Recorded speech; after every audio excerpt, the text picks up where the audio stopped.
What? Jollibee! Wow. Oh, how was the trip and then also the content as well? Wow. But yeah, Jollibee. And yes, the Expanse Osiris.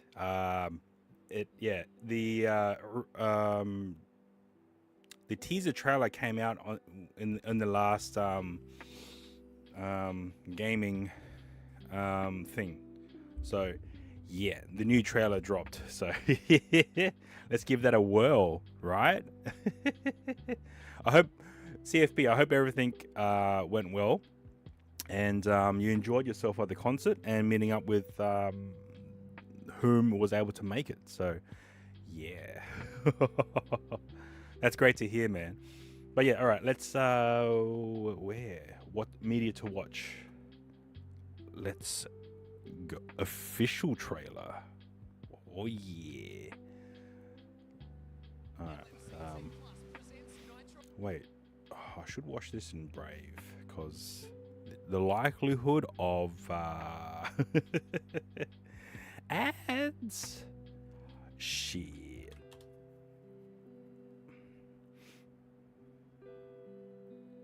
All right. Let's switch over to the other scene and watch. Mute reaction play. Oh.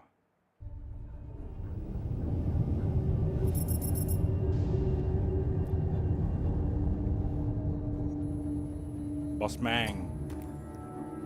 Beltaloda. Zafar, pull up Navtech. Just a sec. Got it. Taki. We gonna find out about your Kopang right quick, okay? Just want to do him justice. Stuck his neck out for us. Least we can do is get him out alive. We've got big enough guns to make justice, all right? Oh, Michael. To a man with a hammer, just about everything looks like a nail. Aim for show. Time to say oh yeah with our hammer. Missile range in 1 minute. Brace yourselves. We going for a spin.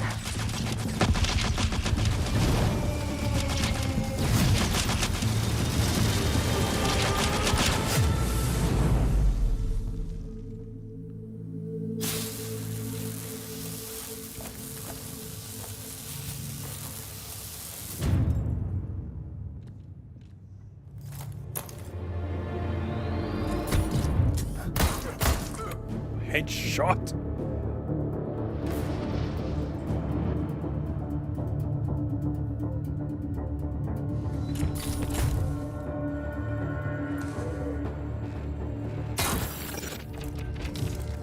Zafar, did you get a signal? After the large haul down this corridor, they shut down this part of the facility.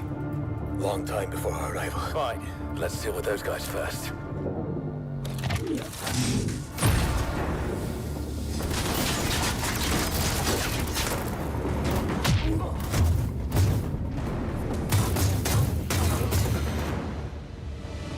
In Yoloda. They never look up.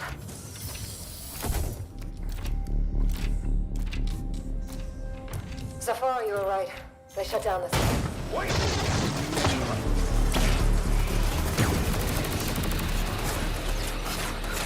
Alota! I need backup! Hold on, I'm coming! I'll cover you.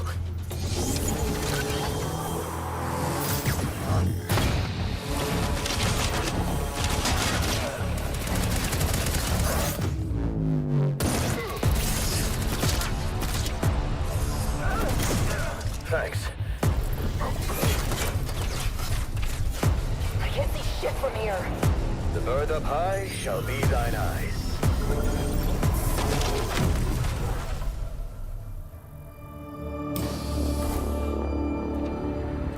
What the hell happened here?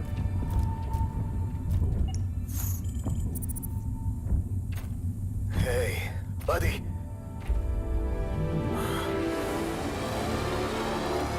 The proto molecule. Oh shit.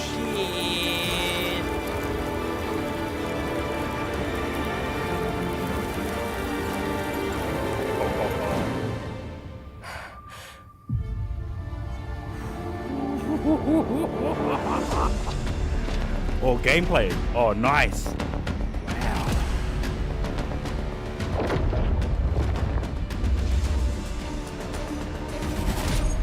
Glad you're still breathing.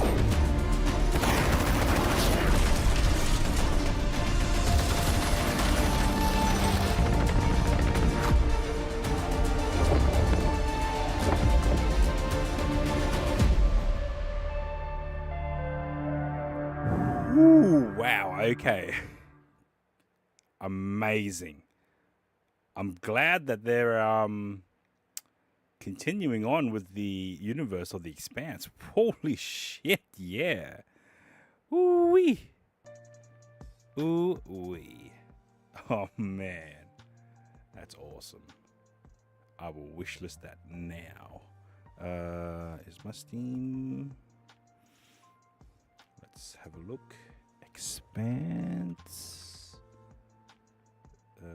Osiris Reborn.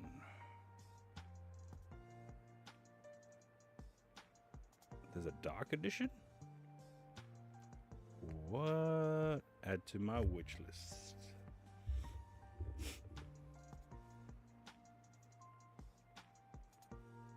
Zlat, welcome on in. Hope you're doing well. Yeah.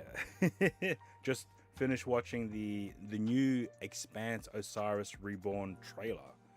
So they're great, which is they're continuing on with having all these backstories or side quests within the same Expanse universe, which is just vast. So yeah.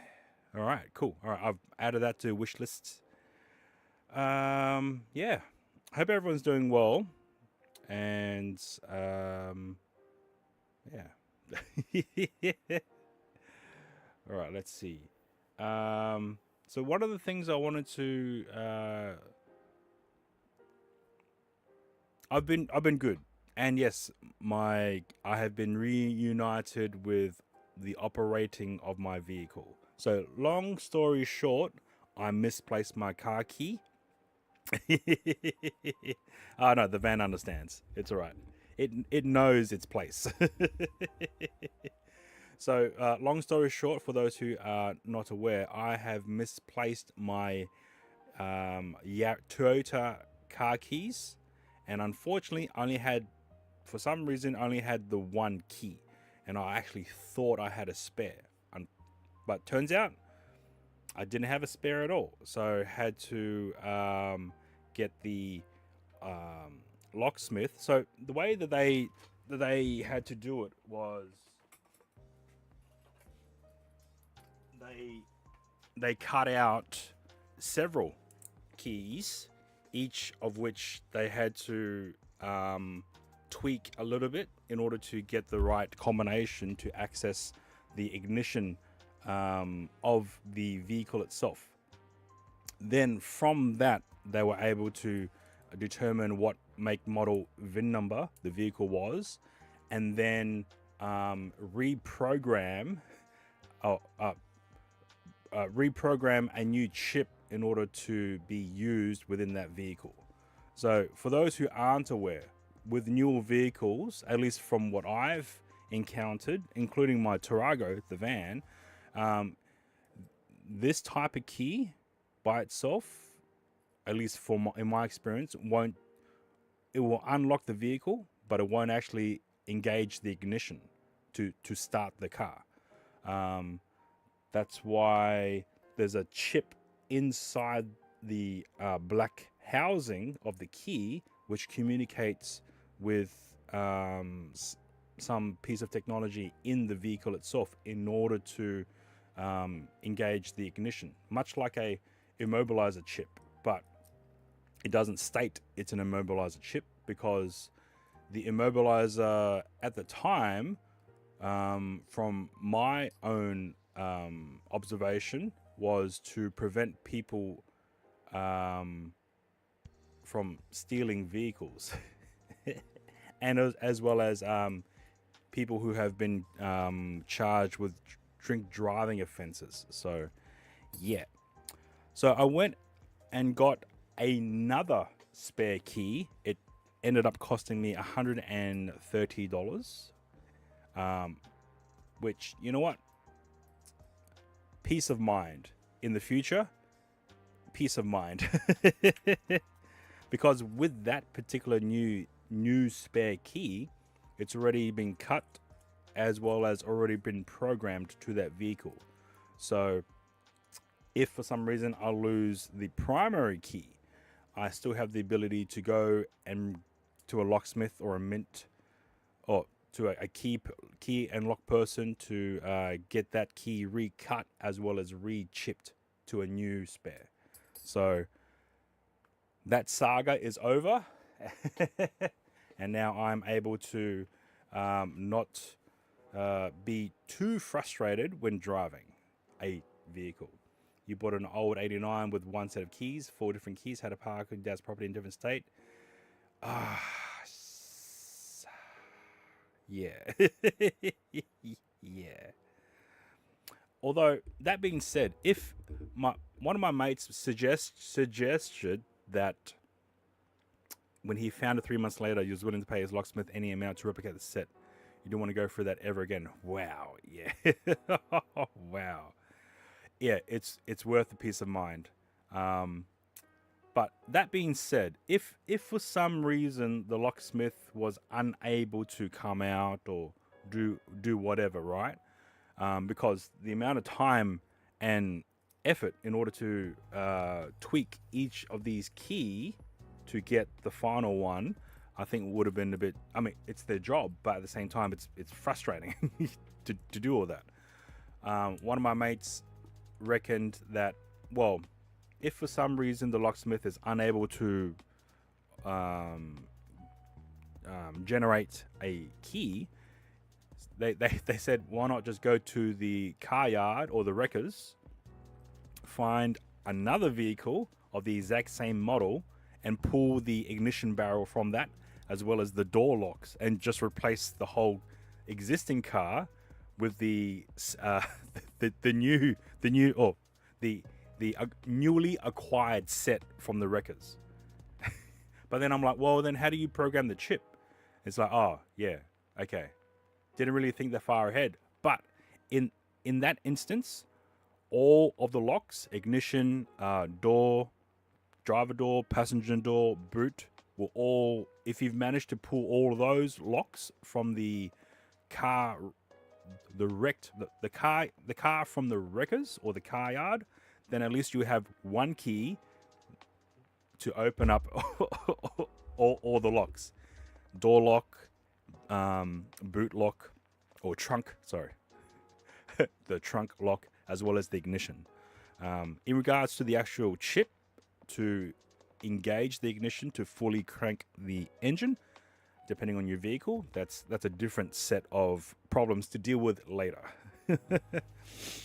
But yeah, that was a thing that just brought up, because the actual lock mechanism is still a physical lock mechanism. Even if you have central locking, that just engages a electrical solenoid, which then turns the internal lock to lock or unlock your vehicle. The physical key barrel is still a physical piece, so you can get that replaced or rechambered. So yeah, that was an adventure, and I don't want to have to deal with that again. So I spent the money to get a spare backup key, and that's living in the house in a location where both everyone in the household knows where it is. In the event that the primary key, for whatever reason, gets lost again. So luckily, the car key itself was on its own keychain with no other keys attached to it. So in that instance, the house is fine, the gate is fine. So yeah, no extra stress induced from having to replace the household keys. So yeah, it's just the car key. Yeah, although the vehicle, the Yaris actually has remote locking and unlocking, the key that was originally lost ran out of battery. So there's no way for the whoever picked it up to try and toggle if they were to roam around the street and try and test to see whether or not that key would work because the battery died. And generally, if you have one of those remote keys, there's no indication or indicator to let you know that the battery died. So they can keep pressing what they want. It's not going to engage or disengage any of the locks within at least my vehicle. So, yeah.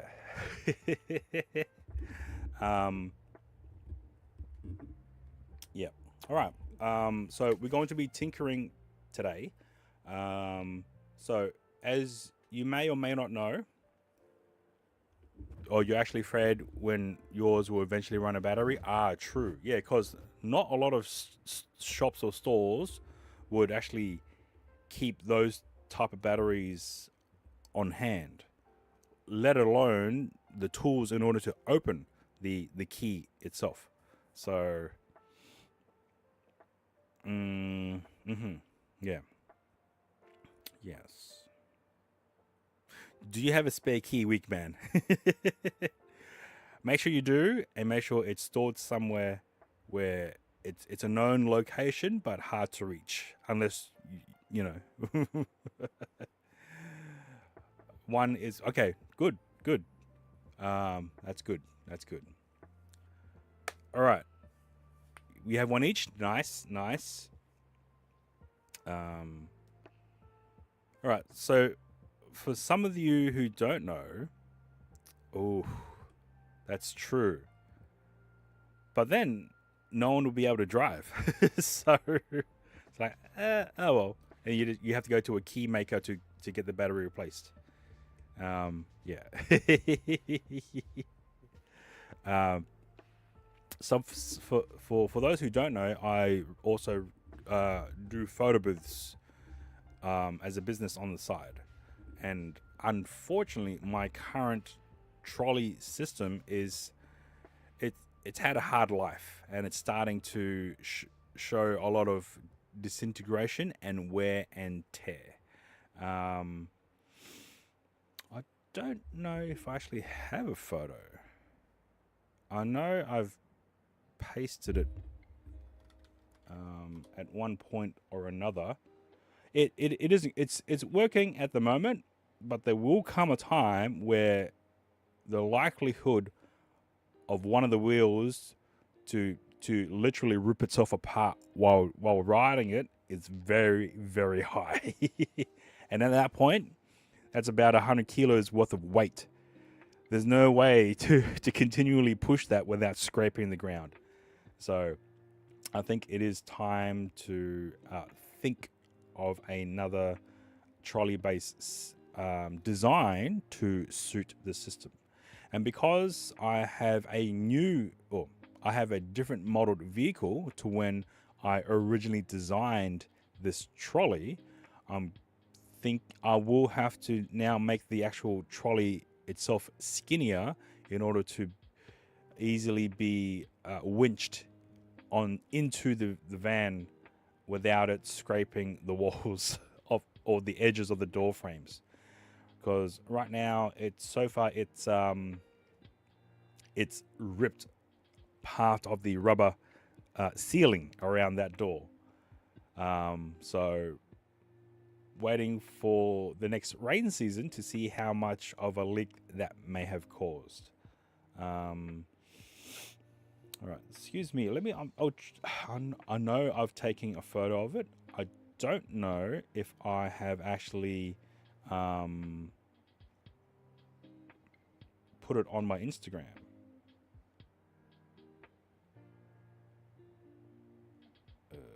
So this is Christmas. This is that's a different booth altogether. Okay. Where is this shirt? I need to find this shirt. All right.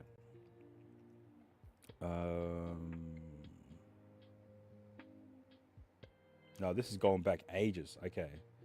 So this is sort of where I started off with. And I had the printer on the bottom, I masked and then mounted this on top. Then I went into getting the top unit laser cut from another company in a different state, because the companies up here charge an arm and a leg. And do you remember this? During the days of COVID, I had to put a whole bunch of signs out, as well as provide hand sanitizer every single time. So I didn't. 2020, damn. Okay. Oh, you can kind of see it here, but I'll find it in the form that it's already packed up.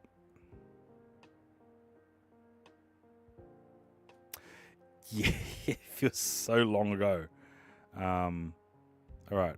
I know, unless there's a clip of me pushing something up. Let's have a look. Let's have a look. Let's see, videos. Let's look at all the clips. View all clips. How do we?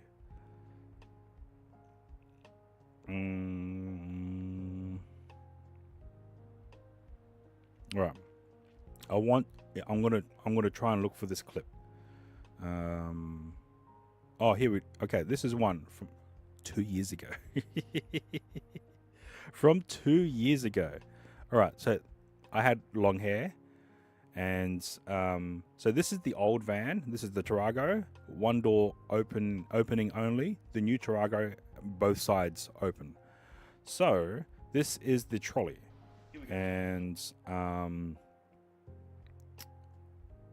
as you'll see, yeah, it's a tight overall. So I had to stretch it out.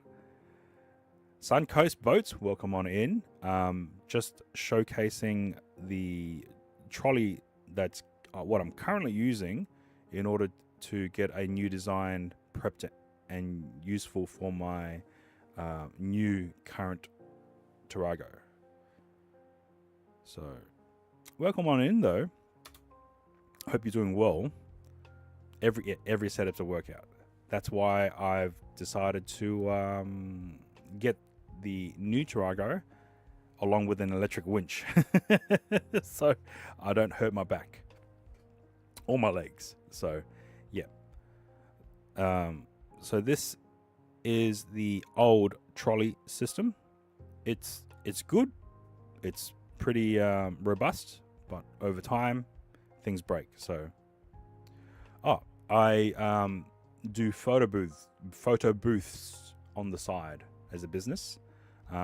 But welcome on in. I am currently multi-streaming to both Twitch and YouTube, and most of my streams is primarily concentrated on tech, and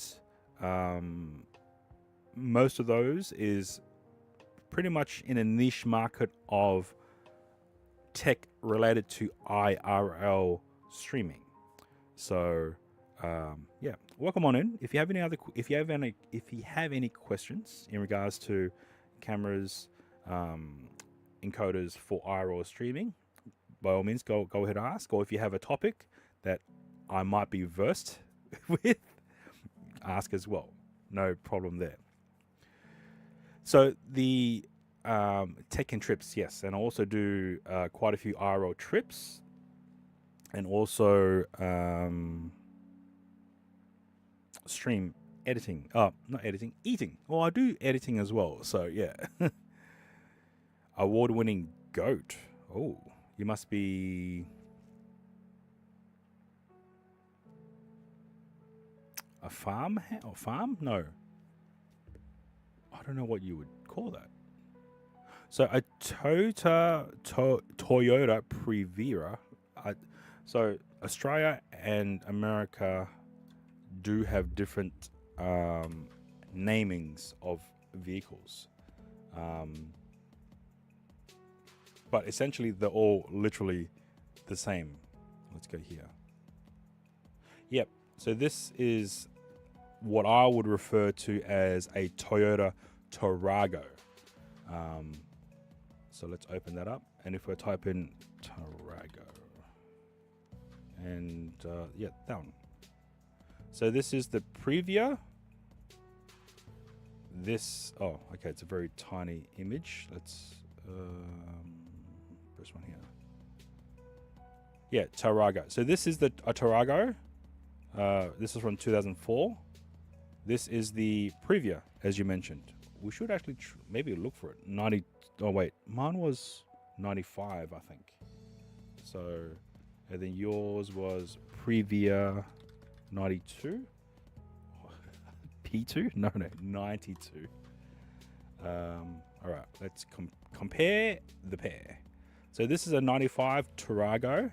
It only has a single sliding door on the passenger side, whereas the Previa 92, because you're American based, is it one-sided sliding door or is it both-sided sliding doors? The two rear seats flipped around, and the far back benches pinned up against the windows, so you had a lot of space to load up machines. Nice. Yeah. Most of these vans are very multi-purpose, so that's great. The van's awesome. You learn how to drive on it. Nice. What do you think of the real... hang on. Where's my mouse? The real Shook on 3. Let's have a look. Hang on. I'll just... How do I find out what he's using? So the real Shook on 3. Here we go. Oh, is he live now?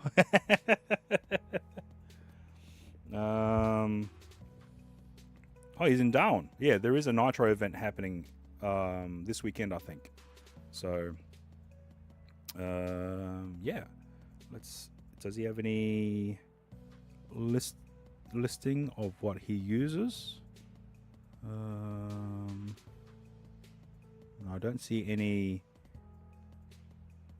I don't see any clips or videos for his streaming setup. Although judging from some of the clips that that's on his stream, clips. Let's see.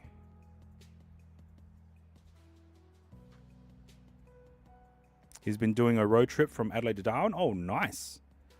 If he's in Darwin right now, what's his what does he do? Fishing, camping, boating, drone fishing, burnouts, freestyles, and mod city. Okay. Chillin. Yes. Wait, what? is that what my thing is? Or tinkering and chillin. Yeah. Chillin. Yeah, chillin. So, if the real Shook on 3 is still hanging around Darwin over the weekend, the World Solar Car Challenge is happening over the weekend from Darwin to Adelaide. So it could be a thing for him and his viewers to watch. It's a international event. There's quite a few international competitors in Darwin prepping all their equipment and vehicles for the World Solar Car Challenge. So yeah, he camps at Fraser Island for weeks at a time, streaming. Oh, nice.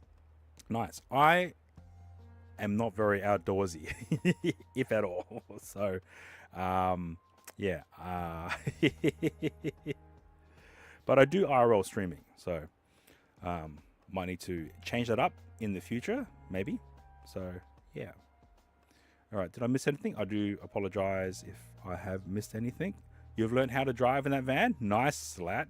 I learned how to drive in a old Toyota Corolla, like an 80, like 1980. It's a very boxy shape. Toyota Corolla. let's say 92. It's a very boxed. Yep. So I learned how to drive in an automatic Toyota Corolla. And then when I started going more full-time, and then, a few other hatchbacks and stuff hanging around. And then when I decided to do photo booths as a proper business, then I needed a van. So, yeah.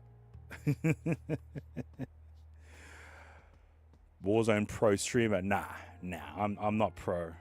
I'm barely even a streamer. Oh, the driving lessons was in the Innova. Ah, yeah, they're driving a sedan and then driving a van is a very big difference. You would, first of all, the ride height is higher, and second of all, there's so much glass that it looks like you're in a spaceship because you can see how much is around you. Yeah, I like to think so. Although apparently, according to friends and other members of the public who have used multiple photo booths at different events and parties, they said that I was actually quite cheap or on the budget side. So I may have to raise my prices to be in line with the other competitors. So yeah, it's pretty good. It's pretty good money. And compared, okay, if you want to compare a photographer and a photo booth, both are different skill sets, right? But a photographer, depending on the event, they don't have to bring much equipment. Most photographers in like a gala dinner type event, they're mainly roaming. So they'll be having cameras on them, in their straps or their slings. Whereas the photo booth requires tables, electricity, backdrop, and the actual photo booth unit itself. So it's more equipment to set up. That takes about an hour to set up. But then once I've set it up and fine-tuned the photo image capture, then the photo booth runs itself. And if someone comes up to me as the operator and is like, oh, I took a bad photo, can we try again? I'm like, we can try again. I can't help you with a bad photo because this thing's on automatic.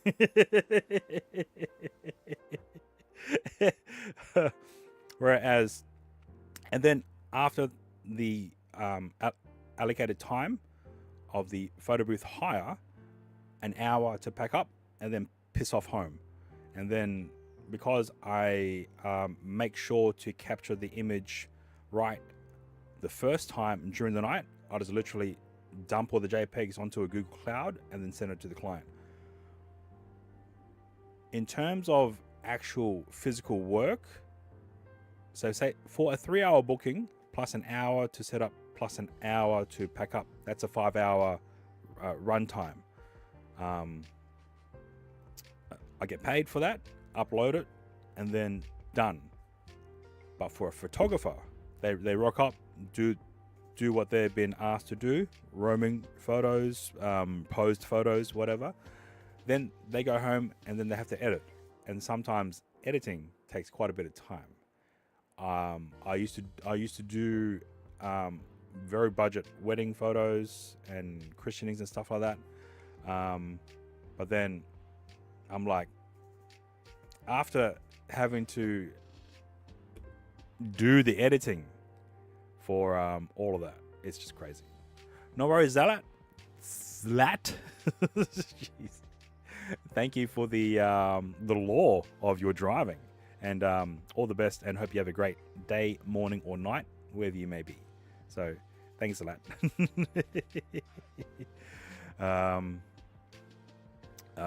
You learned to drive a Datto 180B. Nice. Oh, for some reason as well, reverse parking in a van is a lot more easier to do. So, I guess it's because of all the glass real estate available. The Tesla was a sedan. A driving lesson wasn't an over. Yeah. Here we go. Oh, I haven't updated StreamerBot at all. I just left it. Because for those who weren't aware, with the recent OBS updates, the SRT streaming to ingest into OBS was broken. So there was a lot of people who upgraded, found out that the primary point of receiving a SRTLA stream was broken, so they had to downgrade back. And now with a newer update, it's fixed. Okay, good. I didn't know that bit. I only knew about the broken one. Oh, nice. Thank you for the follow. Yes. I thank you so much, Suncoast 420. I don't have a scheduled stream schedule, but yeah. Thank you for the follow. I am also, for those who are watching, multi-streaming to both Twitch and YouTube using Restream. But yes, thank you. All right, let's. They fixed it in like 12 hours with a hot fix. Ah, okay. All right, that's good to know. Thank you, Cropped. I just stopped where I was for OBS and just didn't update anything at all. There was one instance too where Dora was driving. The instructor's like, less gas, and she heard gas and went fast. Oh wow. Okay. I guess.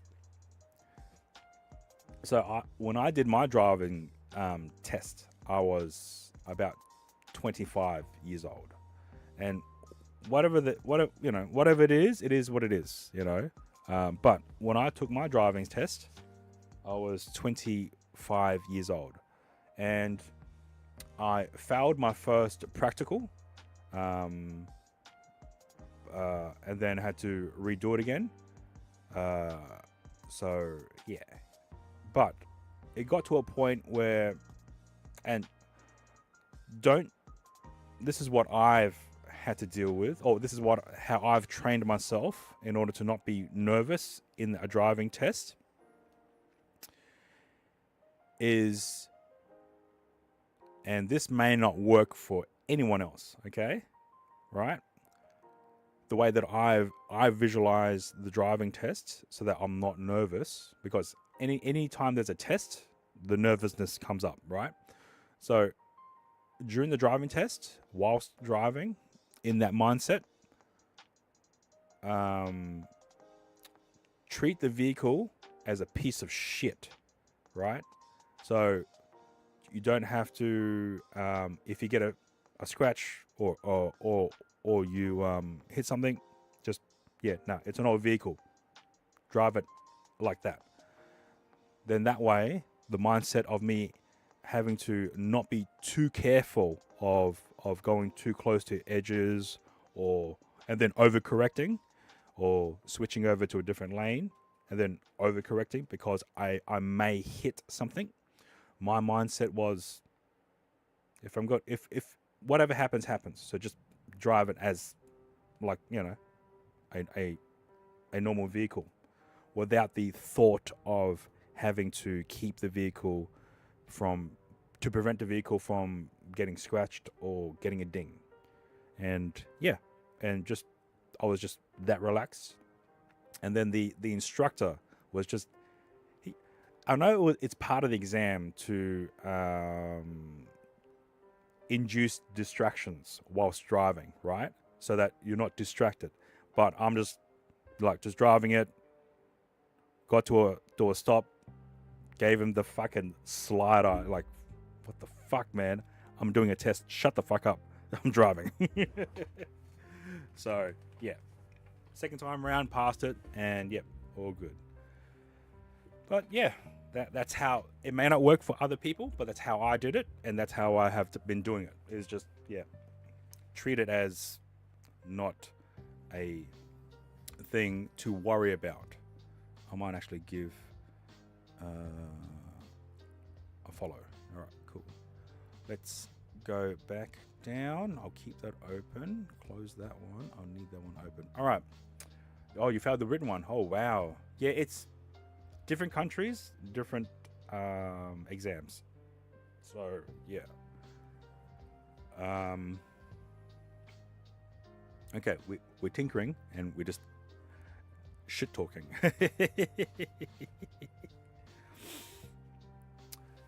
There was one question, all right? There was one question where it was worded in a way where it was borderline illegal, right? And I answered it in a way. Well, there was only literally three answers, and I picked the one that you're supposed to do, but at the same time, I was morally conflicted. So the question was, you're driving down the road, and then a pedestrian walks across the road. And the road itself, there's no crossing for pedestrians. It's a road for cars, and a pedestrian and a person walks across the road. What do you do? And I think there was, do you slow down? Do you stop? Do you keep going? And I think I may have gotten the question and the answer all fogged up, but there was a point in that where it's like, what if it was a woman pushing a pram? Because they didn't specify the pedestrian. And I'm like, nah, I'm stopping for that. I'm not going to keep driving. I'm stopping for a woman or a person pushing a pram. I'm like, nah, I'm not going to drive. I'm not going to continually drive in front of that. It's just a question where it was very ethical in that sense. It's like, yeah, nah, I'm not going to run over a person or a person pushing a pram. So it's just, yeah. It was a weird one, and I made sure to tell the person doing the exam marking or testing that specific scenario, because it happens, right? It happens. Yeah, if like you see, but it wasn't worded in that way. It was literally, do you slow down? Do you stop? Do you keep driving? The correct answer is you keep driving. But they don't explain the scenario. If you were on the road and there was no one behind you, then yeah, I'll definitely slow down, stop. But if there was, say, a Mack truck behind you going the same speed as you, as soon as you hit the brakes, you would cause a traffic accident. I think that was the mindset of that question. But that question didn't actually state that. It just says you're driving down the road and a pedestrian walks on the road. What do you do? Right? And yeah, it's just one of those things like, I'll stop, you know, even if there's a Mack truck carrying 3 trailers behind me. Yeah.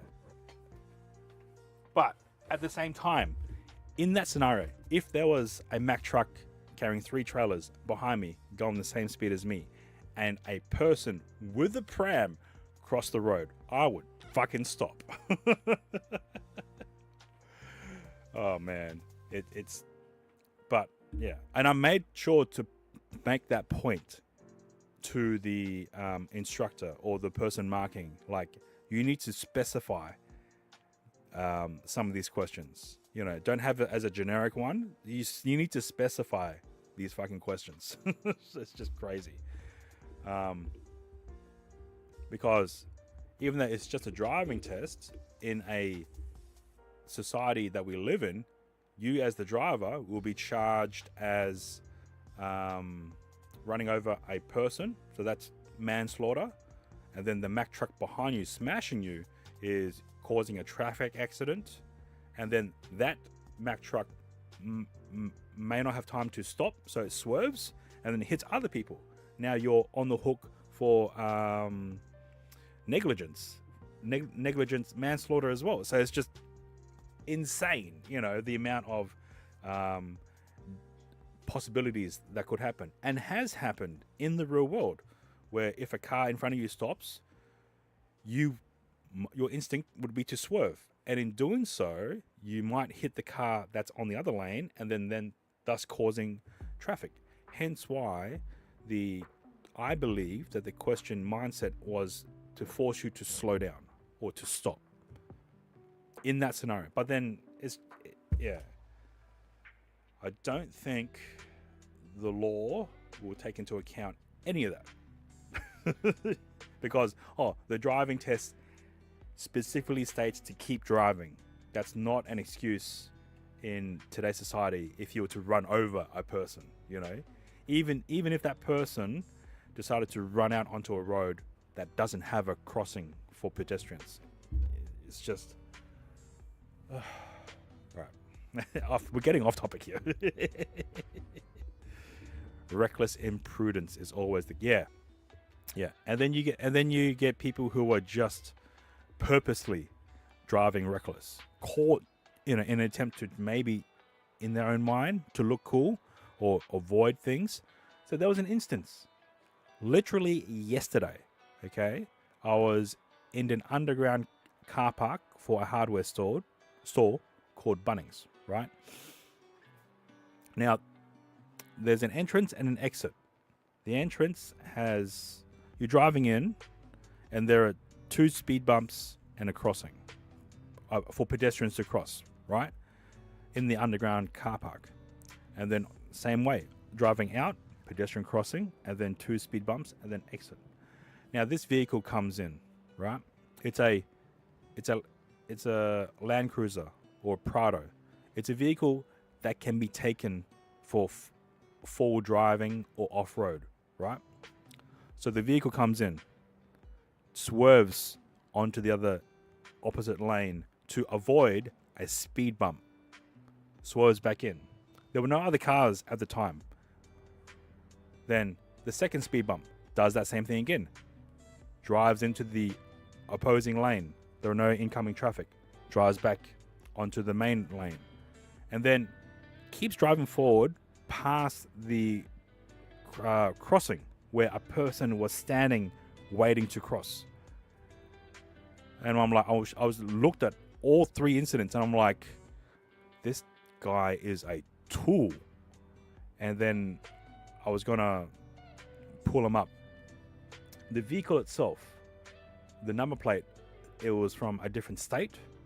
That doesn't really matter. Unfortunately, people who drive different states from different vehicles, if they stay here longer than 3 months, I think they have to change the number plates to Northern Territory. But some people just try to push that boundary a bit too hard. So assuming that this vehicle was an interstate vehicle and the driver was also from interstate, he's just committed 3 traffic offenses in the underground car park. And it's just like, that's not on. And you're driving a 4-wheel drive designed to go off-road, and you're driving over a speed bump that's that high.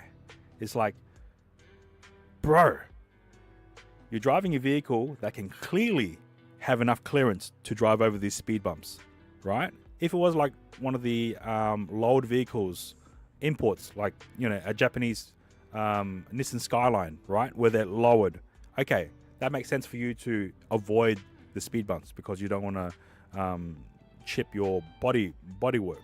But at the same time, you shouldn't be driving onto the opposite lane, regardless of whether there's anyone there or not. So yeah, it's just, so that happened. And I was going to literally pull over, get out of my car and confront the driver because that vehicle had New South Wales plates, a different state, and also it had all these stickers on it which clearly marked itself as being a support vehicle for the World Solar Car Challenge. And I'm like, nah, the person driving this is a tool and he needs a fucking wording. Yeah, I was gonna go up there and speak to that person and it's like, nah, don't fucking do this. You have a vehicle that can clearly cross a speed bump. So it's just insane. Insane. All right. Sorry. Whew. Okay. All right. This is Tinkercad. We'll be visualizing the design of a new trolley system for the photo booth. Now, a few things that I need to get done is to create a template for some of the equipment that I'll be using. So this is the DMP RX1 photo printer, and these are the dimensions: 32, 35.05.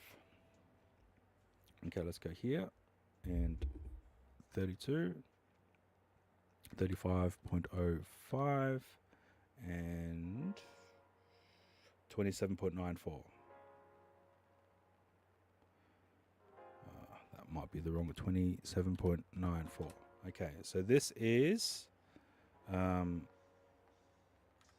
the RX1 photo printer. This here is the Blue Yeti, which would be 340 by 247 by 317. Ah, okay, I see. Olivia, welcome on in. Hope you are doing well. It is the afternoon at the moment for me, but good morning to you. Where was I? Okay, let's see. 34, 24.7. So 34, 24.7 and 31.7. Okay, this is the Blue Yeti, so I'll call that blue. This is the printer, so I'll call that gray. It's almost 8 a.m. Great, that's great. Just double checking that this is the correct position of the printer, and that's the correct position of the Blue Yeti power station. Yeah, it looks fine. Okay, so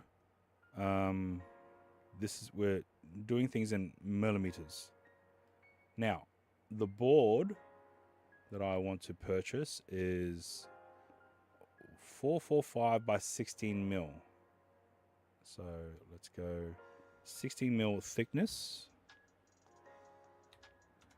and then we go 445. No, 44.5. And then the height would be 1.6. And then the this one would be 120, as in 1.2. Okay, so this represents a board that I can purchase from Bunnings, which is the hardware store. Now, in terms of pricing, it'll be easier to purchase a 2.4 length board and then chopping it down the middle as opposed to buying two separate 1.2 boards. So what a single board is $20, whereas if you bought two of these, it would be $40. Whereas if you were to purchase the 2.4 meter one and then chop it once, that's $33. So you save yourself $8 just by buying a longer board and then chopping it down the middle. So this is the board, but the actual length that I'm going to need to do and use is this. This will be the ruler, so to speak, of the entire setup. So this is a 1.15 meter length of what we will use. Width-wise is based on the width of this. Sorry, the width of this table, which is product 610 mil. So let's go here. So 610 mil would be 61. Cliff, welcome on in. How are you? I am currently working on a new trolley design for my photo booth setup, because this one's is been through a lot. It's been through a lot, so I'm now just creating a 3D visualization of what I should use. So in terms of the height, I think 600 mil. So we go 60 here. So this is essentially the volume of what I would like to have. Actually, sorry. This is the volume of the original trolley, but I need to make it skinnier. So that is where these panels come in. How will you print something? So I'm not printing this. I'm just visualizing and placement of items in order to maximize the capacity of this volume, as well as yeah,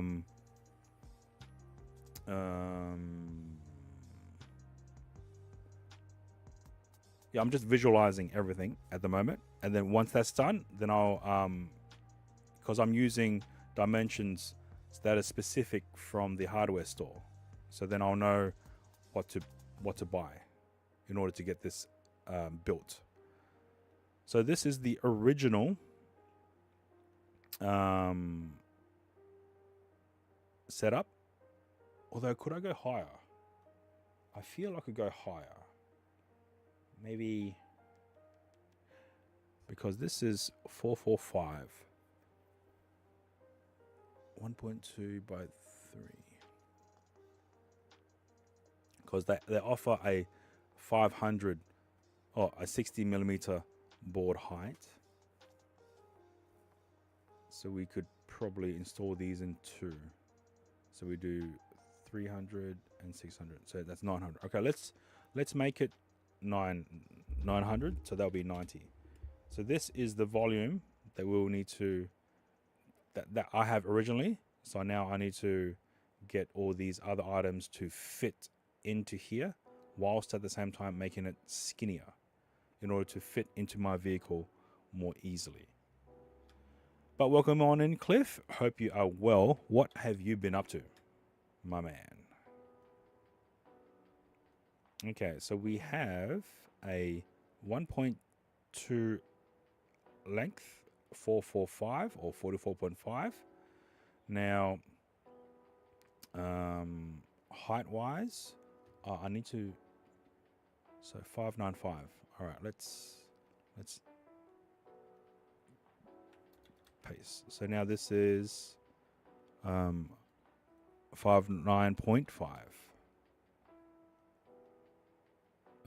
And we'll call this, and we'll call this one,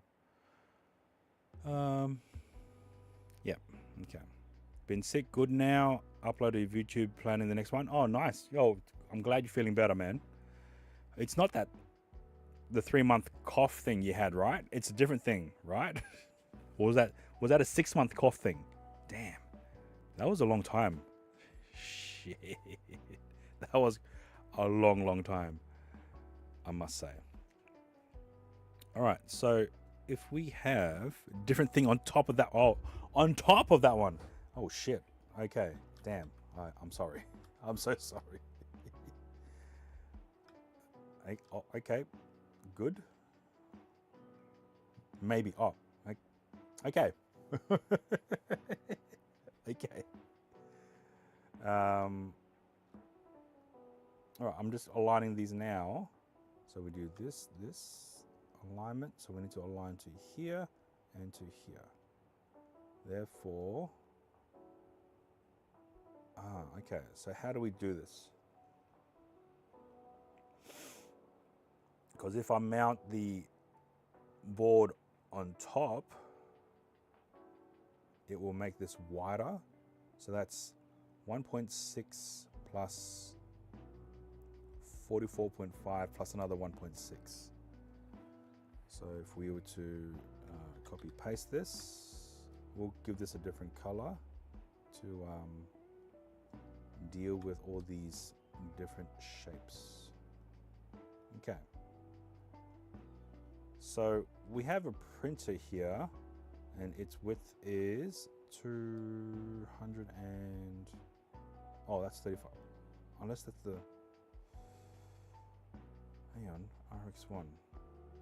We have...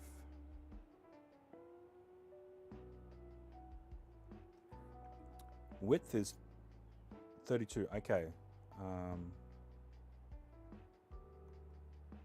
Okay, so that's the front. Let me go here. So that's the front. 27.94 is the height. Okay, good. So the printer, I'm envisioning, will probably fit here. Let's rotate this now. So this is the front. I might actually text.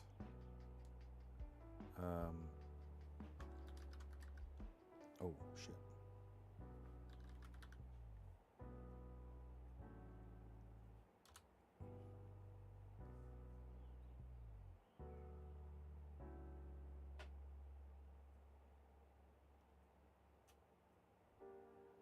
Oh, I don't need a note.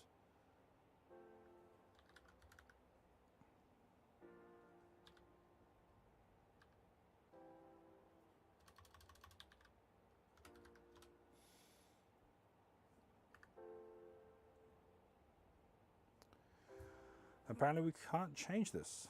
Interesting. All right, I'll just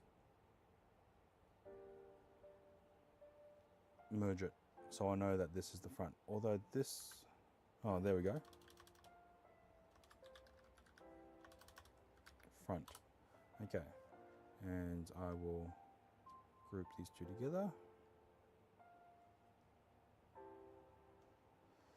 All right, so this is the photo printer that I'll have here. I'll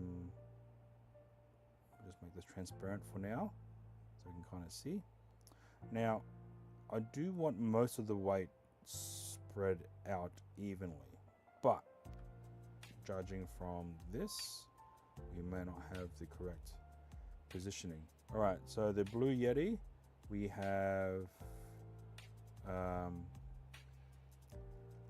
height is 317. Yep. Okay, that seems fine. So we may not be able to go higher than this. I mean, we could, but then we're having to deal with everything. What we could do is have the power station here. So we have a weight at a high point, and then we have the power station on the base to try and balance out everything. Now, the photo booth, I have, a couple years ago, I have placed an order in for a new set of laser cut photo booth. And this is before me acquiring a laser cutter from Creality. So let me...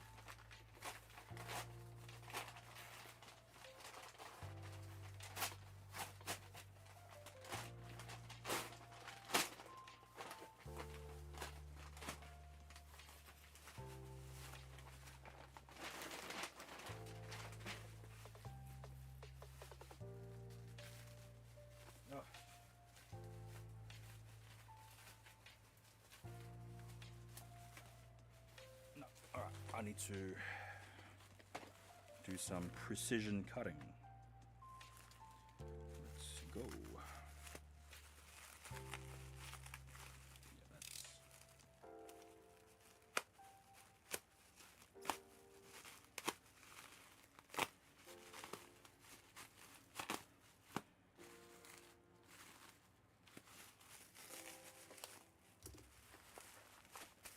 yeah. Now I think is the time. And now, hopefully I can, once I get this done, I can actually build a few more trolleys and standardize it. And if I make it as skinny as I hoped, the trolley, I can hopefully be able to stack 2 of these in the van. Then just drop off these units to wherever they need to go. Oh wow, okay. I don't think we'll be able to reuse this. So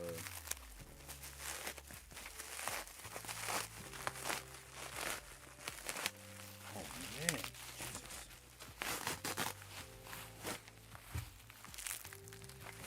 Multi-setup drop-offs, yeah.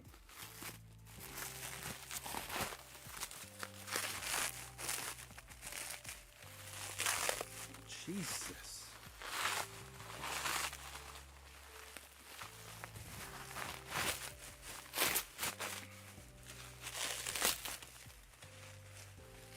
Oh.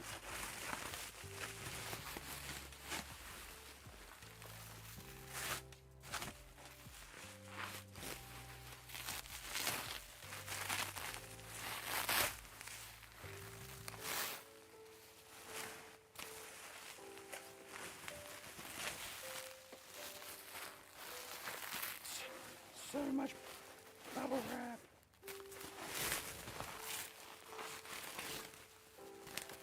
Oh, I didn't realize the tape was on here. So that might, over a couple of years, that might actually leave some residue. Shit. I think that's fine.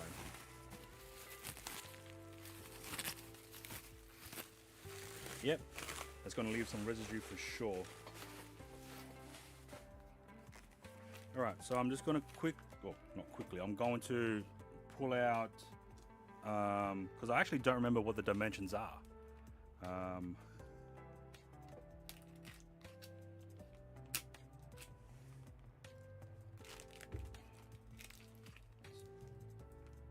Oh no, that's, wow, this tape's not leaving any residue.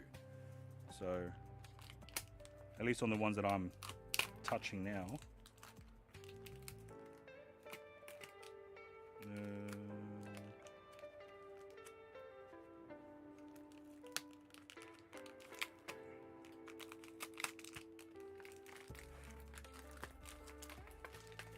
Oh, also, Weakman, there's someone here in Darwin that's now offered the services of printing out heat transfers. So, I could now potentially just buy those heat transfer paper from them and then just use the all the heat transfer equipment that I have. Then now we can actually start doing mugs, shirts, coasters, or coolers, depending on where you are located in the region. Why is this so bloody many?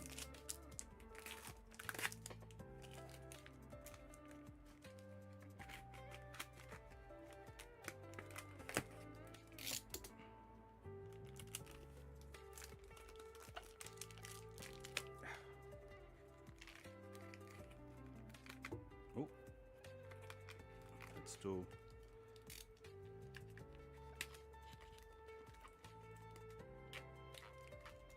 on there, pretty. This one too, then.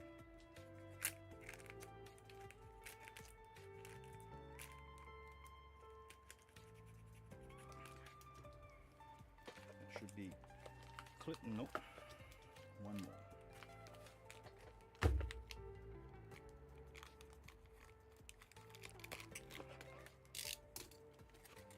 Okay, so this is side panels. So this there's a protective film on top of these wood, so I can peel. So this isn't the final look, I don't think. Okay, this is one. So there should be 6 pieces.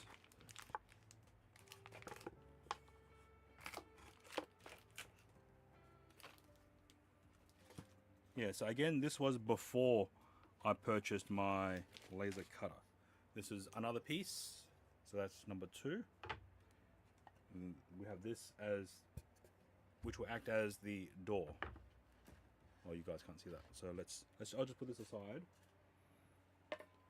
Then we have another side piece with some text and number and site, so I won't show that.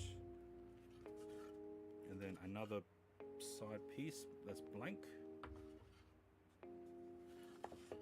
And then we have the front piece with the cutout for the camera hole, and then the cutout for the Microsoft Surface Pro that I'm using as the main device to run DSLR booth.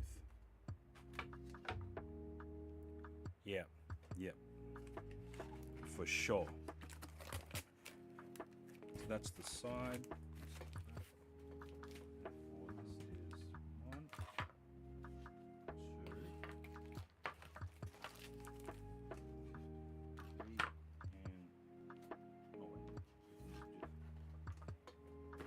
Okay, again, I actually forgotten what the actual dimensions are of the original laser cut file, so I'm gonna have to assemble this and then measure it to get the right dimensions. Yes, I designed this using an online website for free. It was called MakerBox. Let me try to look for it now. Setup, software, equipment,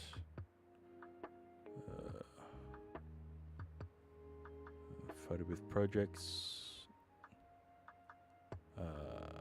feedback notes. Oh, that's just me. Shit. Okay, I can't remember it, and we're on a new machine, so okay. I'll just clear some room. Let's go to fisheye. All right. So this might not work as correctly as I hoped. This is the front panel. It's yeah. So we'll just stack that here, and it interlocks with these finger joints.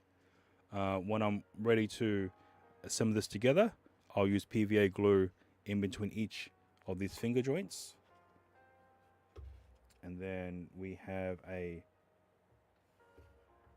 sidewall here, and it looks as though all the finger joints are exactly the same, so it doesn't matter if I install it this way, install it this way, or install it this way or this way. So they should all be compatible with either left or right or upside down. Right, I'm going to assemble the whole box. Now this one does have my contact stuff on it, but for the time being I might just flip it around the other way so it's not showing. Okay,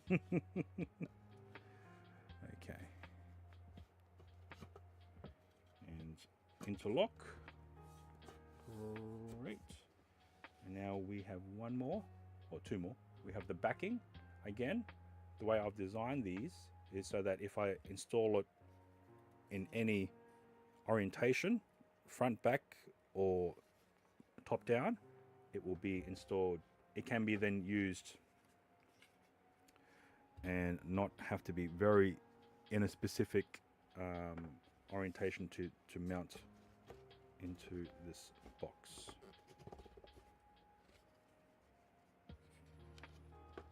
If I can get it there, unless I am missing something.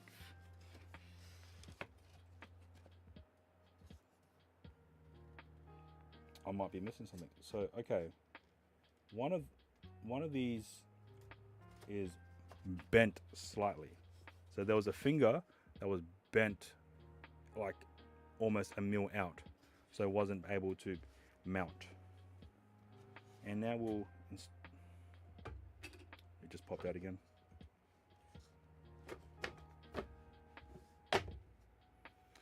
And now I'll install the top lid. Again, we can install it this way or this way, or so we can install it this way or this way or this way or this way. So having everything centered and aligned will allow for this to be installed in any orientation. Okay, we might have to open this up a little bit to allow for some connection. Okay, the backing here.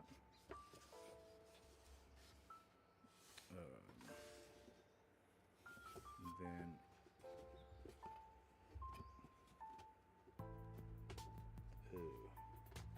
this feels very, it shouldn't be this tight. It should all interlock. All right. Oh, hang on, sorry. Let me just.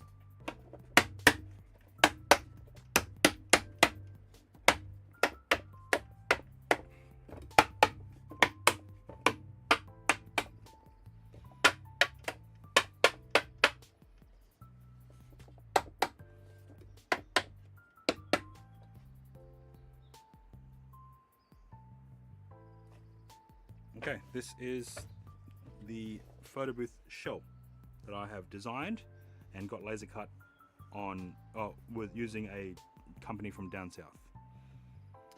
Okay, now let's do some quick measurements on here. Where is the tape measure? Okay, so width is 36. Depth is 18. Okay, so we need to make a new box. So width is 36. Why isn't the keyboard? It's been turned off. 36. Depth is 18. Now height is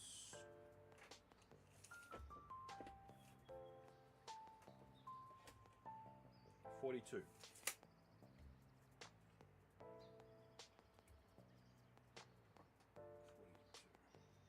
Okay. Let's put this here.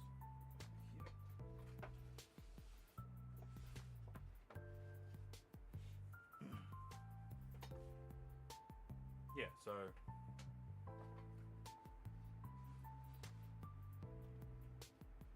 Suncoast 420. So I've just assembled a shell for the photo booth. I had designed and got it laser cut from a company down south, and now I'm using those dimensions to create a 3D template to then allow me to design a new trolley that I desperately need to do. So yeah. And this is in regards to the trolley here that I have had in the past, which is now currently falling into disrepair. So now that I have the dimensions of all the main items, such as the photo booth unit, the printer, and now possibly a Blue Yeti power station, which that's the wrong plane. There we go. Yeah. Thank you. I didn't want to.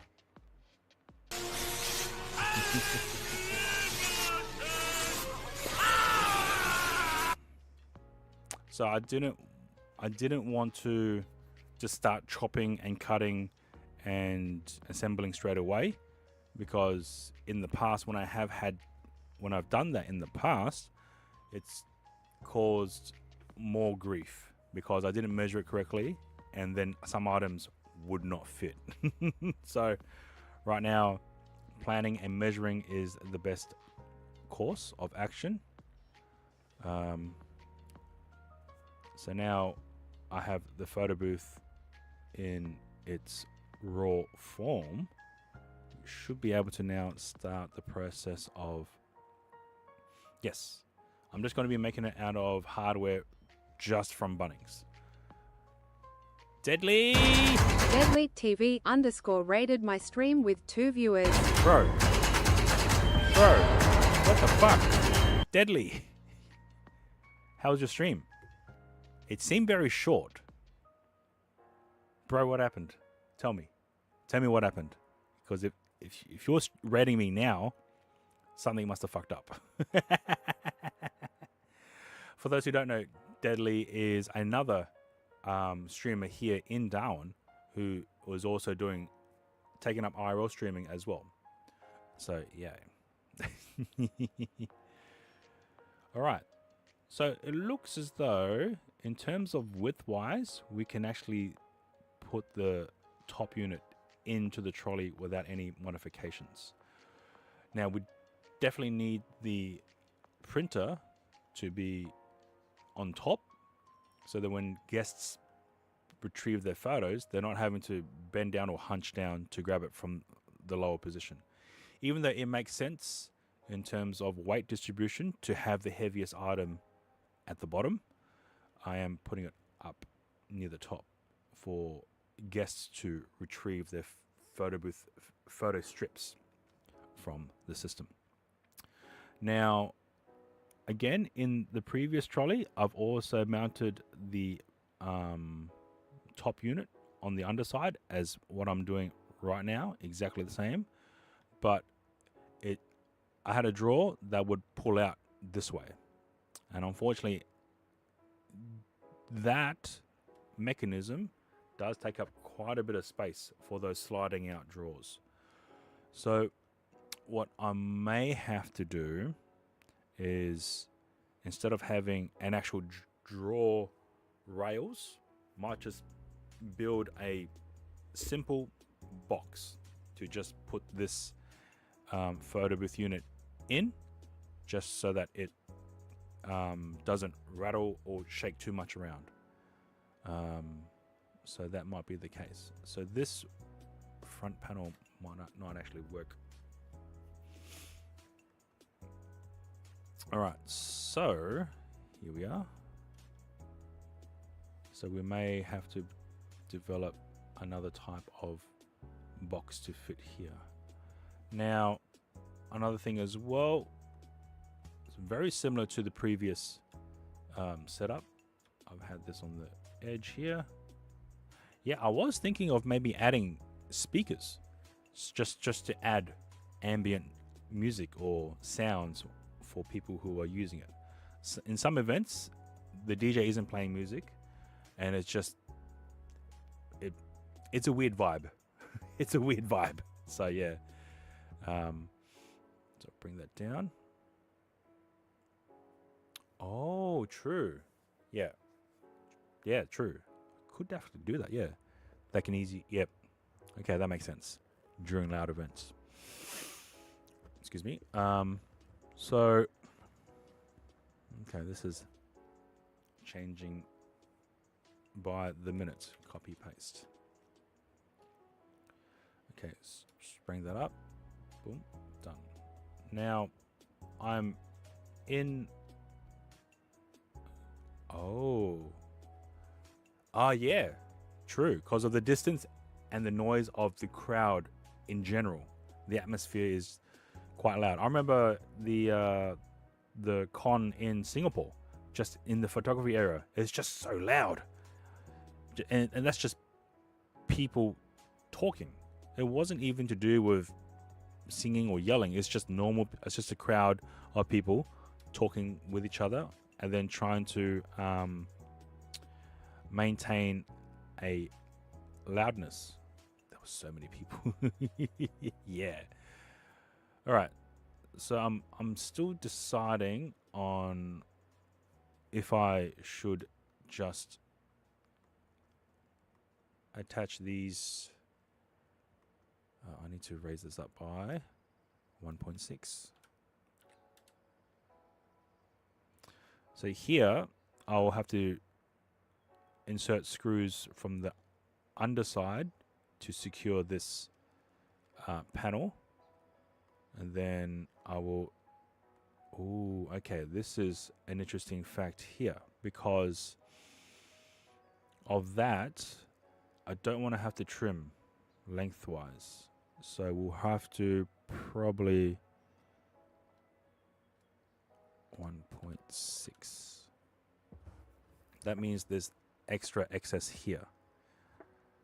Oh yeah, when I was in Japan for that 1 day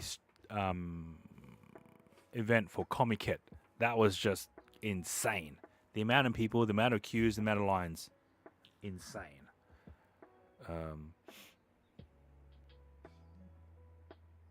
Alright, so it looks like we may have to trim this board down, which is fine because it's just cutting this way. This is okay, so let's copy paste that. Let's bring this across. That means this is, how high is this? 59.5. Why is it 59.5 and not 0.6? Ah, okay. I may have, everything might be wrong. 445, yep. 1.6. Okay, it might just be the movements. Now let's increase this. 1.6. There we go. Yep, 1.6 height. 1.6 height. Okay. So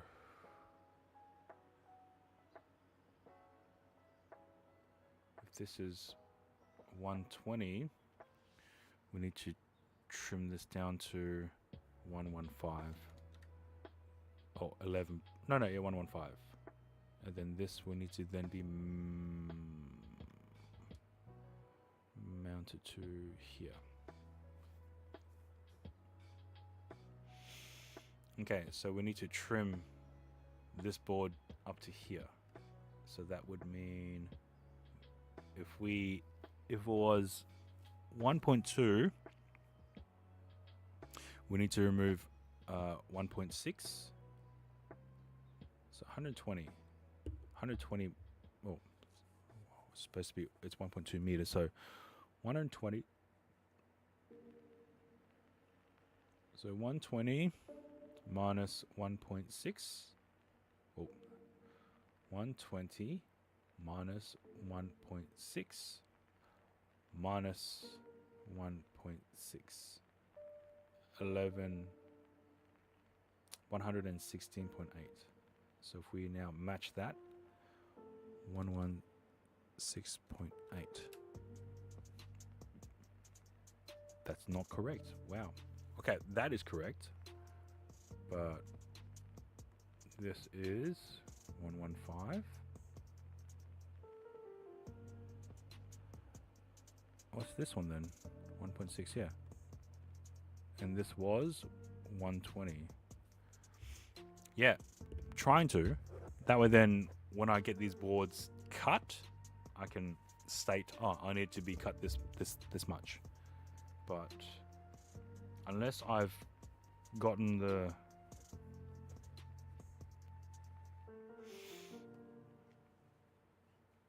minus 16.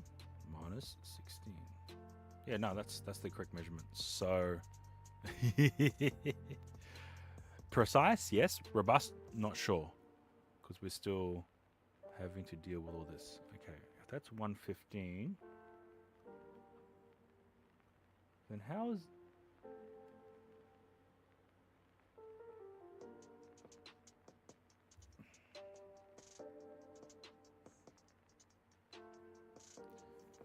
okay, so if, yeah, let me get this out. If it's 115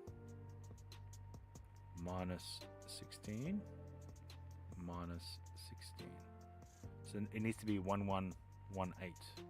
So it'll be 111.8. There we go. Okay, I was using the old dimensions of 120 and not 115, which is what this base board is. So this will have to cut at 111. Oh, that's hard because you can't get it that precise. The cutters at the hardware store will have a plus or minus 3 mil because of the blade, the position of the wood, the measuring. So it can't be exact. That would be a problem. Unless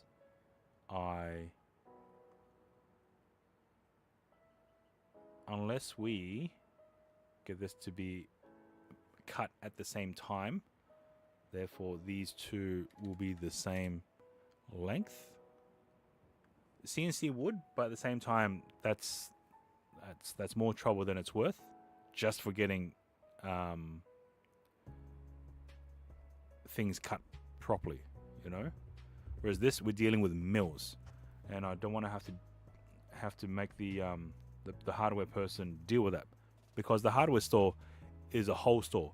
It's not specifically for cutting. They have cutting facilities available for you to cut down your boards, or they will cut it for you.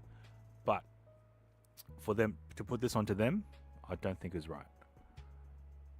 Okay, so that actually might make things a bit more simpler now, because if the baseboard and the backboard is the same length, then this one will need to align with where are we? This. And if these two are grouped, yeah, for small projects. Yep.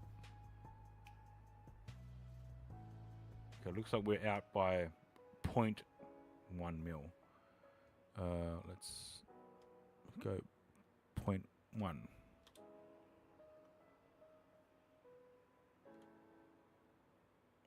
Okay. So the purple board will have to then be screwed this way. The backboard will have to be then screwed into place here, and then screwed from underneath as well. So we need to do this alignment.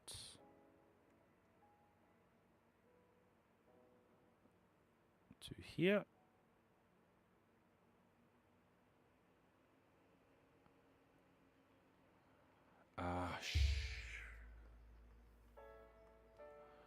Okay, we need to now move it. Well, actually, we need to get this aligned anyway. So we go here, we go here. Now we will expand minus 1.6. Okay, now we need to drop this to the base. Alright, so now this should be 90. Oh, 60. Okay. So that's a very precise measurement, which, yeah, even I can't cut that if I was to use all the proper equipment.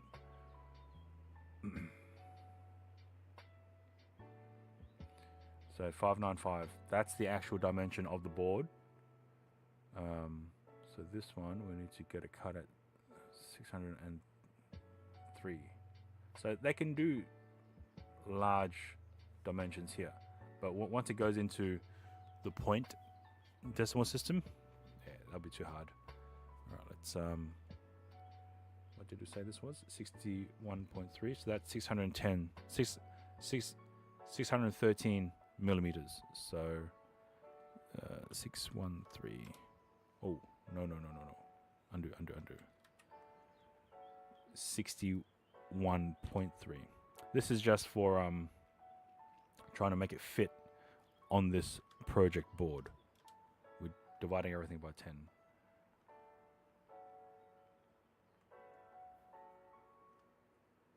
Now here comes the tricky part.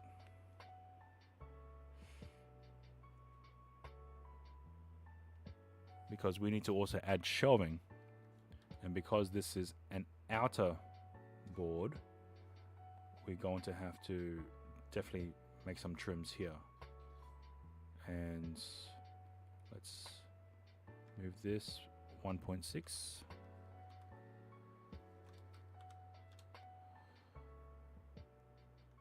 So we need to add a board here.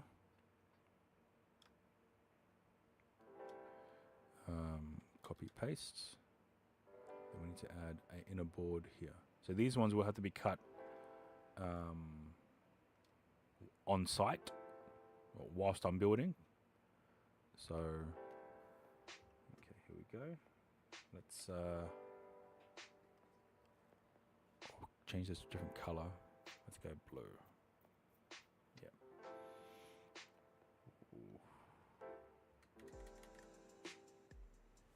Now let's lower this as well.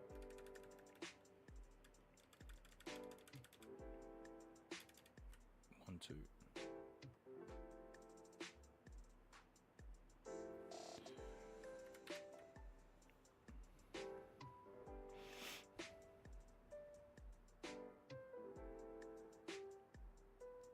Let's call it an even 45.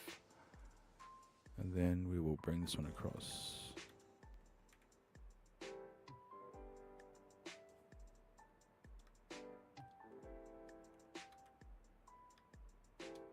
Minus 0.05. Should be... Alright. So unfortunately, this panel and this panel, call that one... Ooh.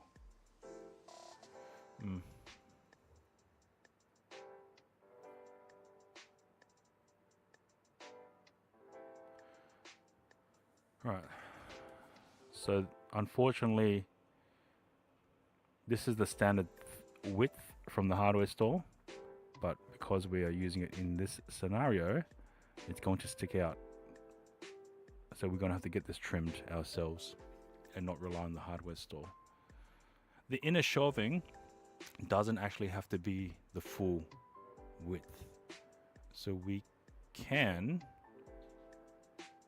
445.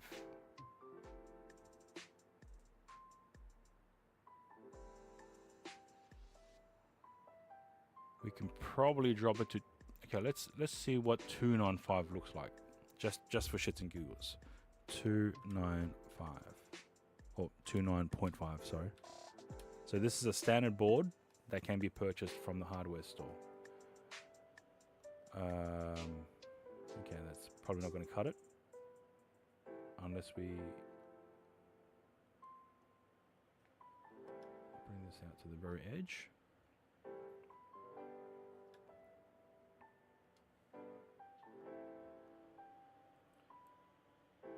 So we could probably do this.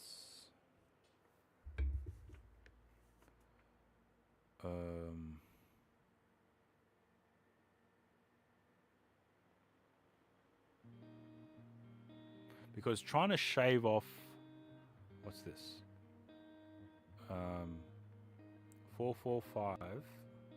So it'll be 445 plus 16. So trying to shave off. No. Sorry. 445 minus 16. That's, yeah. There's no way you're gonna be able to shave off 15 mil if we were to utilize that type of dimension. Ooh. So what? 595 minus 445, 150. So that extra gap might be able to do that.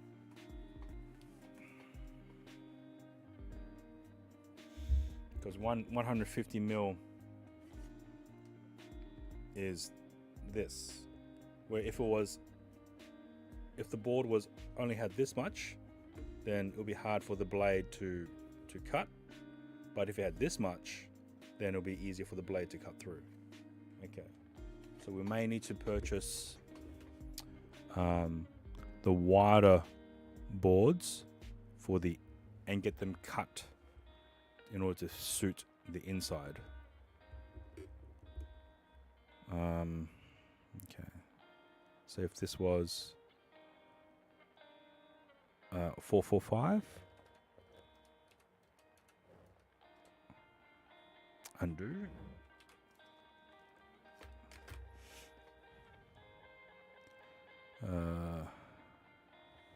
445.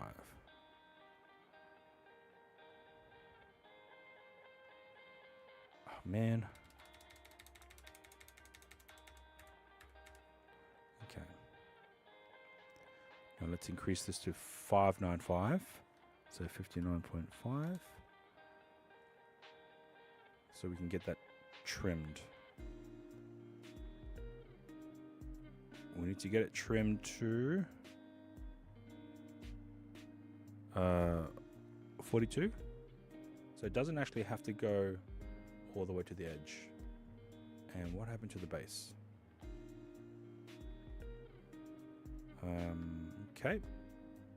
Alignment of this.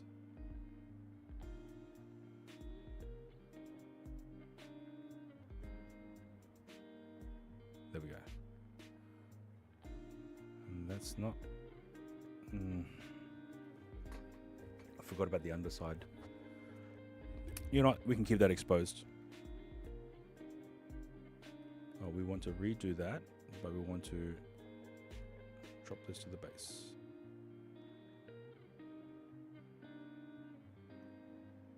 Oh, it just messed up everything. Of course. Shape.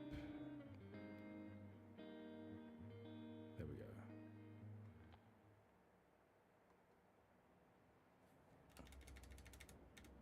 Okay.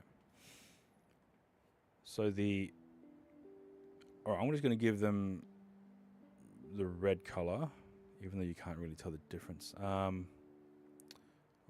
Maybe a different shade of red. No, that's no. Okay.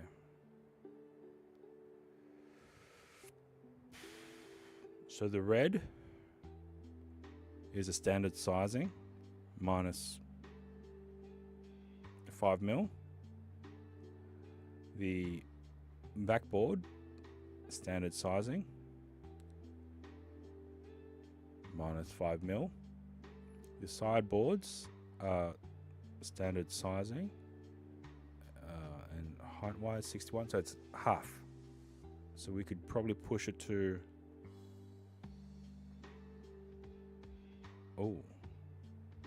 that's the physical length. So 60 mil.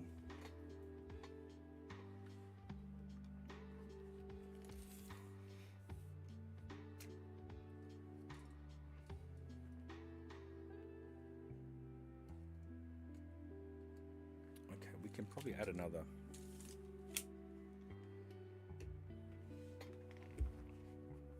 We could probably do 445.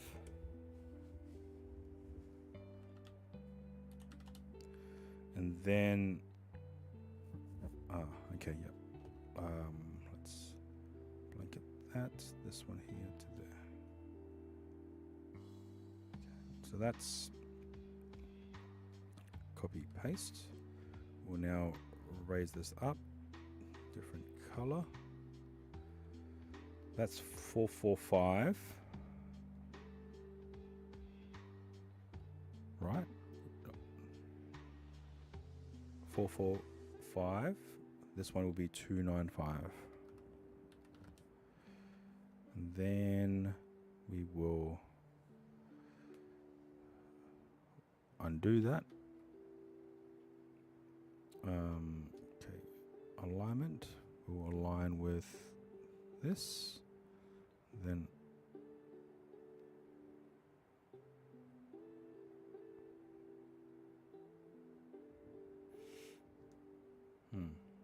okay, maybe not. Yep. We will, to get an accurate drop. Bang. And then boom. Okay, now we actually have more room. Fuck that heat drama. Heat on your body or heat on your equipment? Jeez, okay. MC. Oh, shit. Cooked. Yeah, okay. Hopefully you haven't caused too much damage to yet another SIM card. Because, yeah.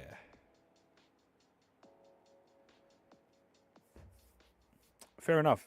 You're playing around with things. And doesn't seem to be working for you. At least for that particular setup. So, yeah. Better airflow. For sure. Yeah, that's true. Now you know, at least for down weather, it ain't going to cut it. We're going to have to trim this. How do we trim this? Unless we increase this to whatever the fuck that is. 7.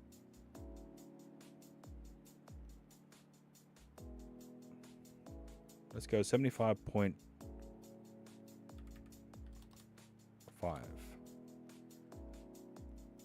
So, more Warzone. Okay, 75.6. Okay, that's good. 75.6. So this is a 75.6. Okay. So that means there's actually more room for activities.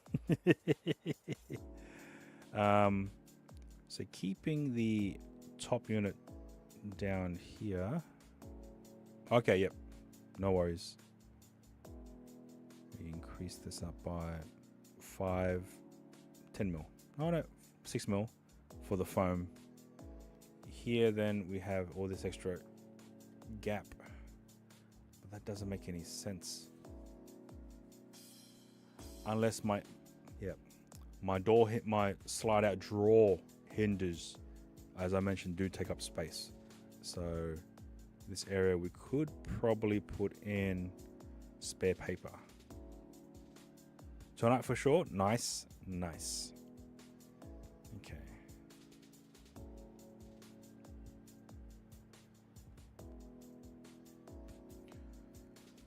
So this one is for 42 by 45. This one should be... Actually, I should make another one of these. Copy, paste. And now make the changes to 59.5. Wrong way.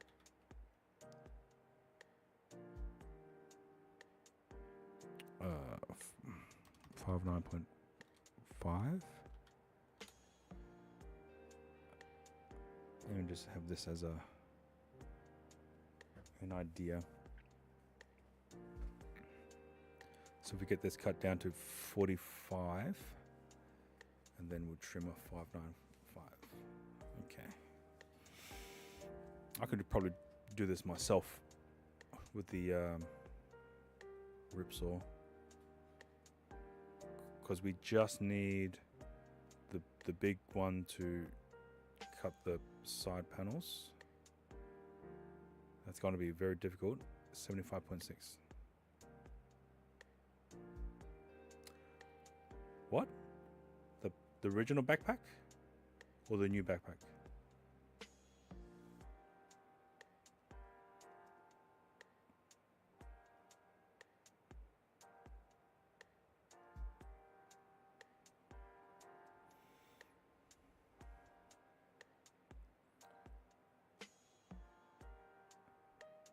Maybe if you had one battery and triple phone setup and not a Nighthawk.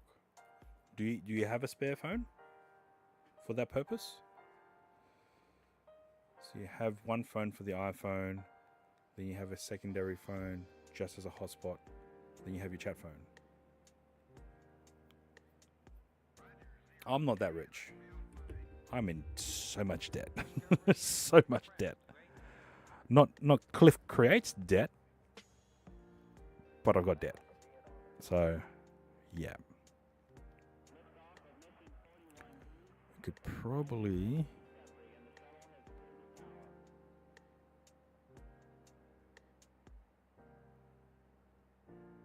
Oh, that's standard. Everyone, for those who do have it, that's normal. So, yeah, I got some credit card ones too. I should really smash into those. Oh, okay.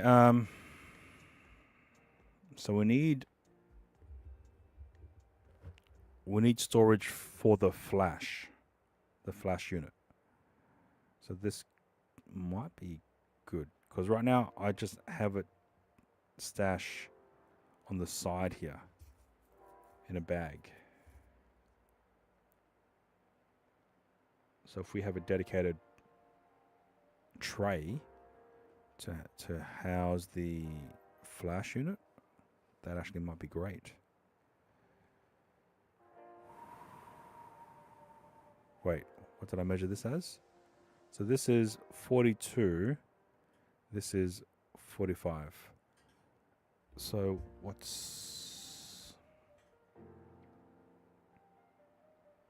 that's barely enough to add any padding for the photo booth unit itself. So we might have to push this to 50. So we can't use 445, even though it would be great. Because we have 42 mil as the potential height. And then 42 centimeters. No, 420 mil. Wait.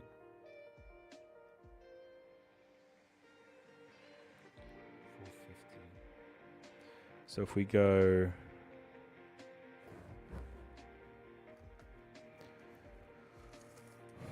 So let's go 12 or 22. And then this is on either, so 1.5 centimeters on either side. No, I don't think that's enough. We might have to increase this to 48.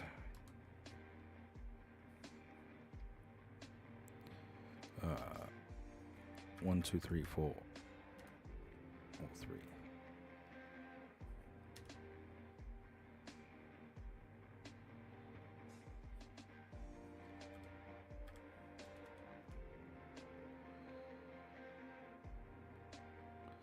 Okay, so we now have a distance of 48 mil in between the side board and the inner board. That would give us a range of spacing within here. So if we were to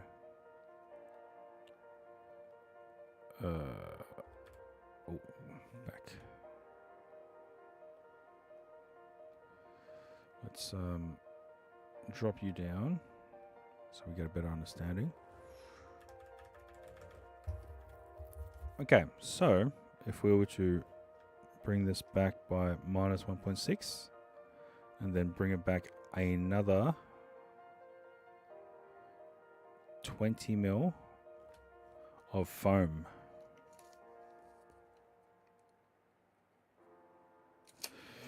Well, I might have to make a box. Okay, that's fine. Okay, here we go. Let's bring you out to here. Let's now build a box. Great. So 48 by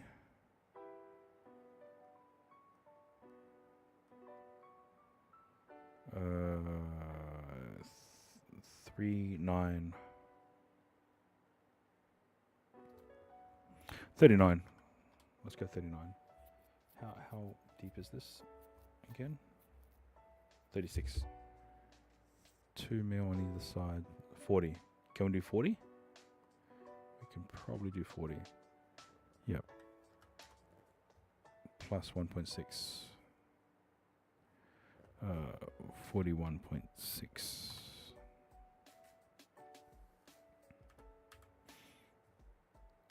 And then we have 48.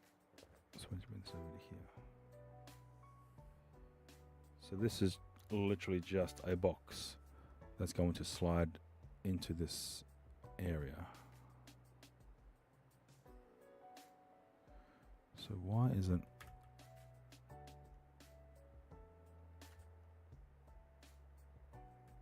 Okay. 48. So this will skull drag out.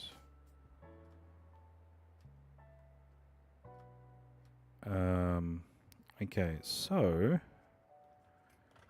we may have to make this 42 just to have everything all nice and neato.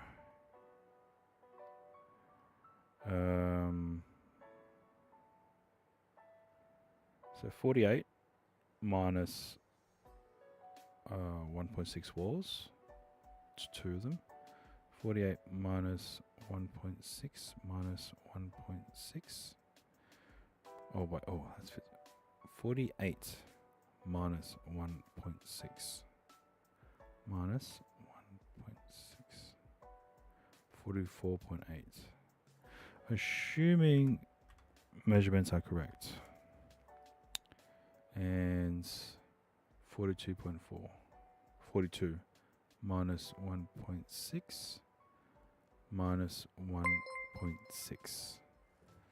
Shake, welcome on in. Thank you for the sub. I hope you're doing well. How is things, by the way? Sorry I haven't been able to catch up with your streams lately, but I hope you're doing good. 38.8. Just hanging out. Great. Awesome.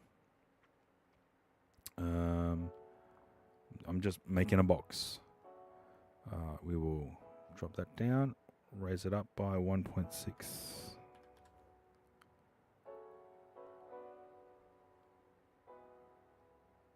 Undo. It's the box.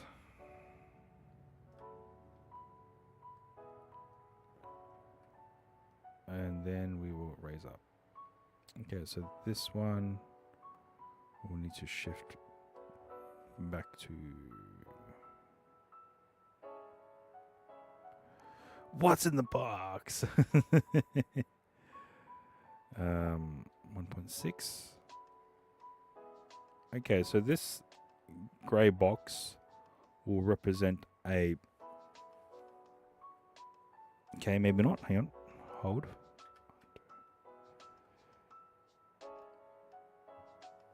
.6.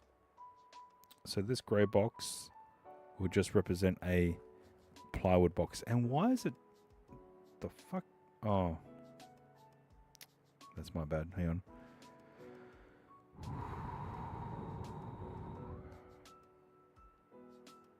Undo. Drop.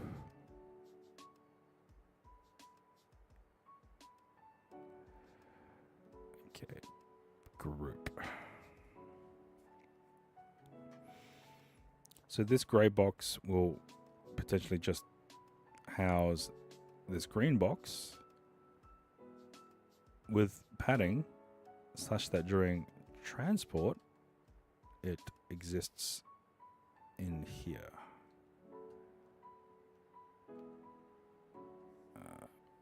1, 2. It's a very tight fit, very tight tolerances. And then in the back, yeah, we've got like literally 2 mil. Okay. So that is the box along with the photo booth top shell. I will probably have to add... Oh, it's been raised already, so good. So that's one box. with a height of 20 mil, even though the internal box is 18 mil. Oh, I should check that now. To raise this entire thing by 1.6. Okay, now we are talking. And raise this up by 1.6. And then we will 3.2, sorry. So now this will be on the base of the inner box. Now let's raise this up by 2, which will be raises up by 5.6. I think not too high. 5.2 maybe.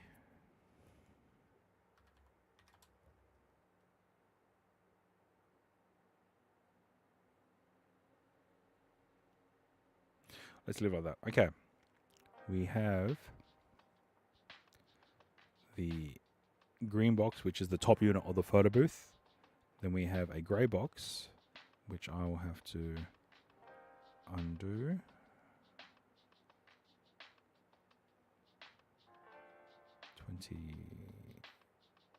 Three group.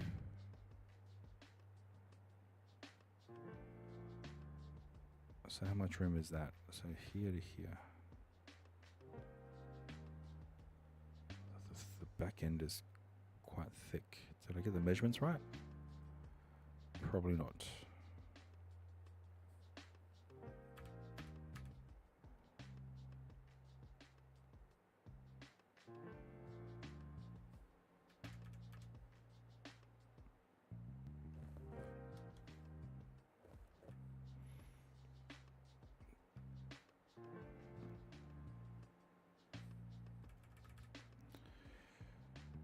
Okay, this is all.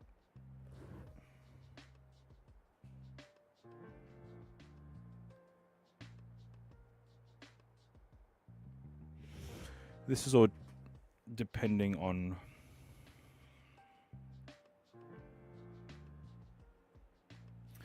if there are no exposed wires, but because my current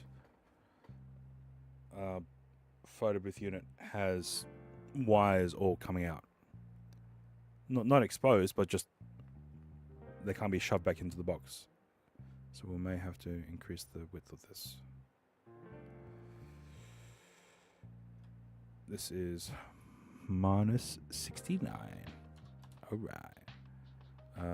Group that. Let's. Wow, it's already 50 mil. 50 mil out.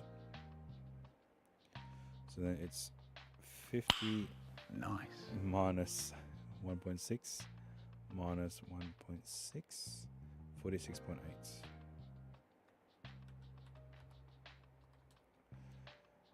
Okay, that's the box with the inner lining, with the inner open space gap. So now we'll bring this over to here. We'll do 69. Then we will just sideways. We should be fine. There shouldn't be any extra exposed items there. And then here we need to move this down by 5 mil, maybe 1, 2, 3, 50 mil. That's what we called this. So then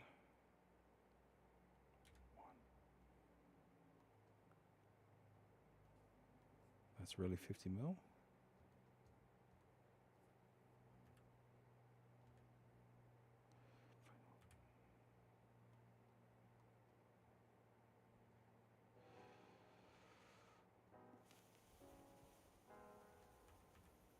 Okay, that's 50 mil. That's a tight fit, even with expansion.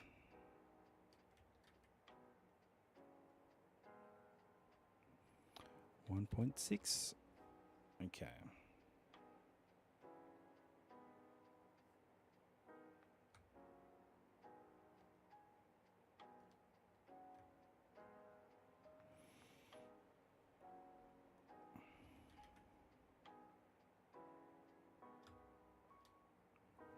We'll do 70. It doesn't need to be that big.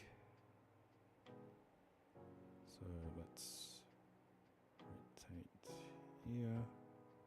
Let's mirror. Then let's create something magical. Okay, let's go. Not that one. Let's bring this across. Hold tool. Too far. Let's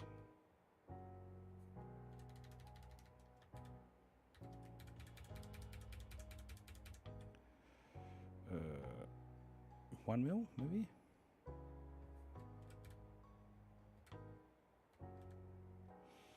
Probably scale this back to here. Alright, so it's enough for the photo booth unit itself not to shift around too much. Okay, so this is just literally a straight box. I draw minus 75, or was it minus 70? Alright. So these two will be dragged out. This then will be moved.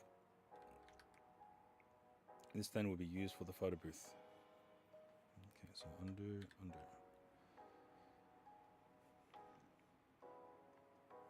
And this is, so we might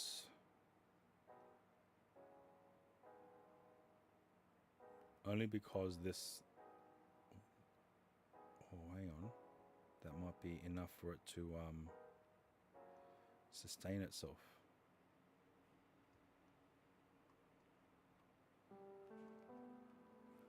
One, two.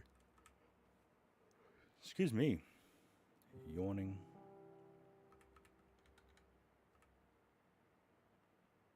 Damn, I can't see the colors. I need to change this to a different color. Orange, red. There we go. Okay. So this is 595. Height is 75.6. That's going to be it's going to get hard to get cut into that. Oh no, 756. Yeah, that might be hard to get that cut into that dimension. Okay, so we have a 445 plus another 295. That will make up for the backboard. Then we have a single 595, or actually two. 1, 2. So now we have all this gap here that's empty.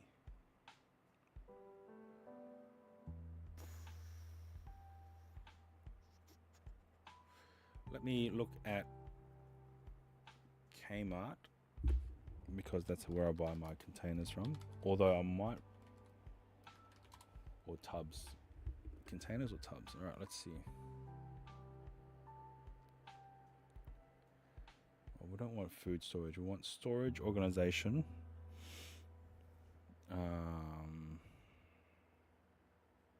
Storage organization. Then what's this one? Oh, the top camera isn't even active. Kitchen storage? No. Bedroom storage? We go through. I need plastic tubs. So a 30-liter storage tub. I think it's 30. It could be higher. Or was it 60? 52.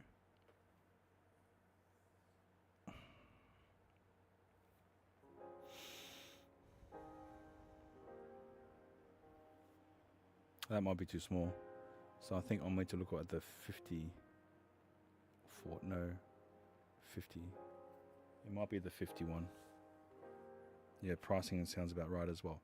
Okay, so we have a 50 liter container. This height is 32, 55, 42. So 32, 55. Okay, let's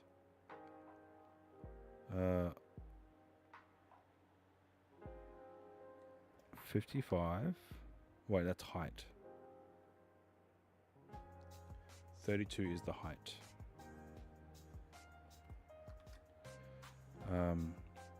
55 and 42.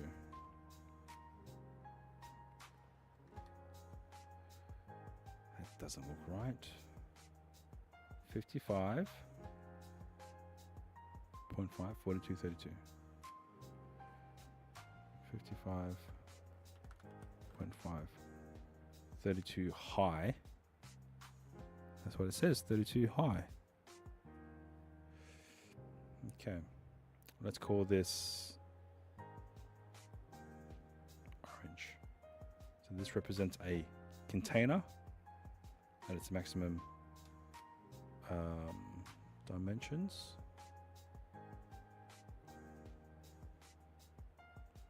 Let's see if it fits across.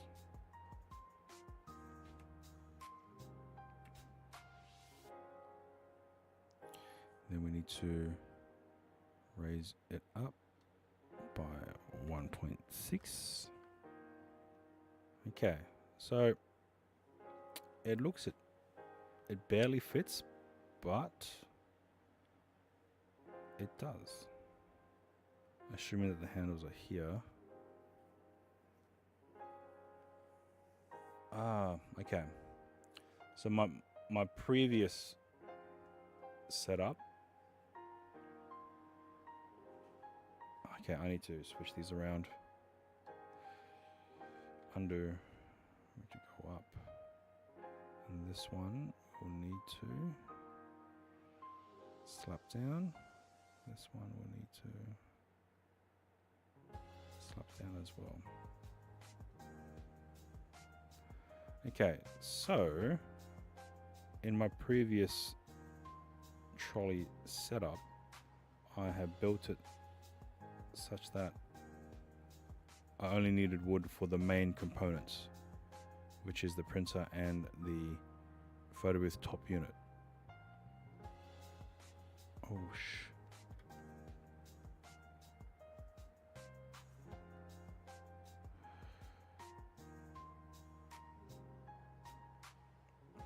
and then this is the same height as 295, 29.5 plus 1.6 is 31.1. That should be balanced. So 311 as a cut.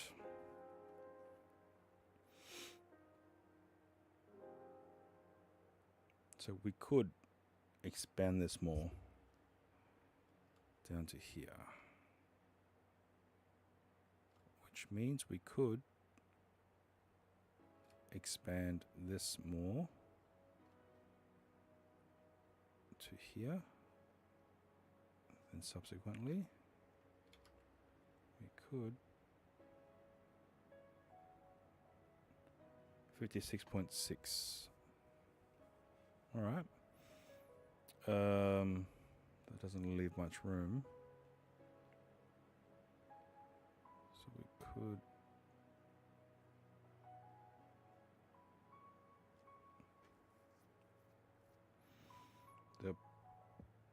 what I don't like is this gap here. This all hinges on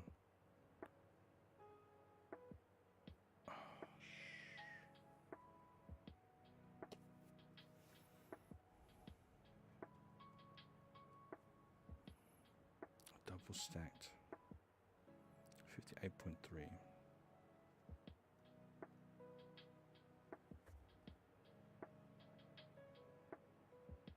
Or could we go 595, which is another of the standard boards?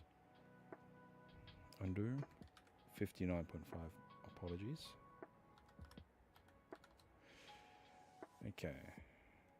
So we could expand that out further, but then that would cause this to not engage. So if we increase this to 120,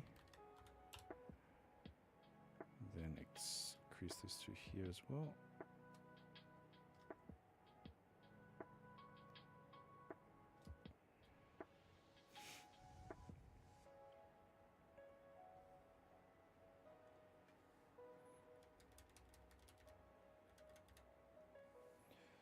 So then this would mean undo.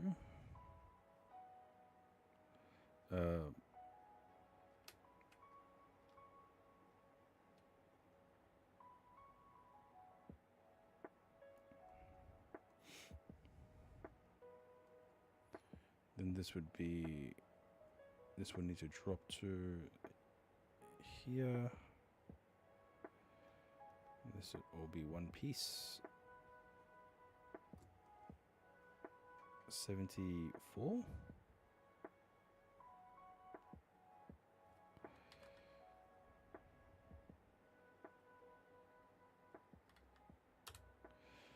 So that's 595 at 74. A 295 at 76.6. Then another 55 at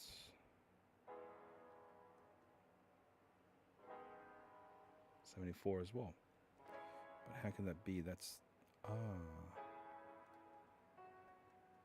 okay.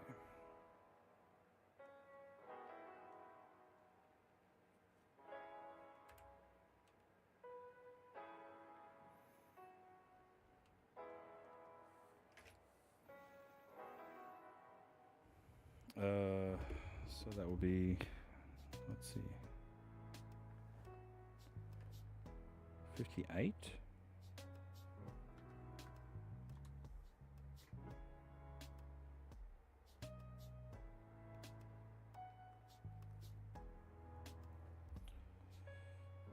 $42.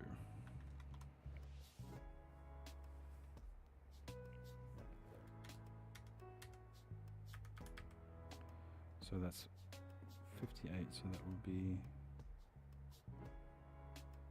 57.5.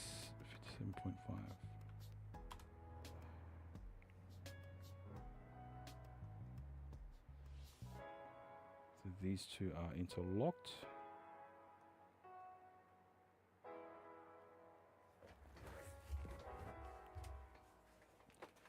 Because I can't use a 295. Oh, I can, but then I have to. Oh, we're not even using it the same thing anyway. Okay, so let's copy paste this. This will need to align to this. And then it will need to be raised 1.6. Okay.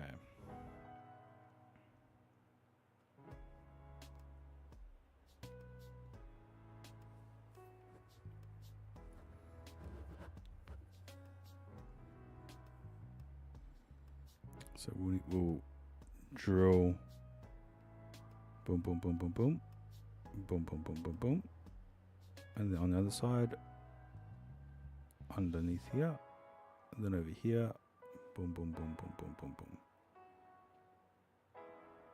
Oh, actually no, we need to move it across 1.6 in order to get the max use of the 595 board. So this here would be 595. And then we'll trim this to 42.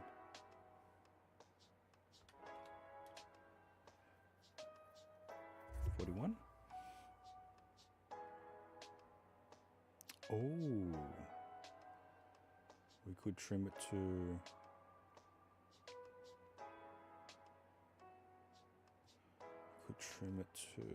because then we can add another 595 as the door. So if we copy paste, call this green, but then are we able to call this transparent? How much room do we have for a door to shut? Not much. So unless I sacrifice one of the sides and have no foam of this box, unblock that.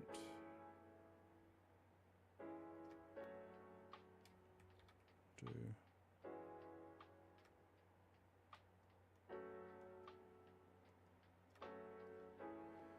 so we need to do that. So if this was 42, so it'll be 40.4.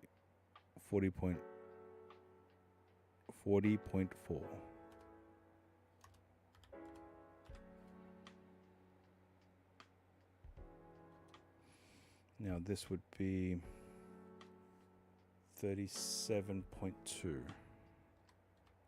Take into account the thickness of the 16mm wood. And now we will bring in the shaver. Okay, so let's group all these bad boys together.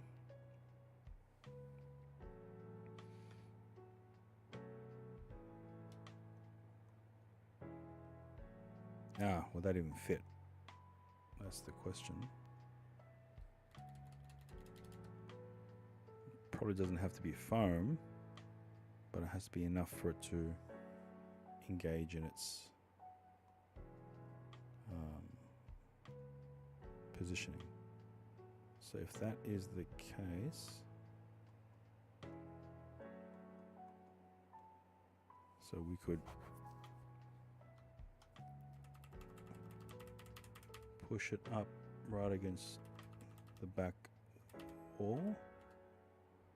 We should have enough for a door to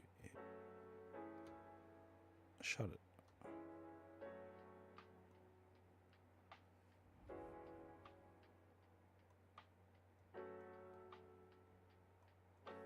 Okay, let's move it minus 1.6.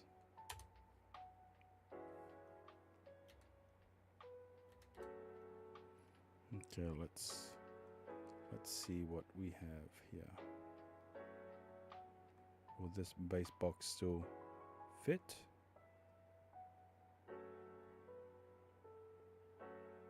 Okay. According to this, it does. And then we can have this as 74. So that's 74. This is 75.6. And then this is 74. 74 as well. Okay, cool. So most of the weight is over here. So this isn't the platform for what I would use for Santa style photos. So for the Santa photos, I mean, I could, now that we have established this type of scenario. So then the only problem here is the box. It will be able to fit in, not as intended though, if we wanted to travel it as one unit.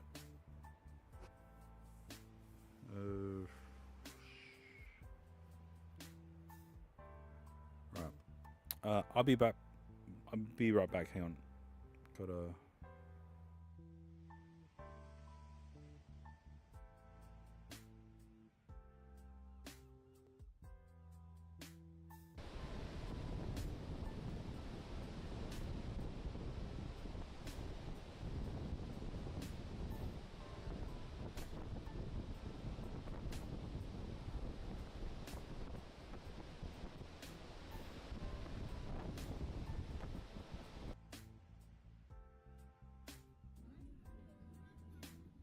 let me spin you around because that's enough sunset. Oh shit. Oh shit. I can hear it. I can hear it. Better go. Better go, go, go, go, go, go. Can you hear the rain? Can you hear the fucking rain?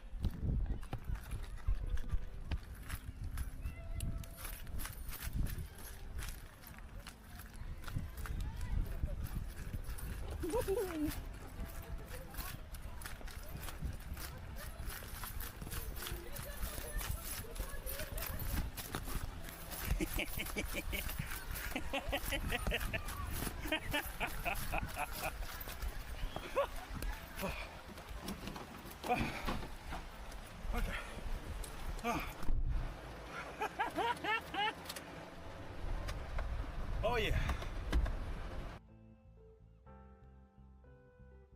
Can you guess what this hoodie is? I'll show you the back.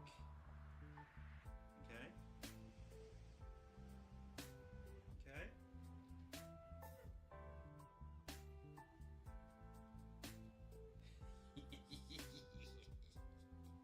I got a hoodie version. So I had a shirt version the other week. So I got a hoodie version. Oh, you so this is a hoodie version.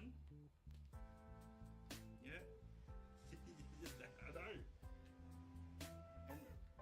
And these feel like they're embroidered. They're rised print. The Homer feels like a normal heat transfer, but the actual black areas, it feels like it's been embroidered. So that's pretty awesome.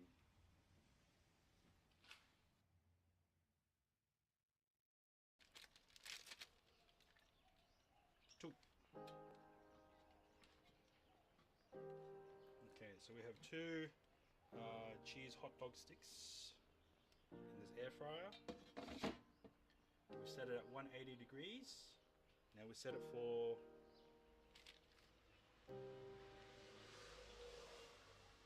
15 minutes.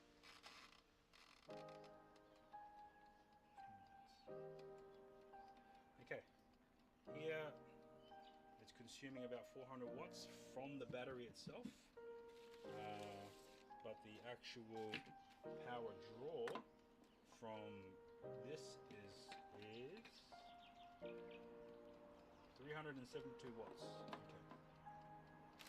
Okay.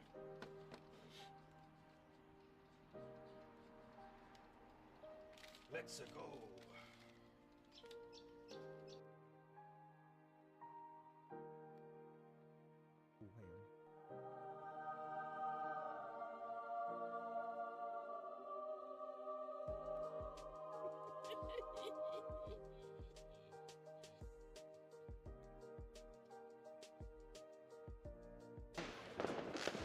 So the fires and it will just burn itself out as long as it's not.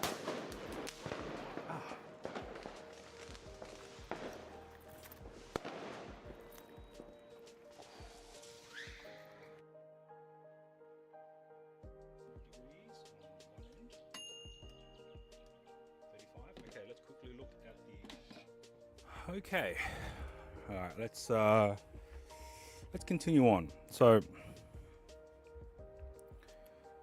the main unit is, let me just make this as a transparent. Thank you.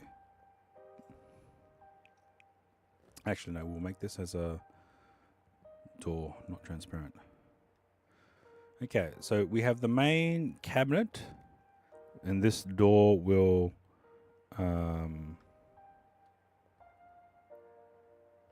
Chris, welcome on in. Hope you are doing well. There. So that is the door that will swing out, and then this will be dragged out. Then the top unit will do its thing. I need to mount the pole. Shit, okay.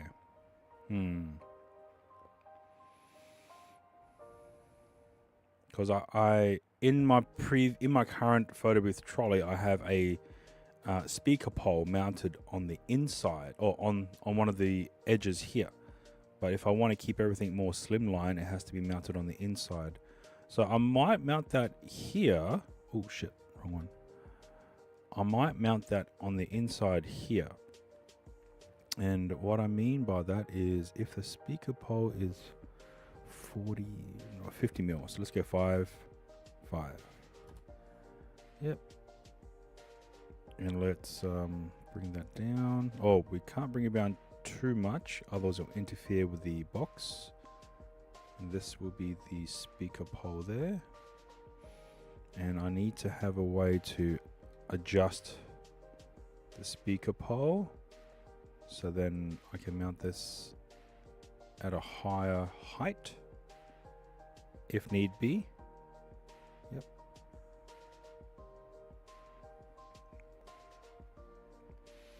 I could mount it on the outside. And then this will flow back in. The door will stay opened. I would usually have a flap mechanism as well. And on my previous photo booth setup, I have a top panel that with hinges that just opens up to the other side. But unfortunately, I might not have that luxury if I want to keep everything slimline and compact. Okay.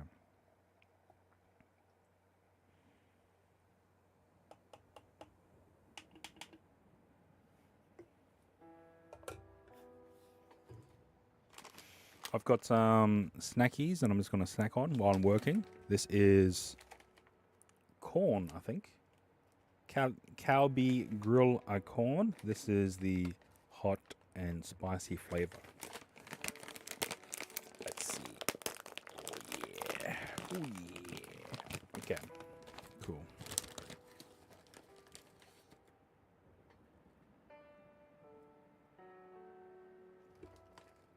Nice. There's the barbecue flavor as well. Oh.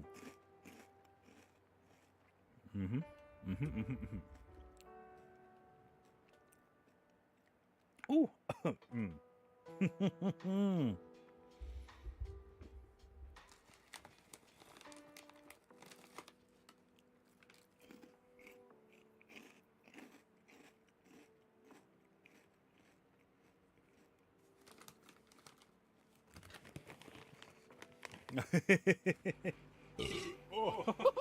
Yeah. Yep.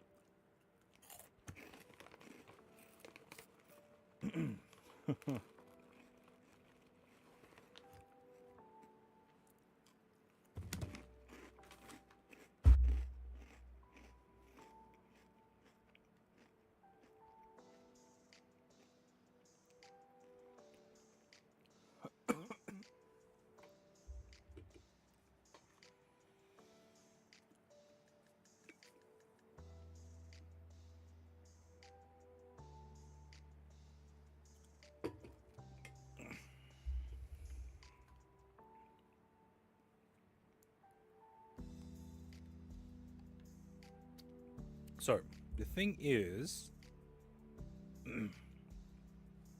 in my previous trolley, I've also stacked tables and mounted tables to the actual trolley itself, so I can carry everything on one trolley. Essentially, that's the whole idea.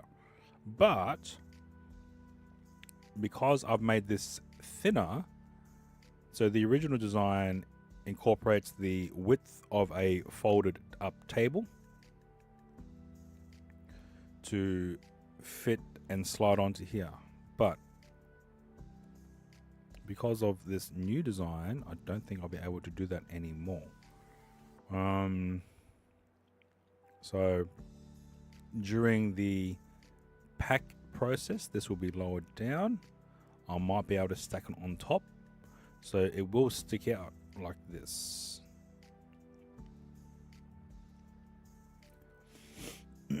But during transport, that should be fine. It's just when I get to the car, I need to remove it.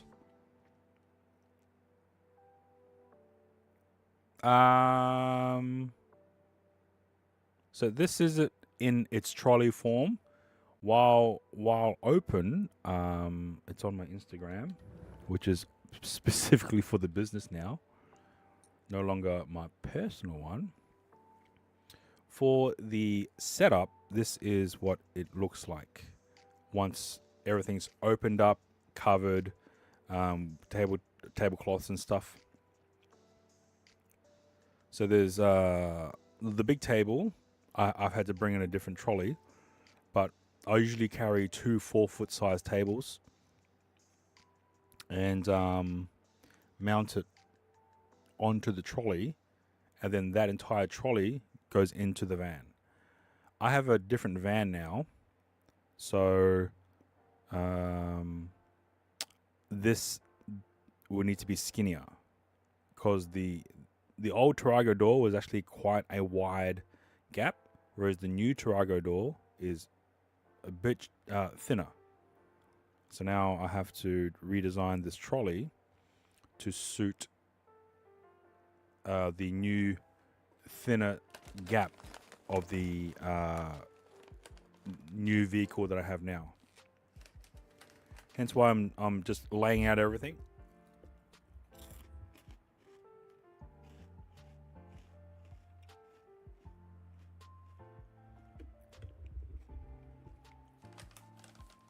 But I'm still deciding on how to transport everything all in one go.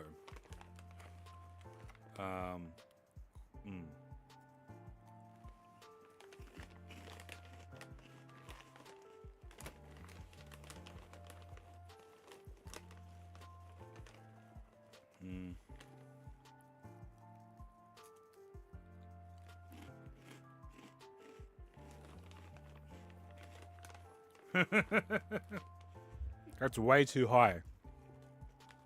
90k for a ute? Damn. And plus the tray is way too high. Unless you install like a lifting platform or a winch.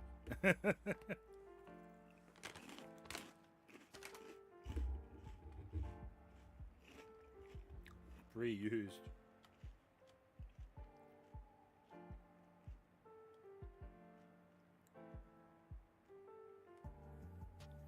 Oh shit. I've got chip powder everywhere. One owner, low case. What do you mean by pre-used? As in, it's a used vehicle.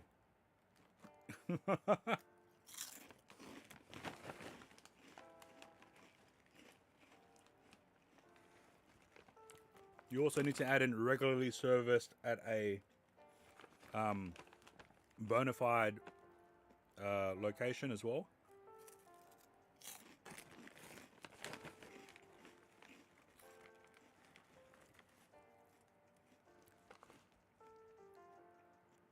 Yeah, for utes like that, the back tray is just too high.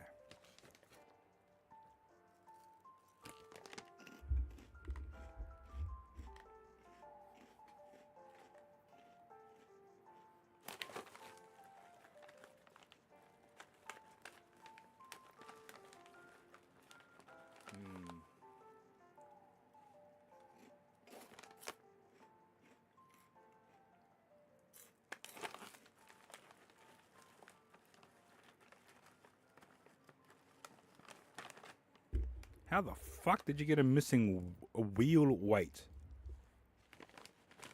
Damn. Yeah.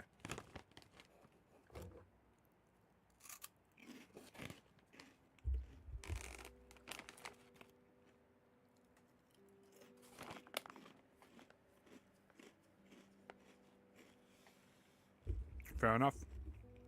Have you taken it out bush or no? Not yet. Has it only been on bitumen road? Bitumen road. Oh, sorry, sealed roads. I think that's the term. Ah. Once or twice.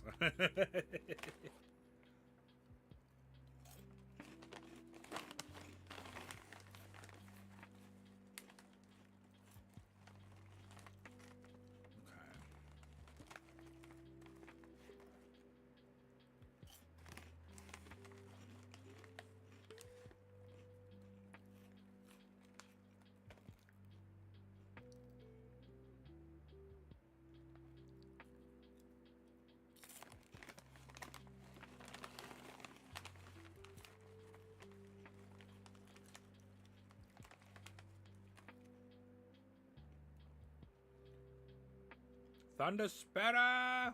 Welcome on in.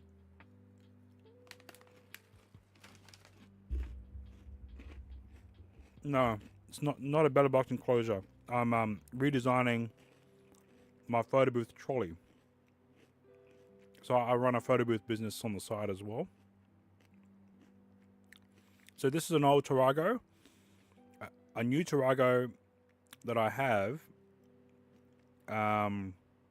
has the door gap is smaller than what was originally on the old Tarago. So I'm this trolley is now starting to disintegrate. And yeah, I'm now designing a new trolley to be a bit more skinnier in order to fit the new Tarago's door gap, which is smaller. But now I'm in the process of, oh shit. I'm in the process of trying to figure out a more efficient way to lay out the photo booth, whilst at the same time be able to carry all the equipment needed for the photo booth gig. But yeah, no, welcome on in. It's just a chill stream. We're just talking. Deadly's trying to sell me his ute. I'm not biting. Sorry, bro. OF.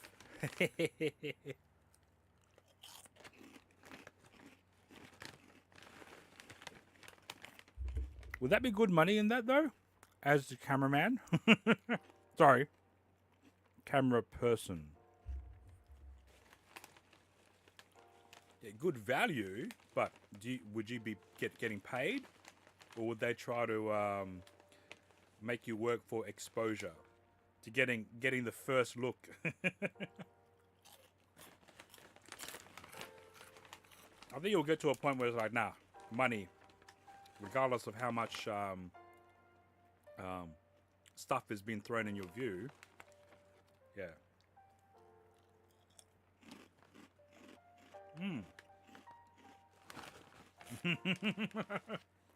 Scam! Yes. Paid and exposure. Okay. That's another story. So, there was an event about to happen. Or, I was in talks with a company who was providing, who's been, there's a word? I can't remember. So there's a company. It's almost like a wedding planner, but for events and stuff, right? So you have the main company that's paid the event coordinator to organize everything. So the event coordinator contacted me, discussing availability, location, theme, what I can and can't provide, all that. And that's a back and forth. Now it got into a point where, okay, let's talk about price. These are my rates. That's it, because yeah, I ain't working for free. So response was, this is a big event. There'll be a lot of eyes, a lot of people with networking from different areas. So this will be a good opportunity for you to show off your company for exposure. And I'm like, straight up, nah, sorry. Exposure don't pay for fuel. Exposure don't put food on the table. Exposure, yeah. I'm just like, exposure doesn't pay for insurance, because setting up a photo booth, a lot of people like it. And events where alcohol is involved, a lot of drunk people love it. And yeah, there was going to be quite a few trips and falls. So yeah.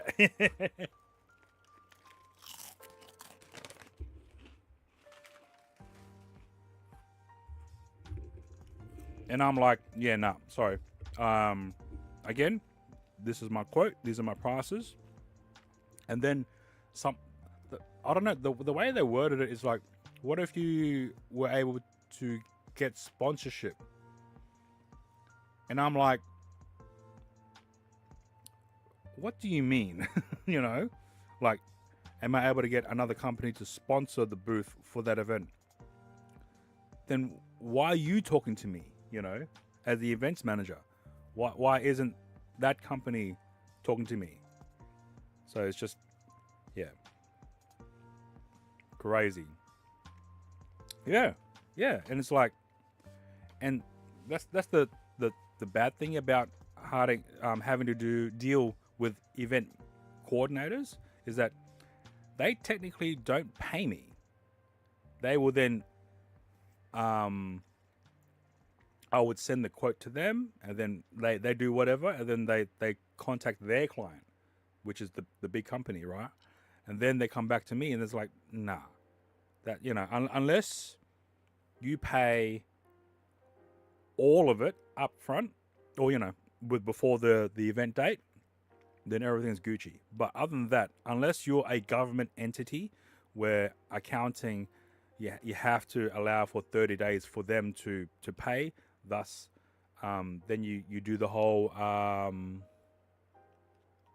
purchase order thing, which is, yeah, in itself another thing to deal with. But yeah, I haven't heard from that company ever again. So it's like, yeah, nah, fuck that. Nah, not doing that. Sorry. So there was another event that a government event, an Australian government event, like politician government. They wanted my services for an event. Fine, you know, no worries. They contacted me in June or July. Oh, in January they contacted me for the event in November. So they were on the ball, getting everything all sorted out. Come June, or whatever, the federal election happened, right? So whoever was in power then all changed over. And then I got an email from the from the team who's now running that event, saying that they no longer require my services. I'm like, okay, I will remember this. I will remember this, because you got me to go through all the hoops of providing insurance, or a copy of a certificate of currency for insurance purposes, go through all the hoops of background check, go through all the hoops of providing a police check as well, and then providing a quote. And then it's like, yeah, sorry, we're not gonna go in it. We're going in a different direction. I don't know. They said, oh yeah, we are no longer requiring your services. And I'm like, okay, no worries, you know. But then there was another event, not government, went through all the back and forth, you know, quotes, prices, and all that. And then it got to a point, it's like, oh yeah, we're no longer needing. We've gone over budget. We are no longer needing a photo booth service. Okay, you know what? No worries. That sounds fair. And end the conversation contract. Event day, all these photos pop up of a photo booth, and I'm like, these motherfucking dogs. The excuse they used was they didn't have it in the budget, and yet they have a photo booth there. So it's like, nah, I'm putting you on a list. Fuck that. Yeah. So we were still in the quote stage, right? So, you know, no harm done, at least for the government. But for this other event where they're like, oh, sorry, no, we don't have anything else in the budget. I'm like, yeah, no worries. It's still early days, you know. The event isn't until 6 months later. No worries. And then event day happens, and rummaging through social media content, because, you know, it was a date that I booked out for them, and I haven't gotten another booking for that date, so I was still, available. And then looking at that particular event, seeing some photos that people have put up through Instagram or Facebook, photo booth. And I'm like, you dogs. Fucking dogs. Nah. So, yep, put them on a list too. It's like, yeah, nah. It's all bullshit. It's all bullshit. But, yeah. How do we get to this point? I'm sorry. Exposure. That's right, yeah. No. Regardless, if you're... Money is what runs the world. If you can't pay for the services that you want, then I'm sorry. Go with someone else. I'm not a charity. I do offer services for or heavily discounted rates for projects or events that I believe in, right? So I'll be doing, and I only do maybe 2, maybe 3 of those a year. So yeah, pro bono is what I would do for that.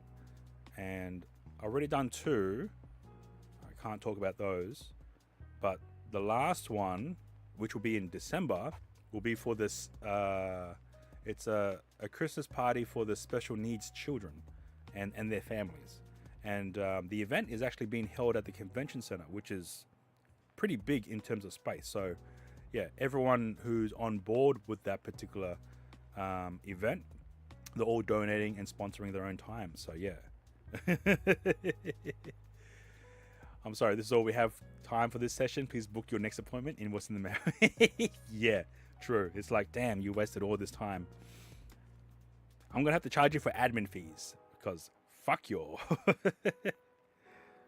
85k base, bro.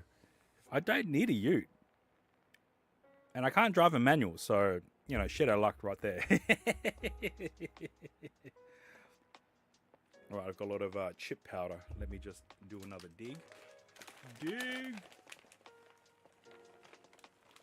No. Oh, so Deadly's trying to sell his ute. It's auto? Nah, can't do it. I'm sorry.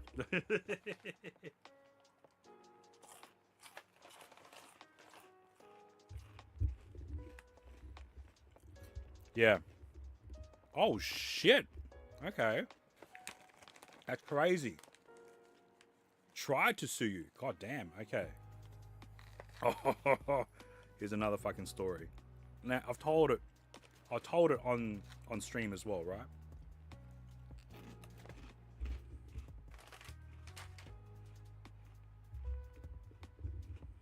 Oh, nice. So I was at an event doing the photo booth, right? And there was a person there who was interested in what I was offering, and then asked me if I wanted to provide my services for a cultural event. I'm saying cultural, like Greek festival, Indian festival, Chinese festival, cultural event, right? And I don't want to single out the culture that asked me. I mean, I would, but TOS and all that. So we got to talking. I gave him my business card. Contact me via email to continue this discussion, right? I'll tell you after, Deadly.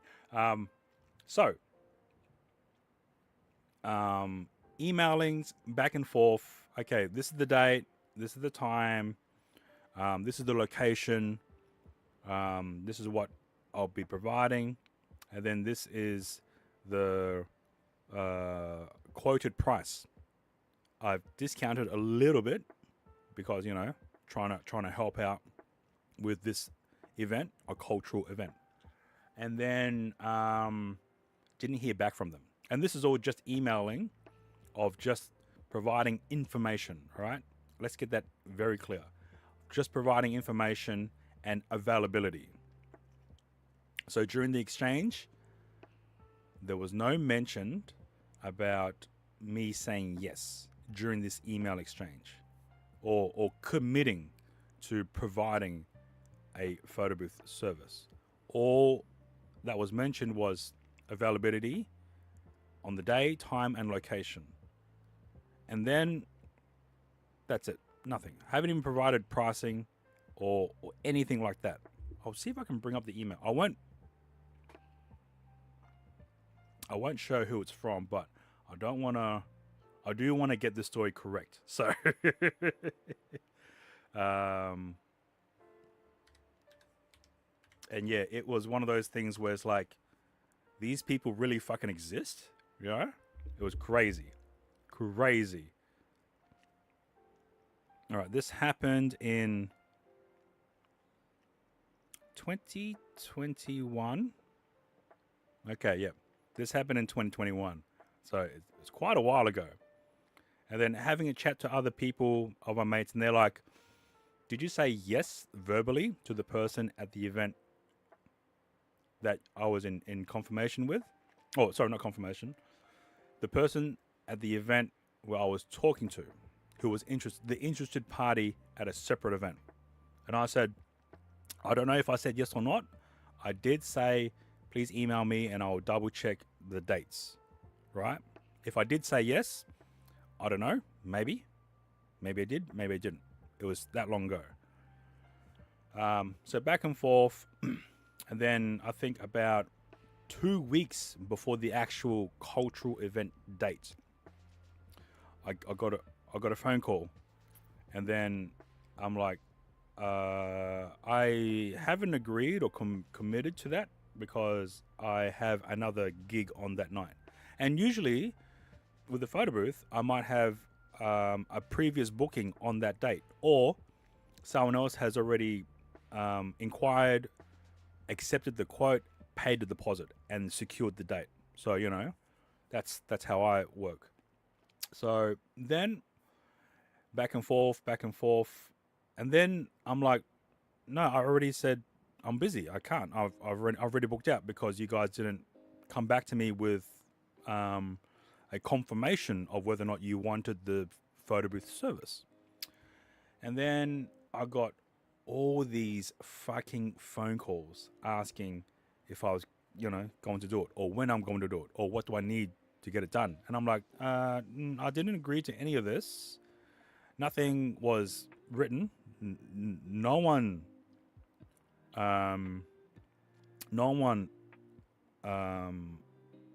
accepted, or no one even broached the idea of, oh, please send me a quote, you know, that, right? So there was no quote made. So no pricing was listed, no quote was made or sent. And during that time, the initial communication was from a person's email address that wasn't part of the cultural committee, like the Chinese committee in Darwin, the Greek Brotherhood committee in Darwin, you know, stuff like that. So usually with cultural social clubs, there's a committee, there's a president, there's accounting, there's all this other stuff. So none of the correspondence that I had actually was from anyone from the committee. Okay. And then a few more phone calls, literally one after another, just calling, trying to figure it out. And then just me turning them down because, yeah, I didn't agree to anything. No one's accepted. I didn't send a quote out, so there was no acceptance. So all that.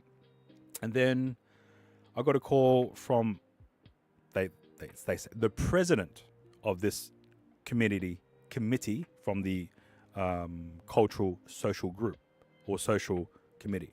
And they're like, oh, it was my understanding that you were going to provide a service for this cultural event on this date.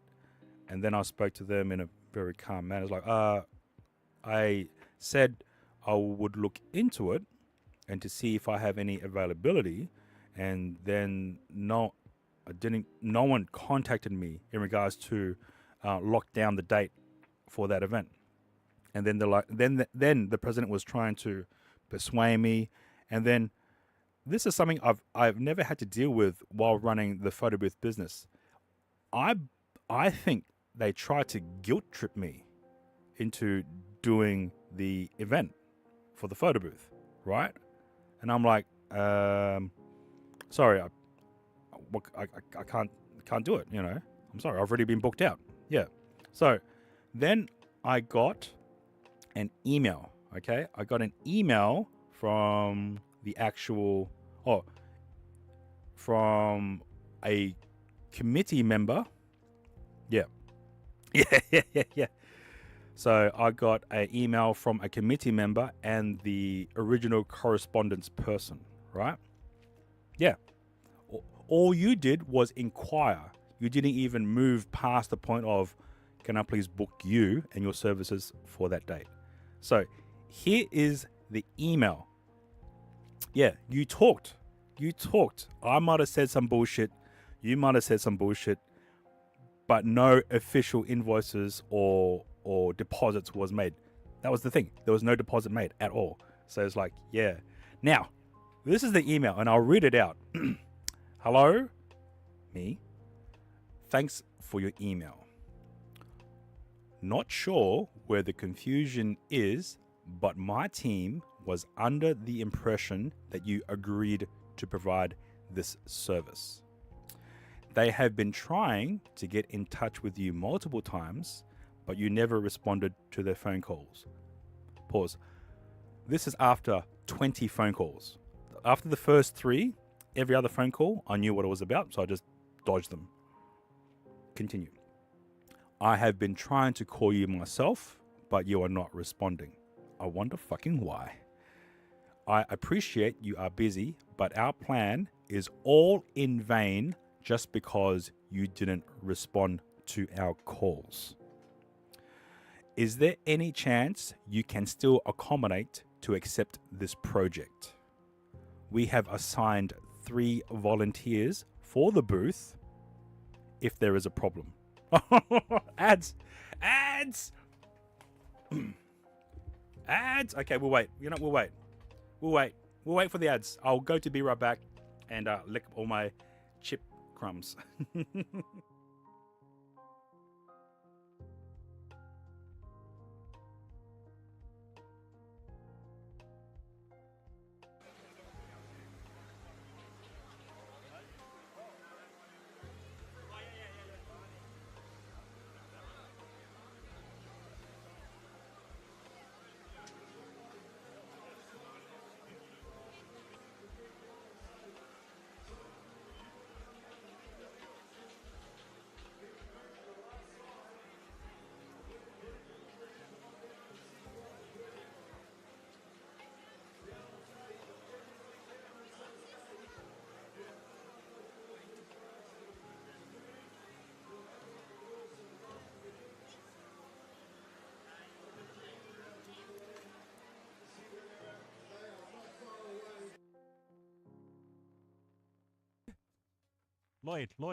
Lloyd.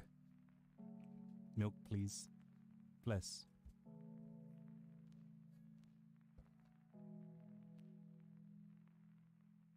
Now that we're here, let's have... That's... Oh.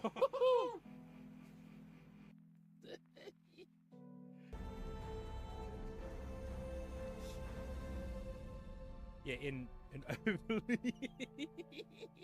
In overlays. Oh.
Okay, we're back. Okay.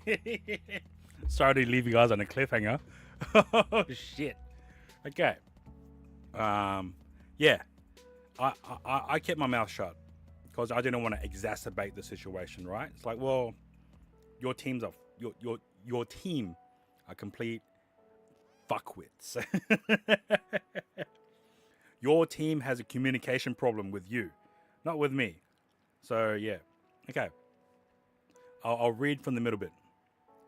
I appreciate you are busy, but our plan is all in vain because you didn't respond to our calls. Okay, this is what they wrote. Is there any chance you can still accommodate this? Is there any chance you can still accommodate to accept this project? We have assigned 3 volunteers for the booth if there is a problem. I'm pretty sure that's what they said. Okay, this is the thing that got me. Okay. We heavily relied on your expertise, and everyone in the team is loving the concept. As such, let's not ruin the festival where we are expecting over 8,000 people. And in the previous communications,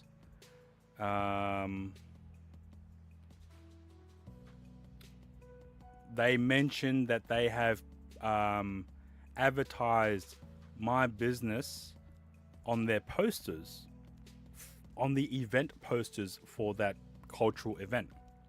Right? They mentioned that somewhere. Now, I can't bring that up. I mean, I can, but I can and I cannot. So, there was a communication in which someone on their team mentioned that my business, my logo, was used on the event posters to drum up interest. You know, like you have a poster. Oh, there's the music. There's a water slide. There's dancers. There's food. There's a jumping castle for the kids, and then apparently there's photo booths. Now, I can't show it because it'll just I did take. So I was walking around Darwin City where there's posters everywhere of every event, right? So if there's an upcoming event, there'll be a poster.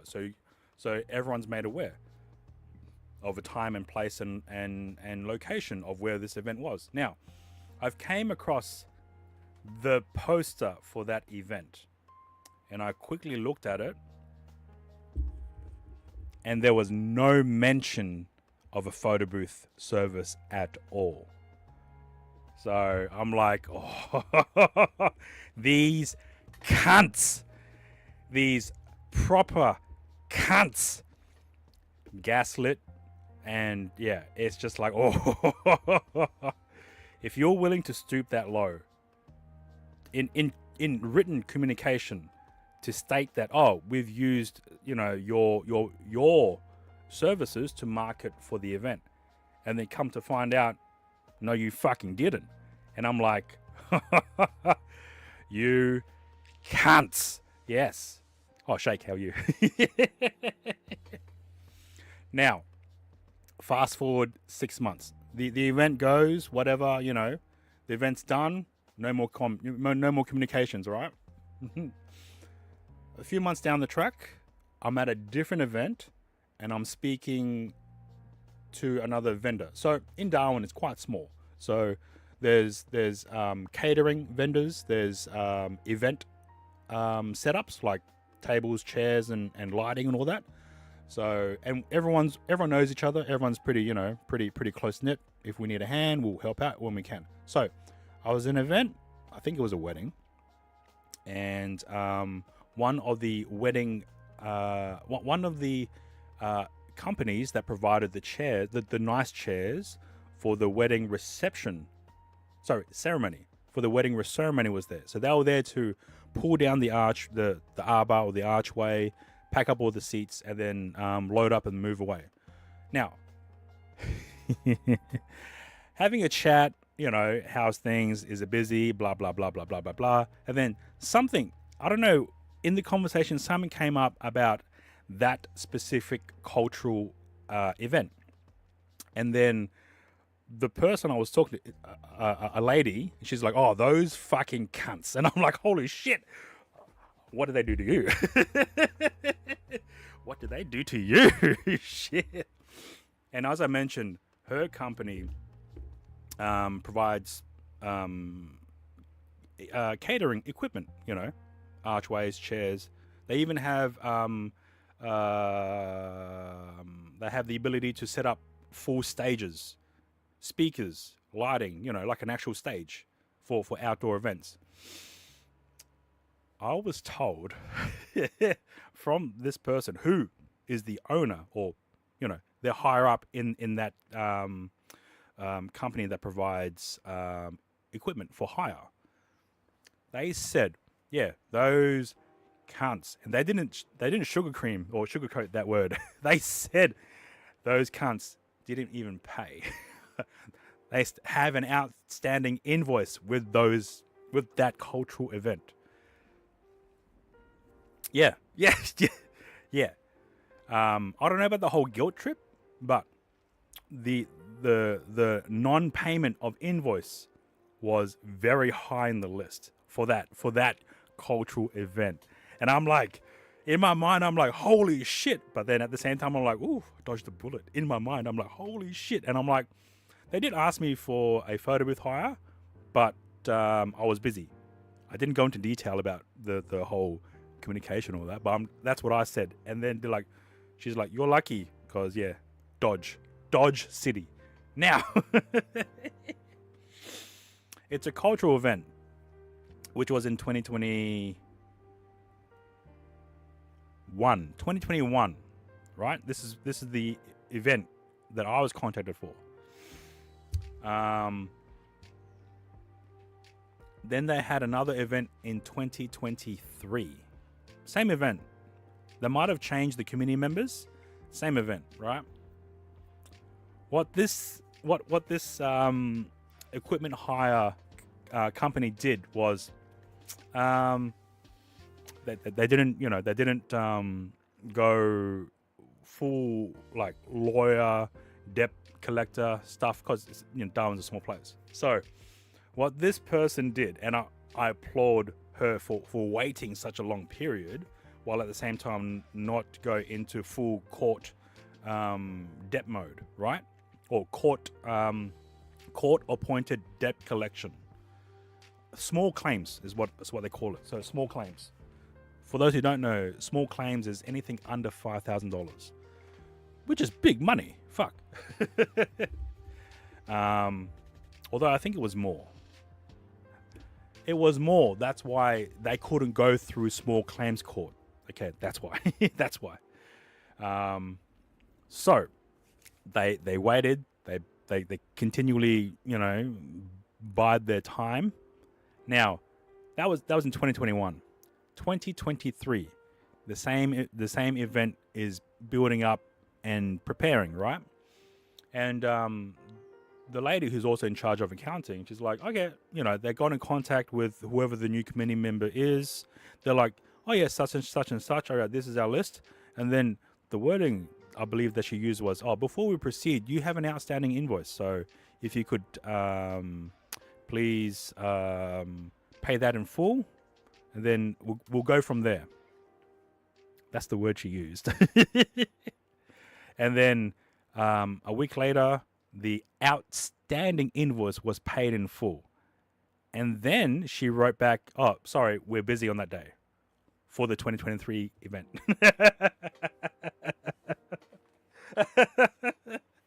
Oh, so yeah, I applaud of the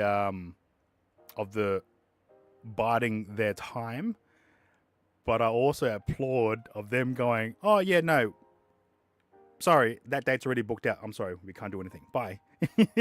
And it's not like that cultural committee can go after them, because technically the committee owed the equipment hire mob money. So it's like, yeah, what can you do? And yeah, it was crazy. After hearing that, I'm like, there's a few other people here, vendors in this type of environment, providing services, photography, balloons, cake, decorations, and they all have a story about that particular culture, event, committee. Okay, not the entire culture, the cultural event committee. And it's just unfortunately put a sour taste on any other future endeavors in regards to that cultural event committee. But yeah, the way that she just did it, I'm like, man, that's pretty smart. Getting them to finally fully pay out the outstanding invoice without threats, without going through courts or debt collection. But then at the same time, no, we're booked out for that date. Bye. Oh man, I haven't yet encountered that in regards to a non-payment. There has been, and generally this happens over Christmas, all right, which is pretty piss poor, I must say. So I do an event, maybe the 20th, maybe 15th of December, right? And this is from a large company, right? So it's not like a committee. It's an actual company, a company's Christmas event. Send them an invoice. I get a return response. Oh, the accountant is on leave. And I'm like, what the fuck? Oh, man. Yeah. And it was one of those businesses where I have done business with them before, and they've always paid on time and all that. And it was, yeah, this was kind of the first time where that response kind of just threw me off. Like, oh, fuck, okay. If the accountant for this company isn't there, then who's gonna do all the payments? No one.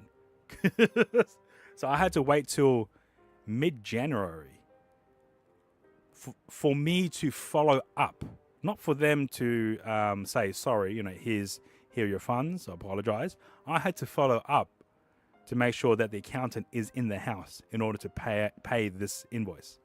And then it took another month for me to finally receive my payment.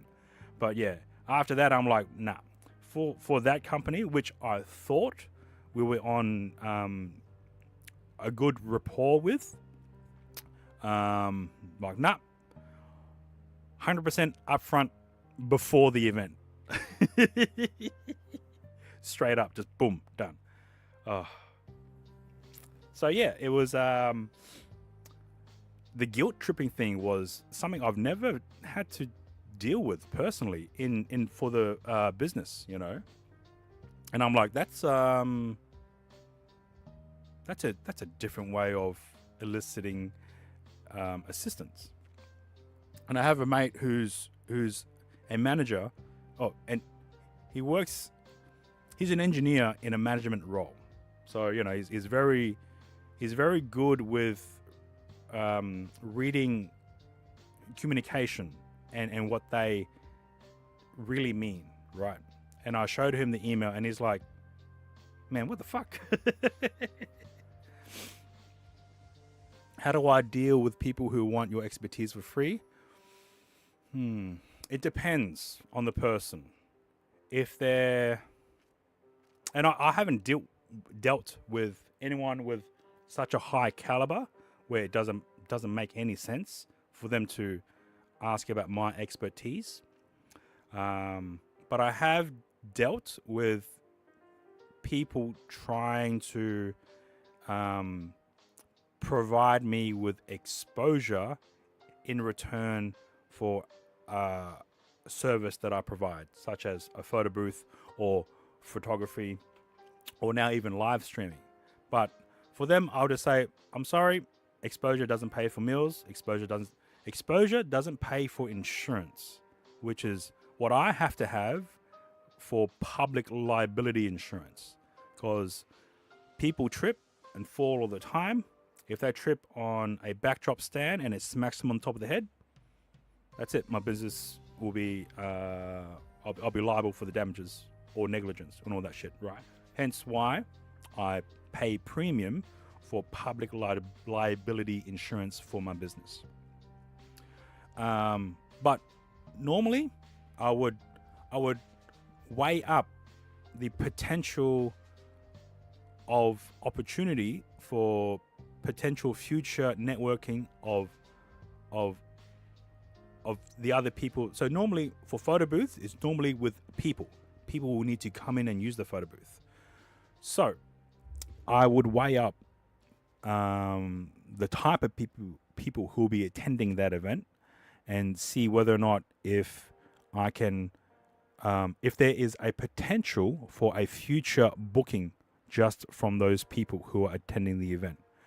From that, I will then also weigh up the time, the cost, transport, fuel, food. Food is one that I'll definitely make sure that I get. Especially if it's for people who are wanting my services for free. And I'm like, no, if there's no food for me, nah, get fucked. Get fucked. So, yeah, that's how I deal with it. Also, welcome in, jocks. Sorry if I've ranting and gone overboard a bit, but yeah. But yeah, it really depends on the person or event that's happening in order for me to weigh up my options on whether or not get fucked. Yes, thank you, Shake. And weigh up my options on whether or not this event could be a benefit for me in terms of getting future bookings for the future, right? Or whether or not it's just a thing that people are trying to use for free. I have been in that situation where I was silly enough to believe that doing this free event will get me more business in the future. After the first half an hour, I realized that wasn't the case, right? So, and at the same time, I didn't want to put on my networking face, like, oh, how are you? You know, blah, blah, blah, blah. This is what I do, blah, blah, blah, blah, blah, blah. Please contact me, blah, blah, blah. So I didn't want to put on that face either. So the way that I've managed to, I would tell every guest who comes into the photo booth, like, oh, yes, I'm doing this for exposure, and making direct eye contact with them. So then they will then feel a bit guilty, knowing that I'm not doing this for anything. So I'm like, yeah, I'm doing this for the exposure. How do you feel? Move on. Piss off. Move on. All right. That was a rant, and I do apologize. But yeah, watch Thunder Spanner brought that. Somehow it came up, and I'm pretty sure it came when Thunder Spanner was here. So I appreciate that. Thank you. But yeah, the whole guilt tripping and gaslighting thing on a business, that's a different level for me. So yeah.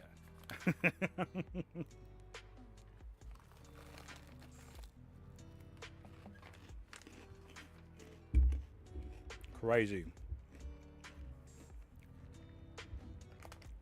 But I don't say no all the time. There are events where I can see, not even for a business future, a future potential for new business. There are some events that I do pro bono because I believe that, you know, this is a good event. I understand there's not enough money, so I'll do it for free. Jazzy, welcome on in. Hope you're doing well. You just missed me doing a entire rant.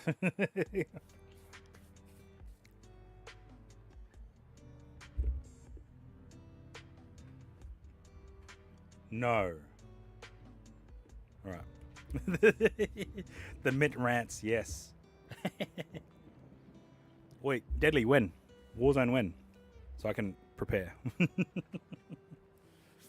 Okay. Where the fuck were we? Let me close that down. All right. So that was a long rant.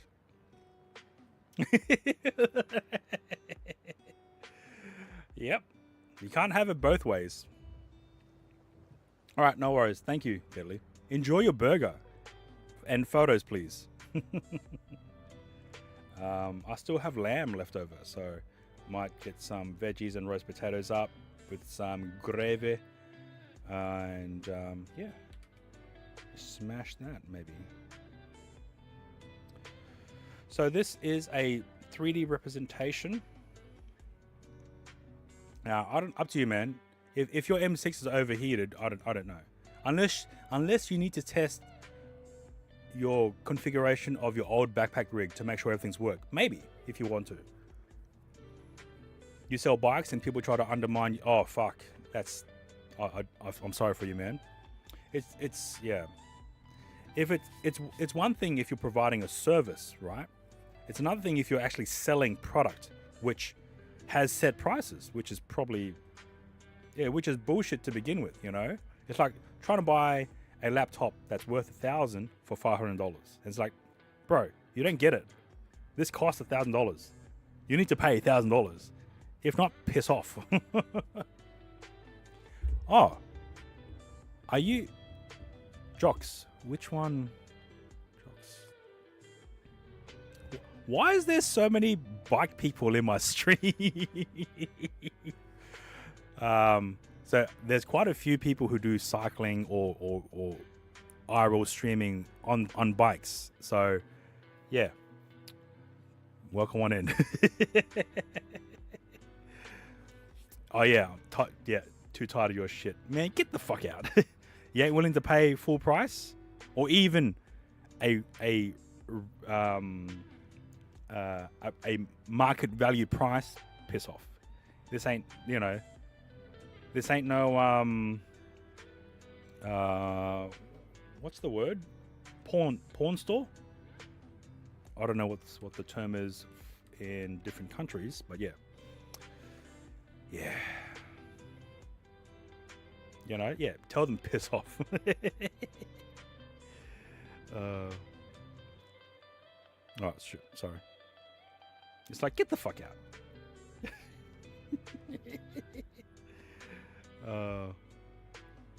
Let's go an even 100. Even 100 mil. Okay, let's bring this here. Will this be too tight? So if we... okay, it might be. So... Oh, hang on. Where's this table?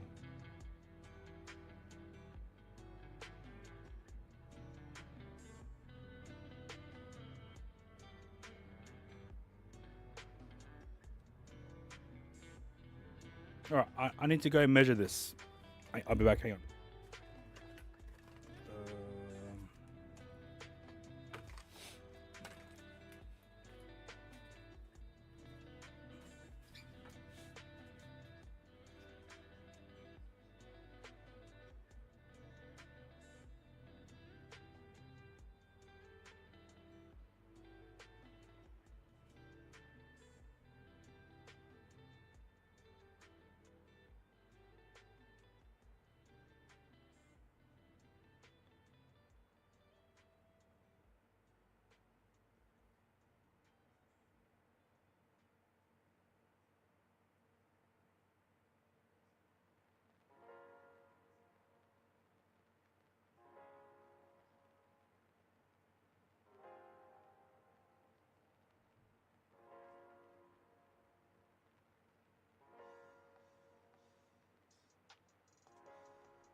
70 mil. Okay, cool.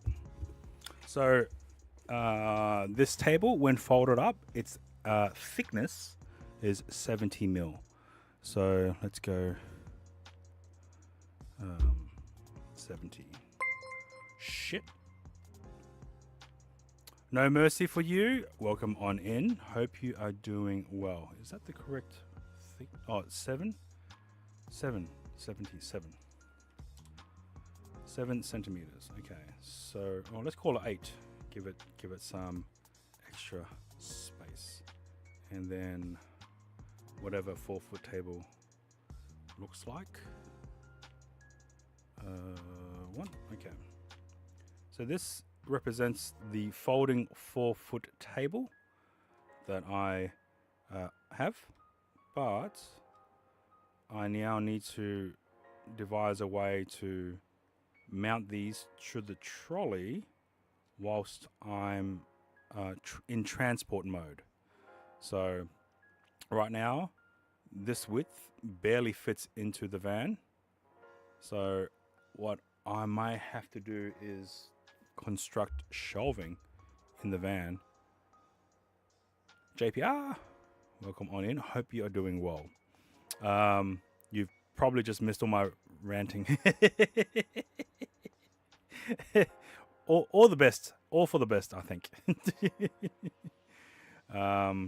Usually there is 2 of these, so let's go orange and yellow, and let's bring that over to here. Oh yeah, there was a long rant, but all good. It's fine. It's fine. Everything's fine.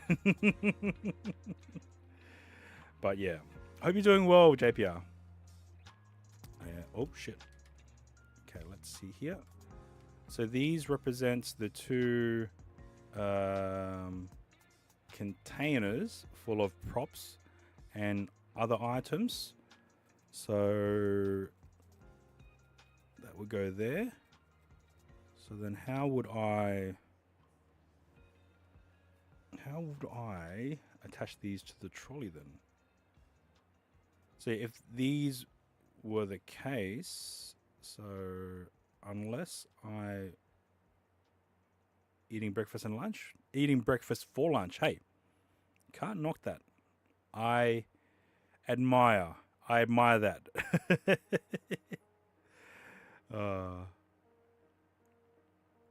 Oh wait, where are we? So 60, that is 70, 80, 81. Okay, so this is quite a short one too. So we need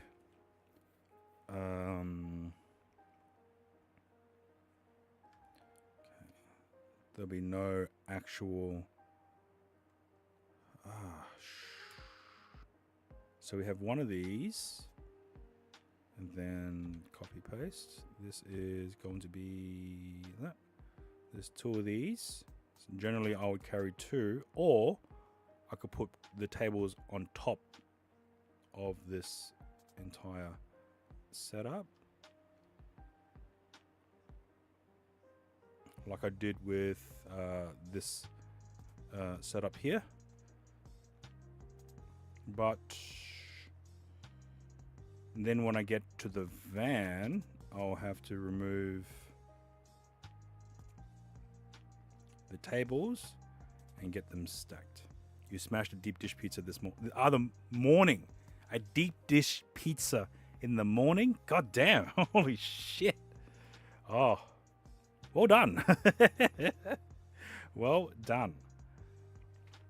Okay, I am on the fence about this now, because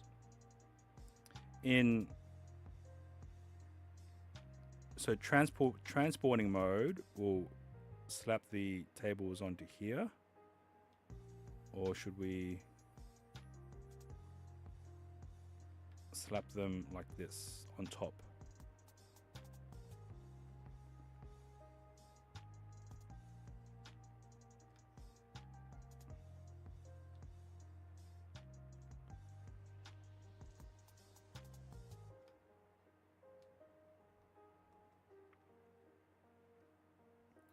Bring that out. We'll have this just for these. Assuming the height is correct. Now we still want it to be wide enough to fit through doors.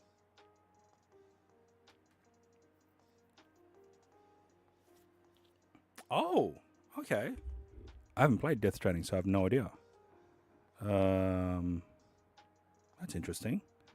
So the only problem that I can see here is literally if I wanted to mount this in this center, this entire front bit is just literally two pieces of wood like that and that.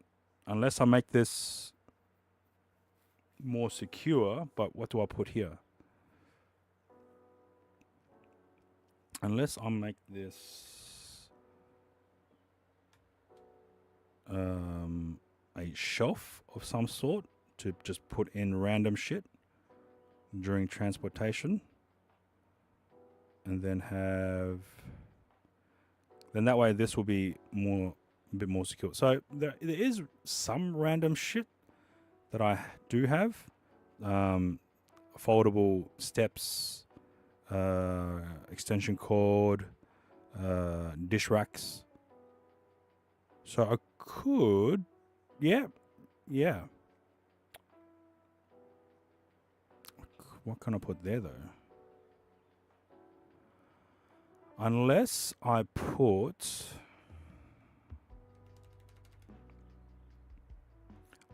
a shelf just for the prop signs, and then have the containers for the prop hats and the prop glasses.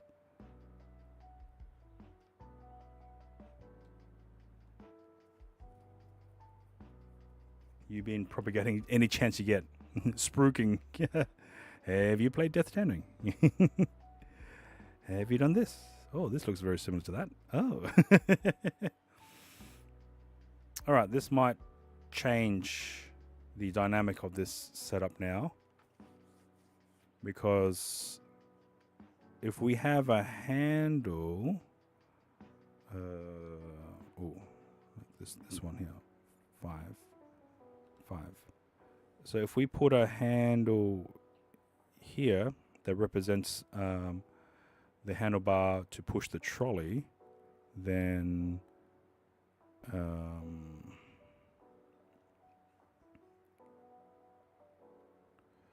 let's go 5. Oh, 5 again. 5.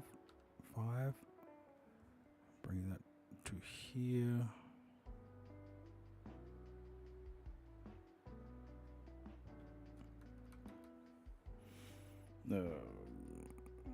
Copy paste.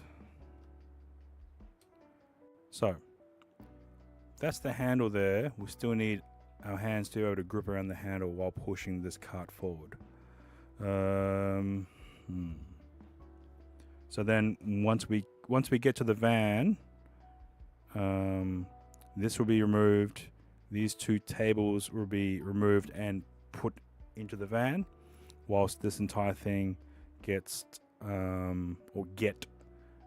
loaded into the van. So the problem that I'm foreseeing is, you could call it a problem, is this. So if I load up the bin like this, but then I would only need 1. If I put the prop signs under here,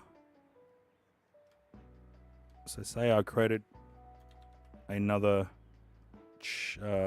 pull-out chest, and then that was handy. That fits like a glove. So say I installed a pull-out chest here with a locking mechanism. Then I could put in prop signs, and because the flash will go here. Let's look to see if we can find a flash. Nope. Hang on, let's look at Thingiverse or Studio Strobe 3D print.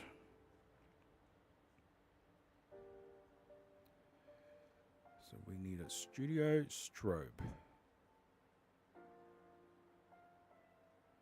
This is not it. This is not it. Maybe this, but that's a accessory, not the actual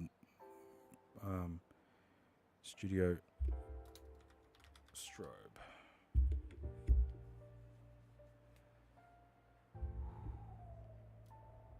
Okay, cap. Where is a 3D model? All right,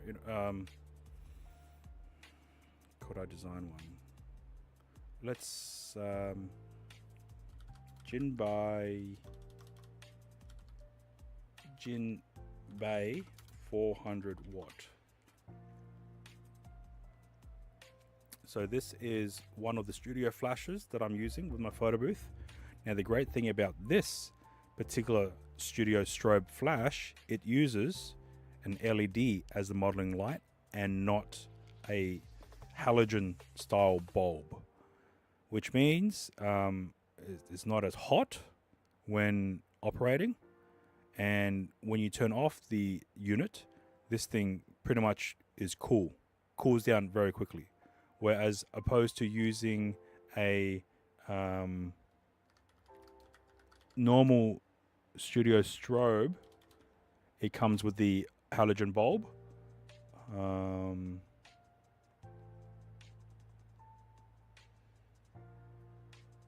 Images, well, the older cheaper ones uses the halogen bulb, which I can't see anymore unless everyone's converted over to LED, which is great. Ooh, okay. You may not know what I'm talking about. Yeah. Wow, okay. Because having an LED modeling light was very hard to find. This one. Hopefully they have, it's no longer in stock. Hopefully they have other photos like this. So, oh, that's hard to see. Yeah, that's hard to see. I'm not sure if you can see it. There is a glass bulb in the center of this strobe that is being used as a modeling light. So these things, when operating, this generates quite a bit of warmth, hotness. When you turn this off, you have to allow this bulb to cool, which sometimes may take up to 30 minutes to cool down and then store. So I'm glad that a lot more manufacturers are now adopting using a LED as a modeling lamp within these studio strobes. So yeah, although this is, when I bought it for $350, so it's actually quite cheaper now. But I want to try it's either the newer or Godox one, because no point trying to buy so this one has the halogen bulb on the inside. Hang on, LED. If I type LED in Godox, so this is a studio flash. Yeah, the bulb shattered. Yeah. Ooh, okay. This one's only rated for 200 watt, and then there's one for 300 watt, and it has a built-in receiver, which is great.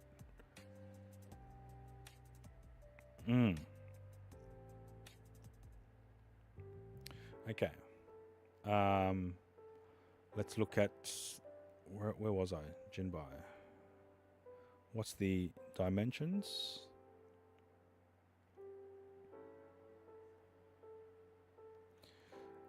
Okay, so that's 20.5 high. This is just a generalized shape.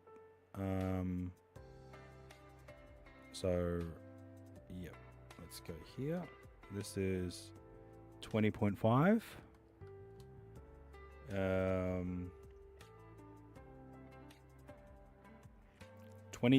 27 and 135. So 27 long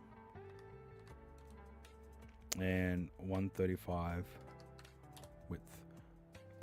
My bad. Should be 113 or 13.5.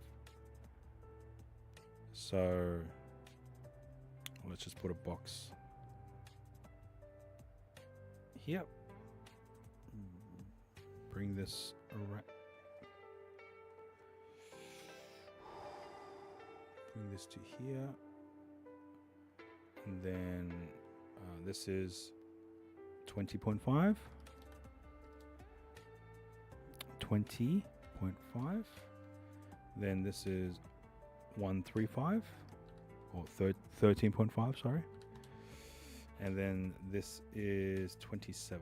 So that's fine. We'll put this over here. And then we will Control Alt Shift. Then bring it down to 10. Let's go 10.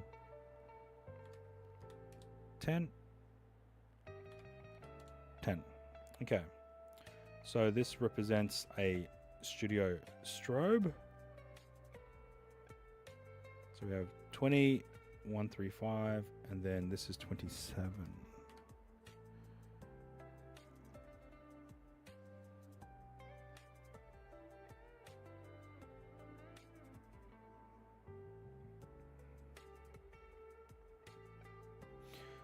I need to select that. 1, 2. Alignment, this, and this. Okay, let's also Control Alt Shift. And then 27.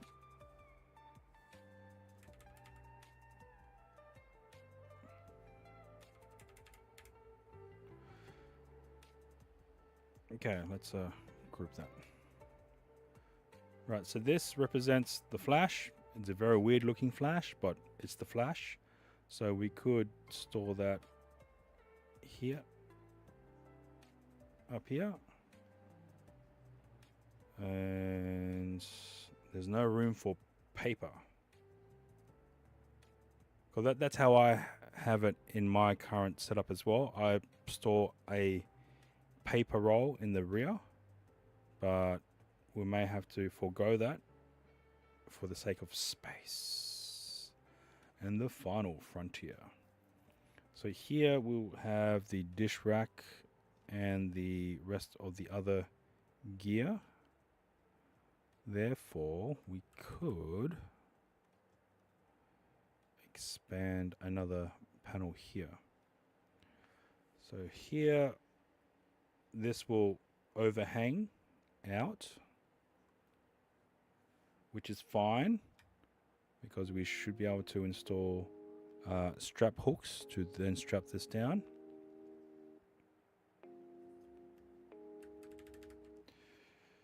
Yep, we might even install a triangle here. Let's do that. Let's go here. Let's rotate. Let's go 1.6. Now this will hopefully prevent the box, oh shit, from sliding.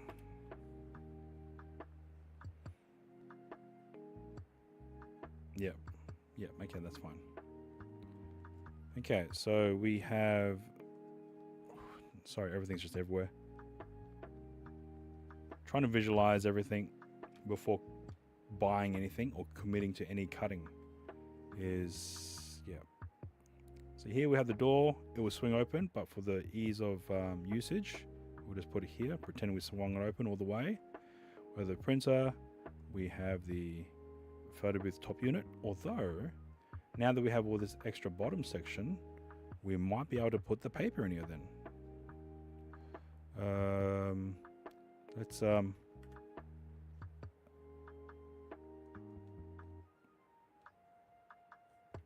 copy paste. Bring this up.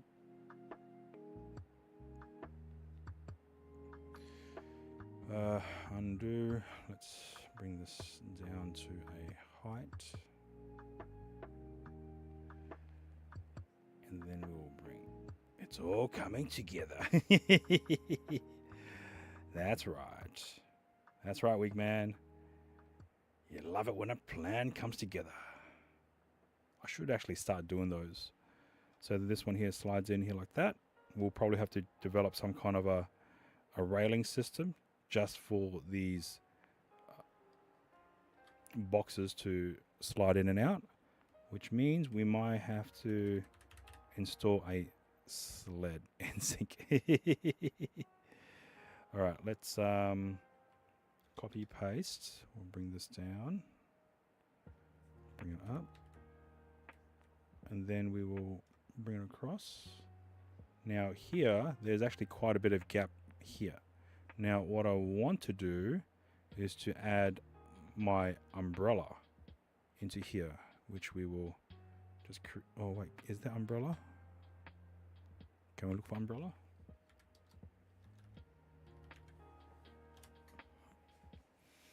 Ooh. Oh, they're opened. How dare you?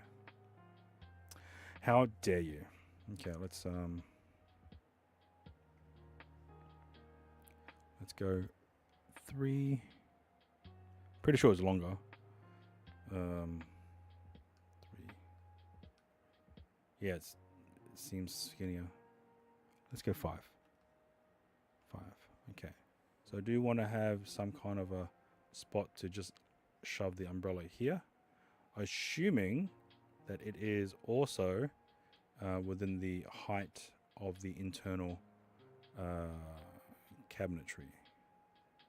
And then we'll slide this to here. Boom. All right, so during transportation, we have these 2 tables. We'll strap these 2 to the top of the cart / trolley, and then we will apply or attach this secondary box just on top of the existing box to here. And now the other items that we need to bring is the backdrop stand and the... So we have 2 tables. We have all the props, glasses, printer, photo booth head unit. And then the backdrop stand will just strap onto the top. So we also need a locking mechanism here. There'll be hinges over here. So this handle will definitely block from this door from opening all the way. Damn it. Okay. It's going to be a problem. Definitely going to be a problem.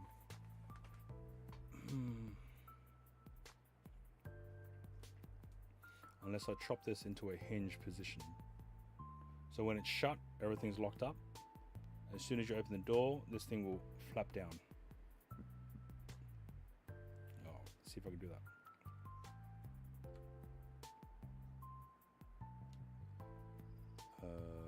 Okay, so copy paste. Bring that up.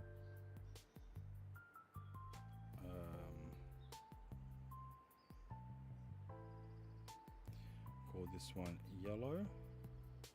Bring it up.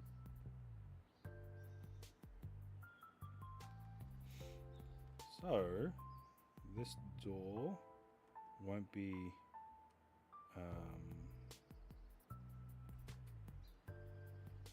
so this is a weird door.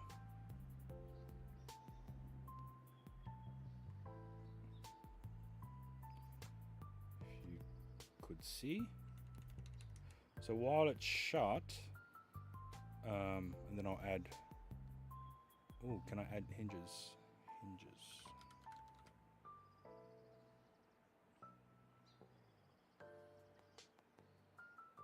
None of these are hinges. Buckle.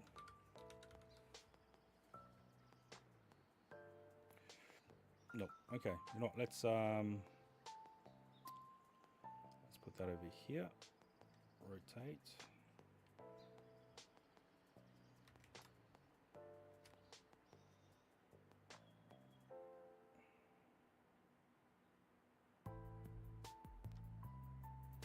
So while in transport mode, it doesn't have to look pretty at all. It just has to get to point A and get to point B. And then once it reaches its destination, we'll start the transformation to a photo booth.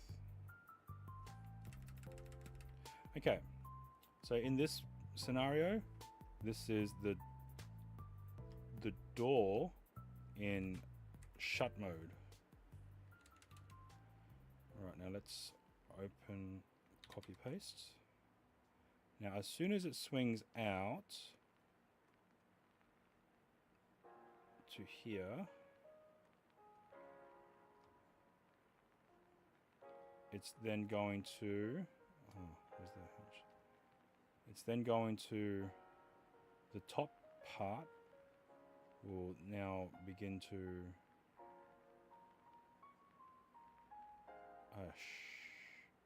how do we, and then we'll rotate.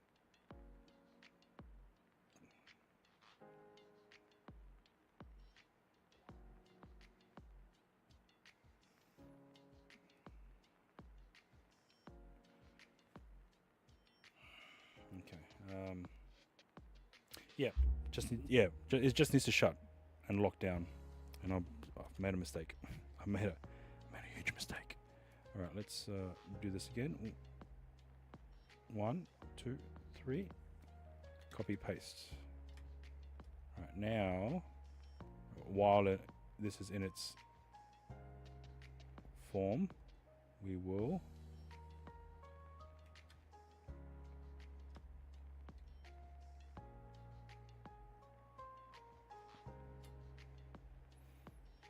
okay. I can see now. The hinge may have to be on the inside, but that's fine. This it gives the impression of what I want it to do. Okay, now rotate this entire thing.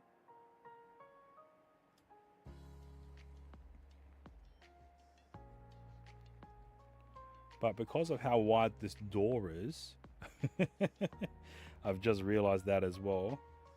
Copy paste. And then it will definitely stick out. So it may not be able to achieve, we might not be able to, oh no, we can, a table.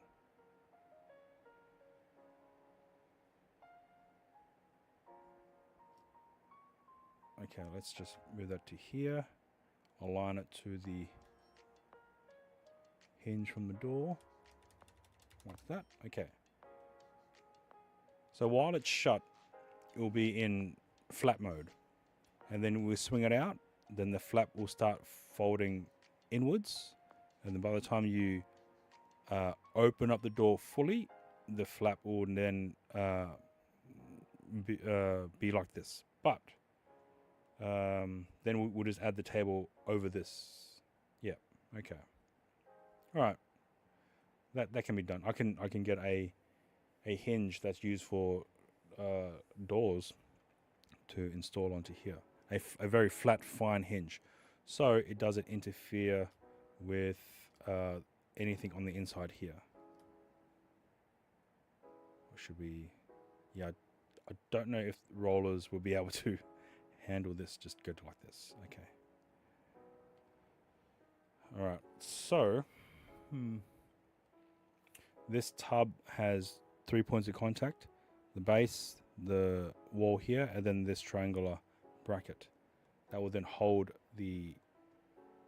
It will prevent it from sliding in that direction, but can slide in this direction out here. So we can still install a strap mechanism to then winch down and then tie it on.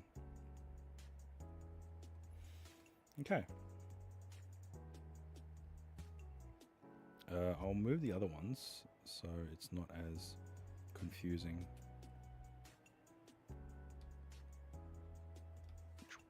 Okay. That is an idea for the new cart for the photo booth. I will have to develop one specific for the photo station, which is different because it doesn't require the use of the photo booth top unit. It just needs the printer. And that is where this blue box comes in, because that represents the generator. So if I was in another event where a photo booth and a photo station was required, I could potentially just remove this and this out of the way, and then just stack the power station onto here. But then I'll also need to transport stands and lighting as well. So I don't know if that's going to be enough for here.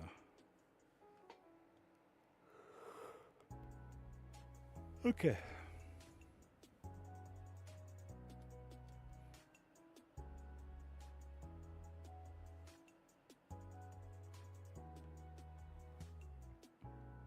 So we can put the power station there. We can then probably put the rotor lights here, because we'll probably still need a table. So we'll just bring that over here. And then the tripods. Okay, so how do we strap this down then?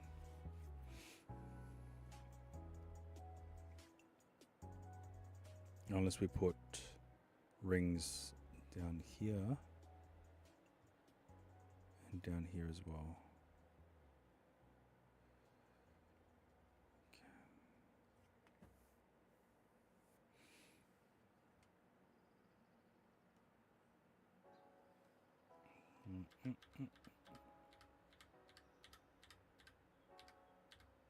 Okay.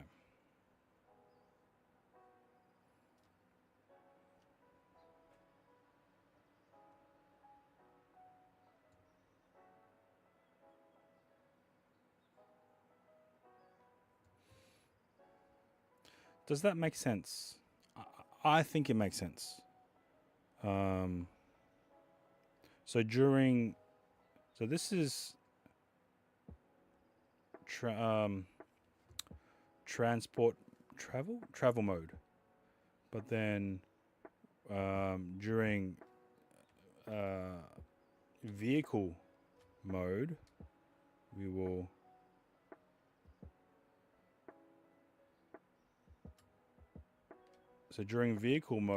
stash these tables somewhere else in the van. So then I'll have to develop a shelving system for that. Then I'll have to put this along with that as well. Put that over here like that. Done. So then this will sit in the rest of the van, and then this will be wheeled. Oh.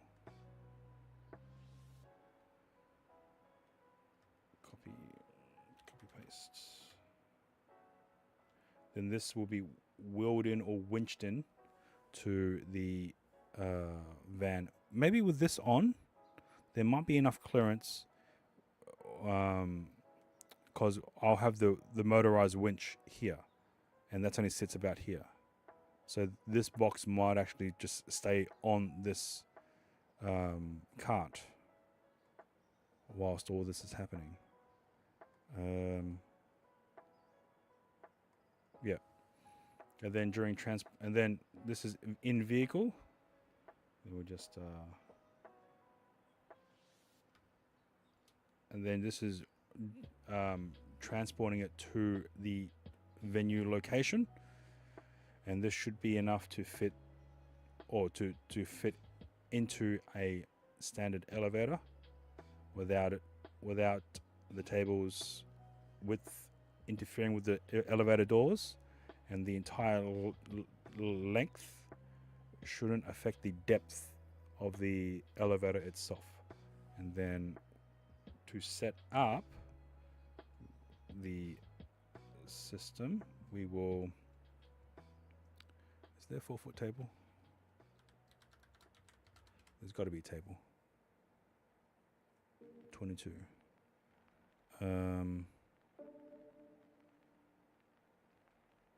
Coffee table.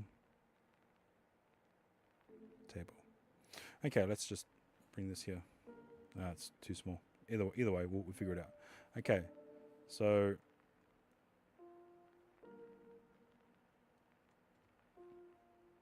we have vehicle mode.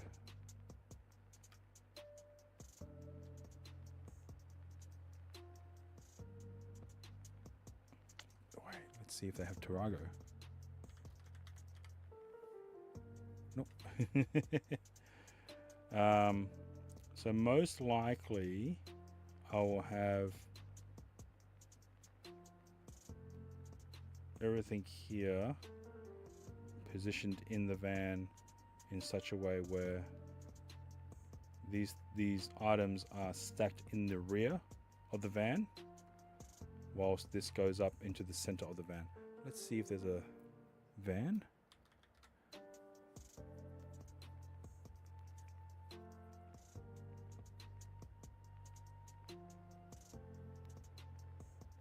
That's a weird van, but yep, you know what? It will do. Let's bring you up. Larger.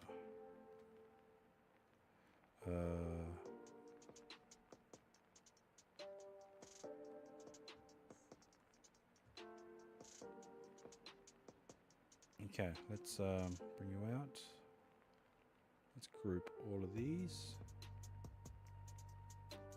Let's group all of these. It's going to take some time. Please hold. Yeah. So, bring that up. We'll bring this up as well. This is the van. That might be too high. It's okay.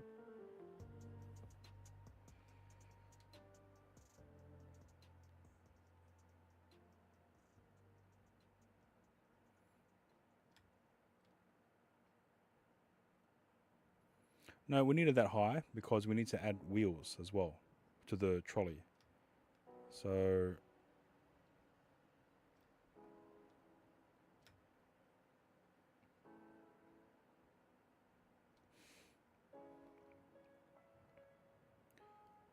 this is how essentially it will sit.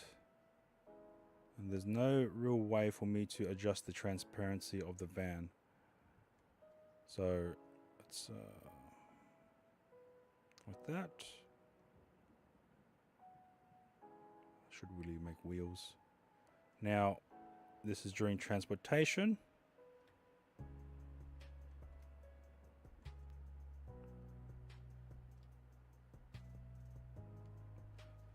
Copy paste. Now this is during setup. So we won't, these tables will be transformed to this. So we have one here. We'll color this purple. So then this prop box will be taken away. This mast will expand. Then this door will be opened.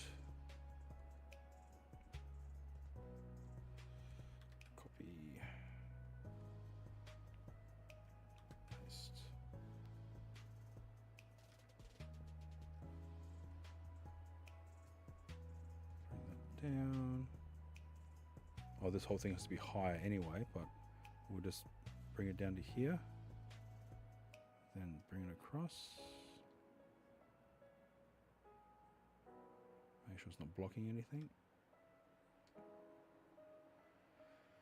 Then we need to bring this up.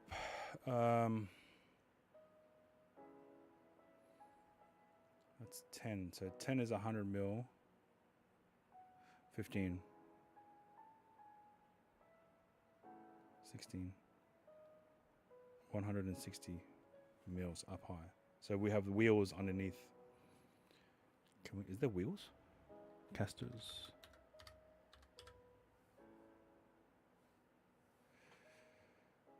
Nope. Okay, wheels.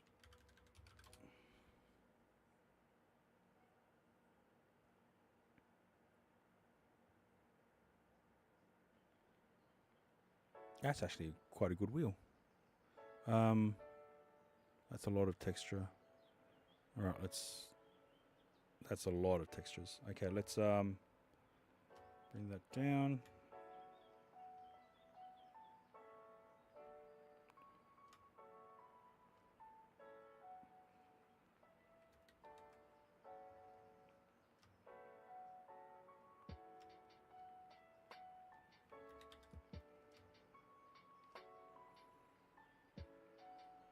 Okay, this is the trolley with the wheels. So we got the doors opened. Oh, the handle. There's the handle. That's strange that it didn't transfer over.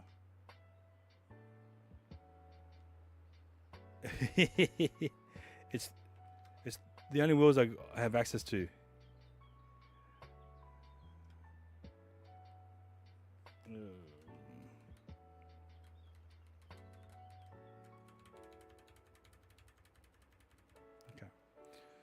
So we have the door swung open with a false flap to incorporate for the handle of the trolley. Then we will extend the mast. Then we will bring out the flash.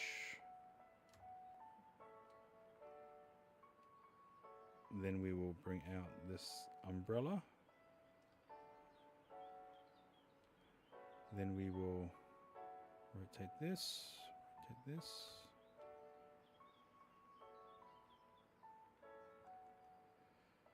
It came with very... Oh, wow. Okay.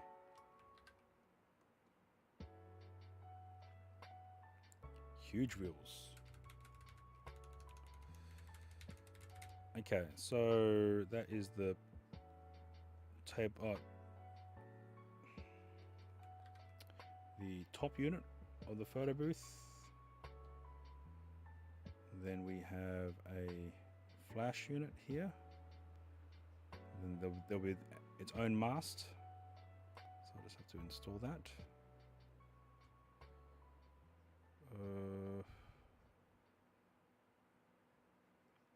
Three.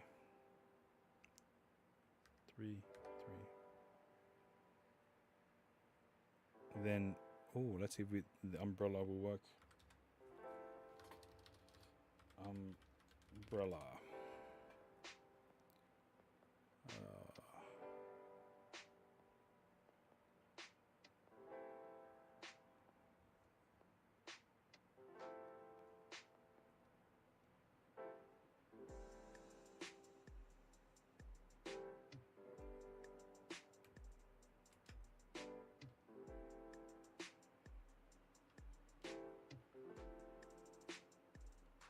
Can I color this white?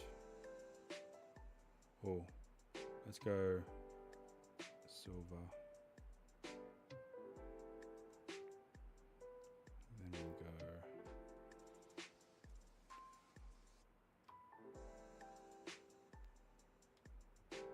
then we will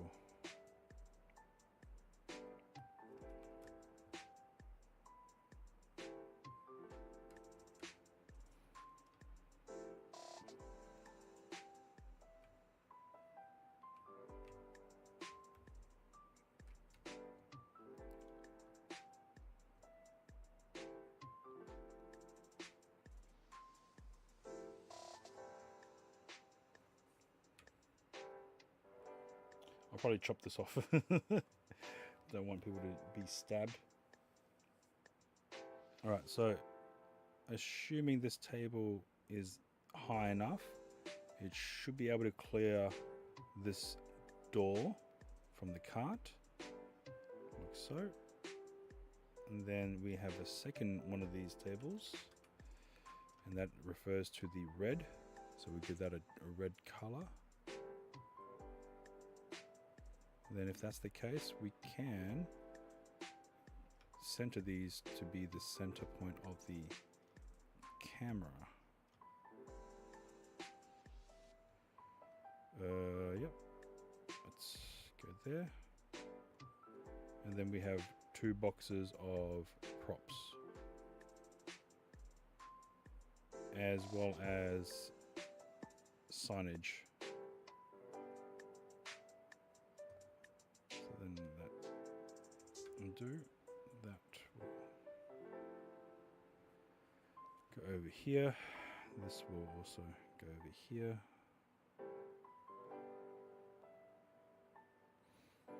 So that is the photo booth setup. Then we have these boxes of props and knickknacks.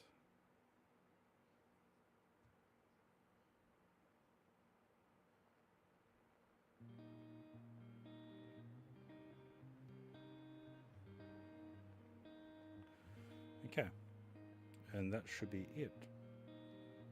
So that, okay, that's the umbrella, so we can put that over here. Put it over there. Okay. We'll probably increase the height again. I'll probably copy these wheels. Copy paste. Let's group them. Let's also select all here. Raise.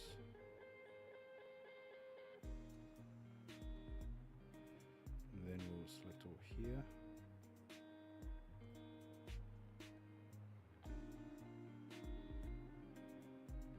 Lower. Cool.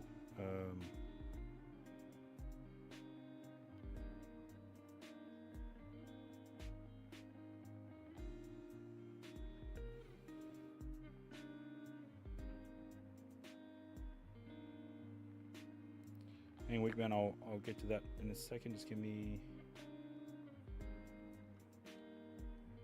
I need to. Boom.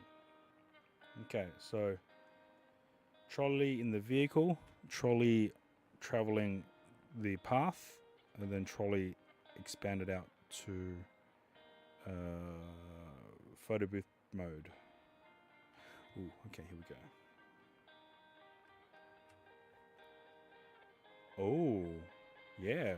Okay. It's got spots on the outside. Nice. Are they rubber wheels or are they like plastic wheels?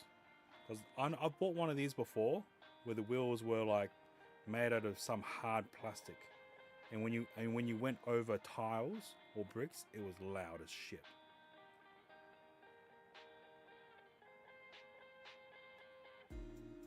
Is that a chainsaw? Rubber wheel. Okay.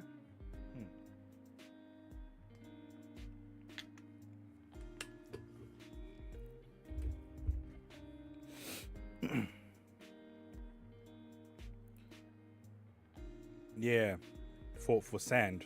They say for sand, but not really. Okay, so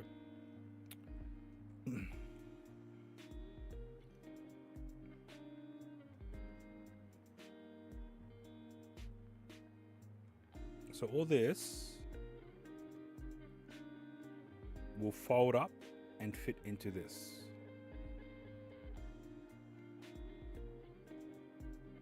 And then that's 2 tables plus the cart plus 2 boxes of props.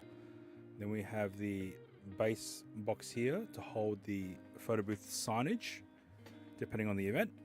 And then we have the flash and the umbrella inside the cabinet, along with the top unit. The elevated table, yeah, that does help.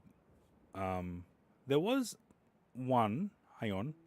Depending on your vehicle, though. Oh,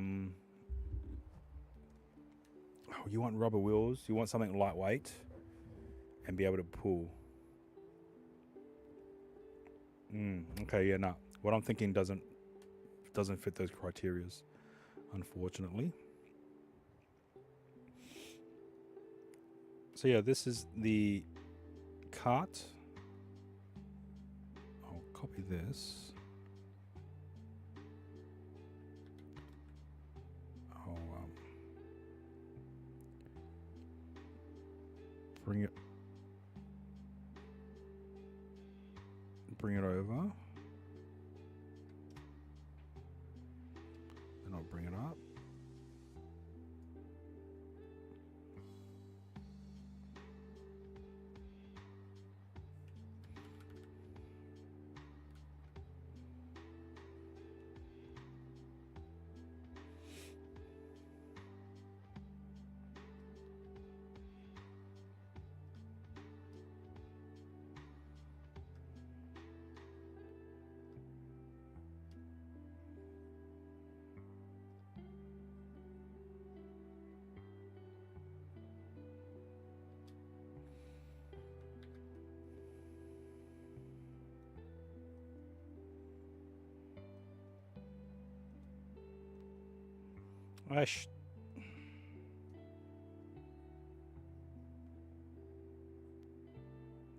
So I have to make sure the overall height of this doesn't exceed the interior dimension, the height dimensions of the van itself. Because if it's too high, then you won't be able to fit this in the van. So the wheels, the base braces that I'll be installing in order for it to prevent it from flexing or bowing, I'll just be using pine wood for those bracings. And then let's bring it back here. So this essentially is a van which will house this trolley on wheels, these two tables, and this box of props. Now, problem is that whilst I'm driving, depending on how high the booth is, I won't be able to see out the back. So I might have to take that into the consideration and maybe get like a reverse camera or rear camera installed for that purpose, which shouldn't be too hard. All right, so trolley's out. It's now fully loaded up. Actually, no, we still need one more thing. So this is what color should we get this one? Yellow. No. Brown.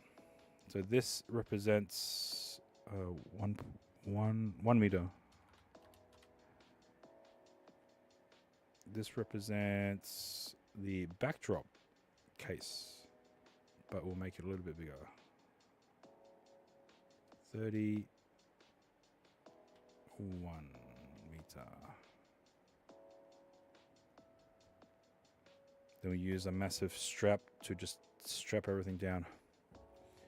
One downside to rear cam is when it rains, you lose visibility. Oh shit, yeah. Well, I still have 2 side mirrors, so yeah.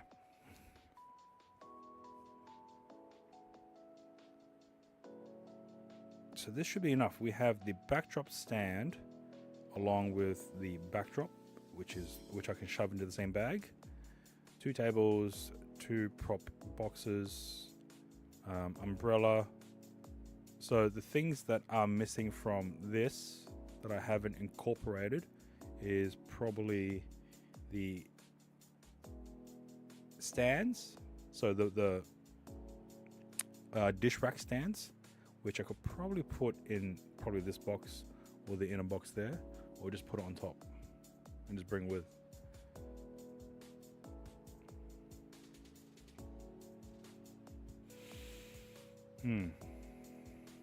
Okay.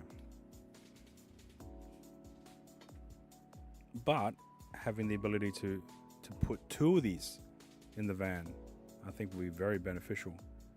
So if I were to stack 2 of these together, excuse me guys,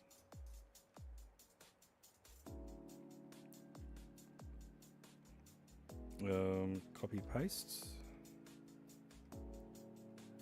So let's copy paste. Yeah, or set up. Yeah. So then we'll need so there'll be 4 tables and 2 boxes. Can we rotate this?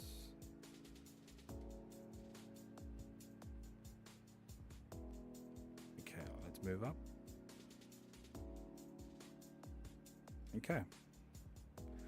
Unfortunately, in order to say I've prepped the second photo booth unit for an event and then prep the first photo booth unit for another event, if I'm at the second event first, then I'll have to remove the first trolley unless I keep them all blank until I set them up.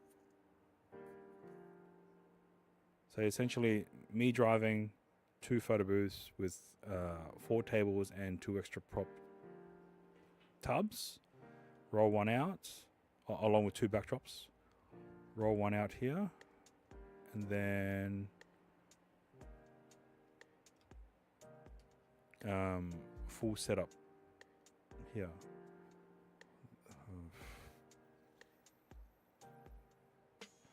Yeah, that makes sense. So building it as a 3D model does give me a lot more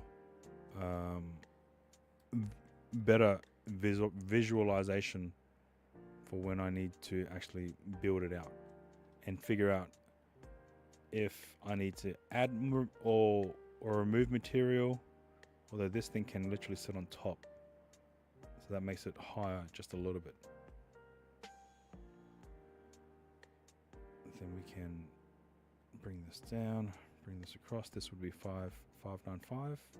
Oh no, it's not, because it's larger than the other one.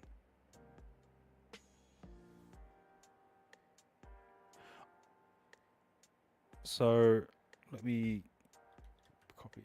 So I do have a photo booth for hinged top, but here there's no bracing here to help it to brace itself. I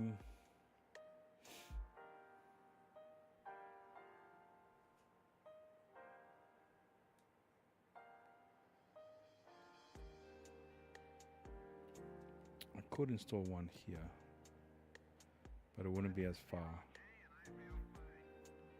So if I 1.6. So if I maybe make a hinged,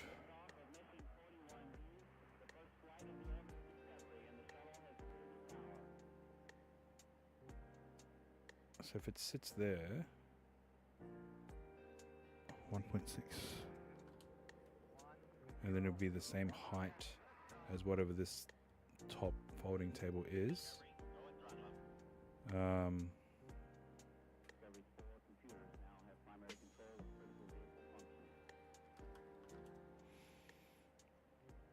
Then we could potentially copy paste,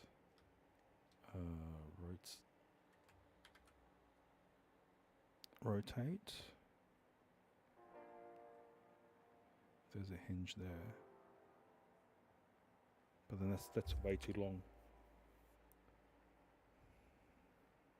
It's the same. Yeah, it's the same length. So that would only support up to here.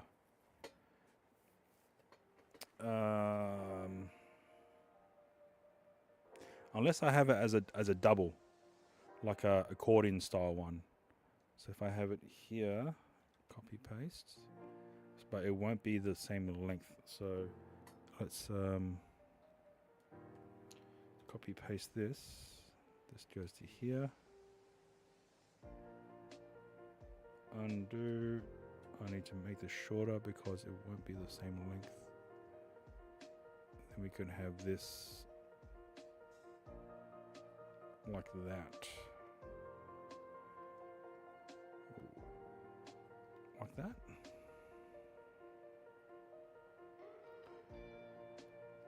Yep. And then when we're done, so this will be removed. So it will be hinged in this area here and this area here. So all this V flap is doing is providing a stable, well not stable, a bracing for the top panel here, which is also made from the same material. And then during pack down, I should give this a different color.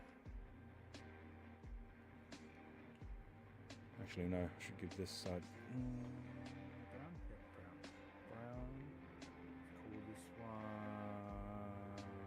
beige. Okay. So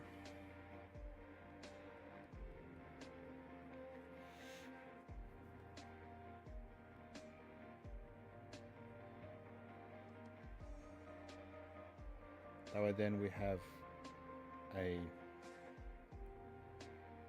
extended table to use for whatever we need to use for. And then during pack up, we will have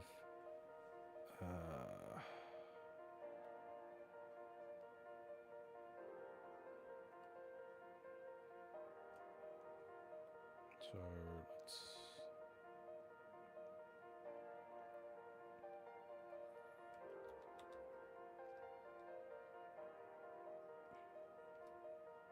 we don't need the tables because they're self-explanatory. We will need to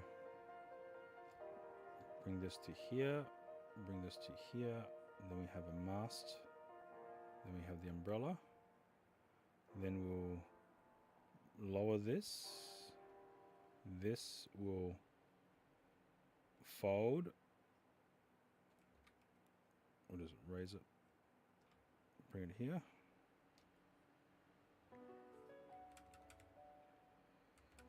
And then this will rotate to here. And then this will rotate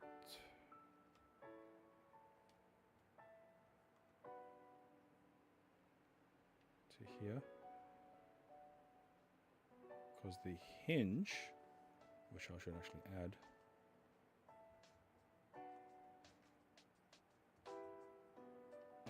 so we've come across a problem. We are now fixing it in real time. Undo, okay. Copy, paste.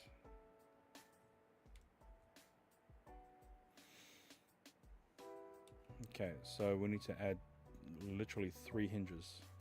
We need to add one, copy, paste. Add one to here. This will allow the top panel to fold out.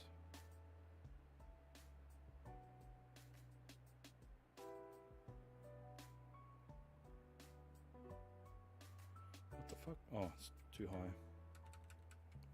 Okay. This is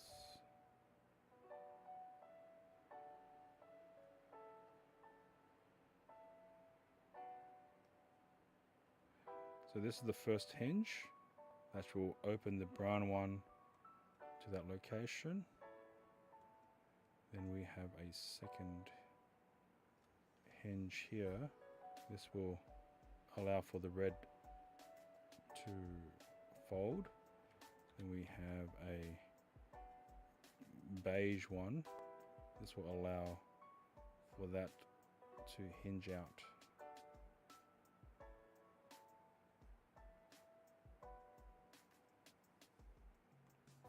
I should actually add those now.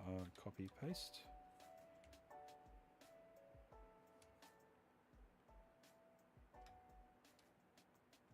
Oh, umbrella, hello, shh.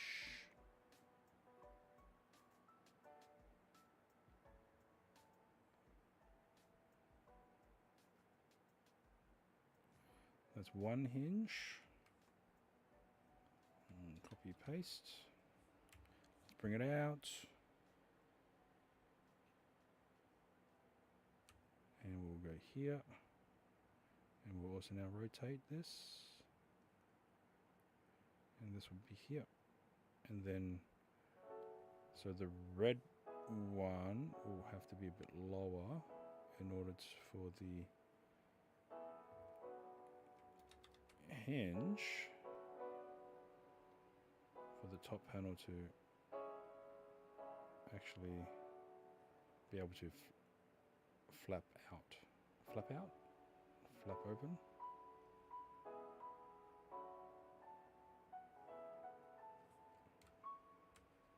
And up. Okay.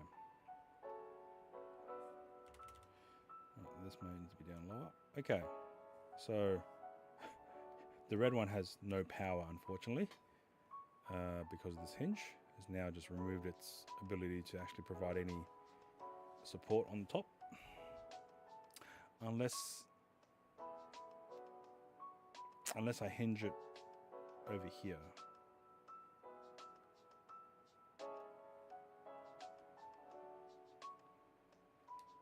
Yeah, unless I hinge it here like this, which isn't a problem, then we can retain the height of this to its original glory in order to provide a support point to the underside of this.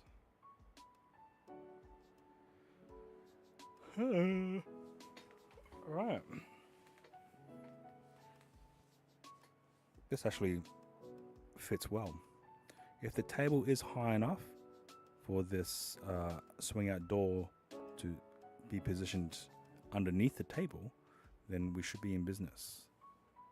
Then we have the folded out, or the position of the top extension table collapsed, as well as the V mount flap collapsed as well. And then we have the chest. Okay, I think that might be it for the photo booth setup, because then we'll still need to pack away the top unit, which we'll just probably put out here, then rotate again. Yay! Wait for Deadly to return. We'll do some more Warzone. So I do have a photo booth gig on this weekend. It's the same location, but it's two different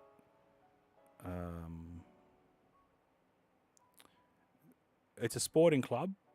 They have a presentation they have on for both juniors and seniors, so it's going to be interesting. Okay, we have the flash here. Drop that down. Oh, that's not it.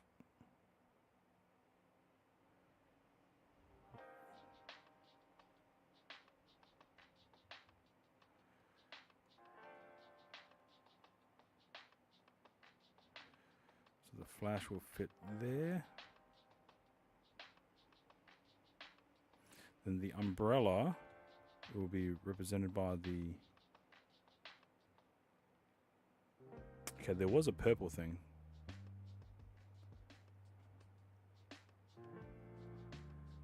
Oh, then this...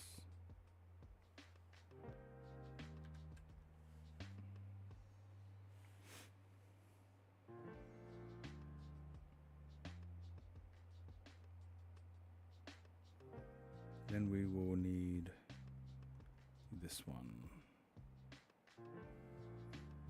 Copy.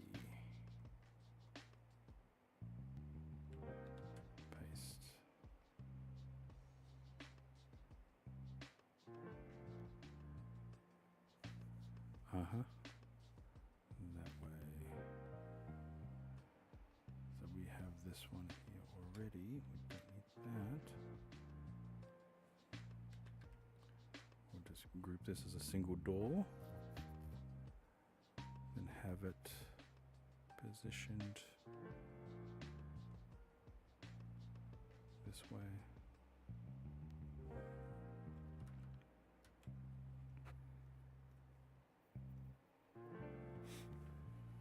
Yep. Okay, I think that's good. The thing that I need to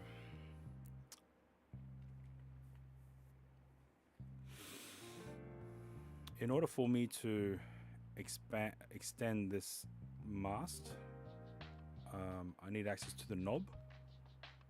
Sometimes that could be quite a bit hard to get to. So we might have to create a cutout here specific for that mounting bracket for the top unit of the photo booth.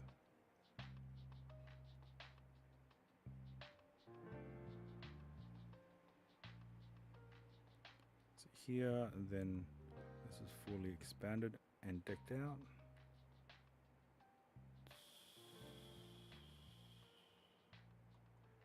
So where is the original? So this is the original dimensions of the current trolley. I'm hoping the height is including the wheel on the base to the top of the cart trolley unit itself, so 90 mil. So let's switch this to transparent mode. So we've all shaved off already. What's that? 61 to 454. About 150 mil that we managed to shrunk the width dimension down to. That is removal of the tables and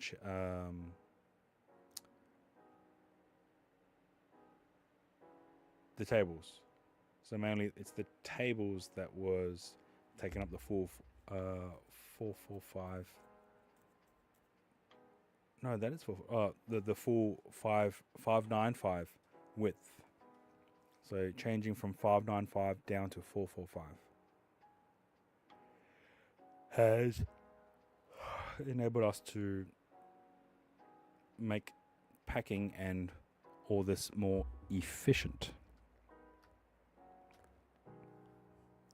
Now I will need to install some kind of a hook in order for the winch to be able to yank this cart up the ramp.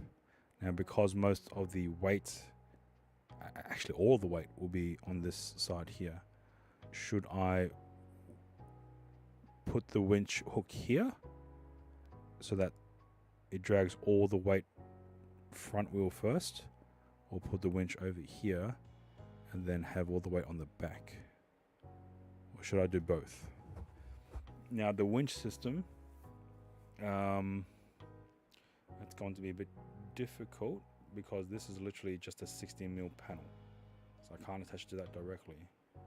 I may have to install an L bracket and then have that drill into the existing walls and floor, and then if all the weight is on the back, might be bad. Because it's a trolley being pushed. I think having all the weight in the back will make the trolley more maneuverable, especially if you have the wheels in the front as being pivot. Or is it in the back? Shit, I can't remember. But yeah, this is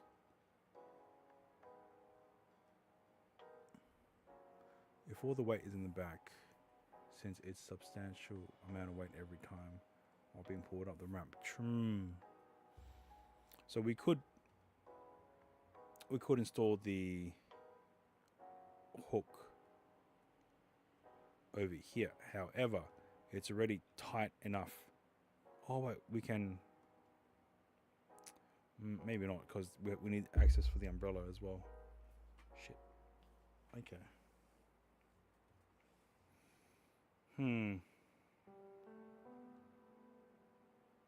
We could put the umbrella here on the outside, because we're not able to mount. I forgot. We could mount.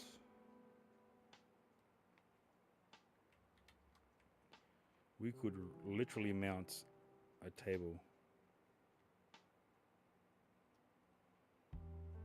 While in transportation mode, we could literally mount a table here. Maybe. Yeah, we could literally mount a table here. Because if I was to install holding hooks, they'll be on the underneath here, which will be in line with the handle, which would not take up any width space. So during transport, we can have it here, and then, or keep it clear and have that umbrella installed on here, as well as extension cable. So we could put mini hooks here to just have everything hanging. So we could put, is it hooks? Hooks. Wall hook.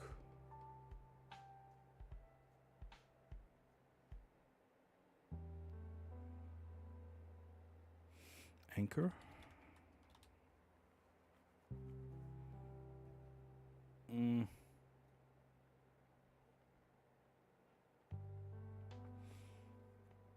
What's the...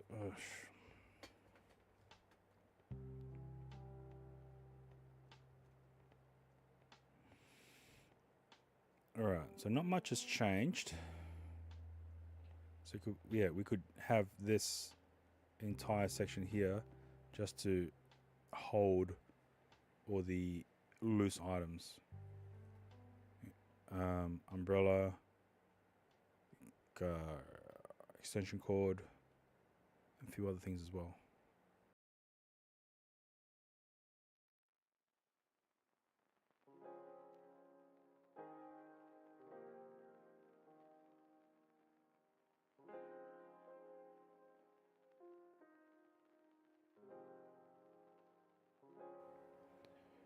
Okay, I think that looks good. So now we need to break this down and get the right measurements. The issue is probably going to be the dimensions for this and this. I mean, we could always install L brackets here so that it doesn't shift. But then that might interfere with the tray going in and out. So let's copy paste, undo. Again, we might add some kind of a brace here such that the tray doesn't go for a walk, but still have ample access to remove the tray if any issues were to arise. But this could be exposed because it's just prop signs here. So we might have to create a new panel here. So let's copy that, paste, undo.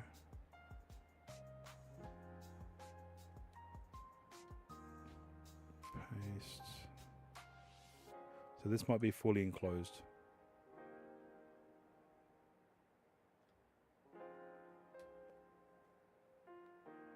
Yeah. We might have to make this fully enclosed.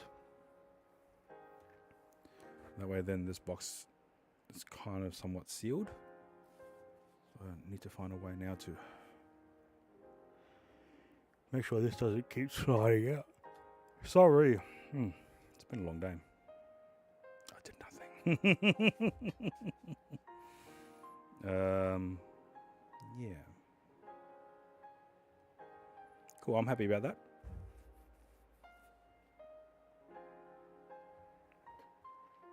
Okay.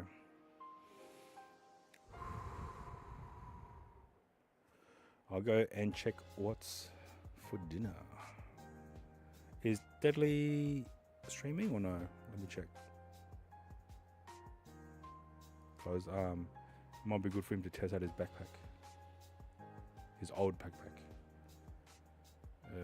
He is. Yep, I see him. Let's go. Need to start doing some more tech streams, like how tech setups, and just try to get more people interested in the IRL streams. Because I'm a bit back and forth. Like I like COD, but then like I should do more IRL stuff.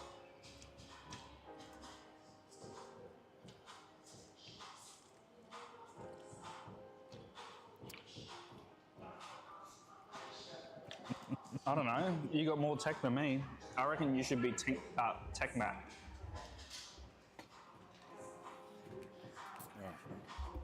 Cool. I'll be back in a sec. Finished our feed. Took a little while today. I'll go and check. Oh, mate was busy. Oh, excuse me. But you didn't forget the jalapenos. The jalapenos were on the meal today. So good.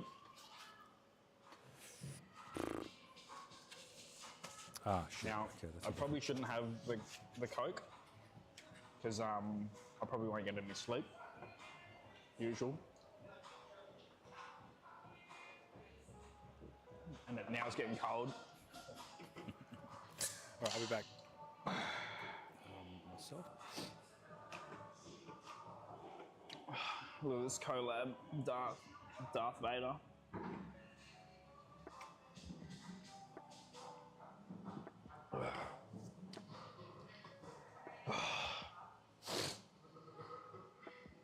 I don't think I'll stream Call of Duty tonight.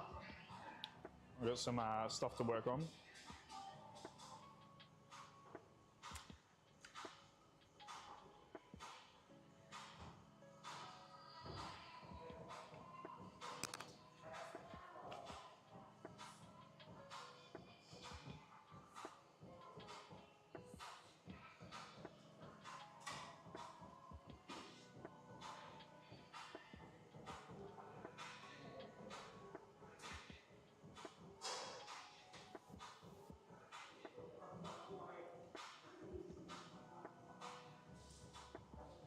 How's your stream going, Matt? You having a good stream?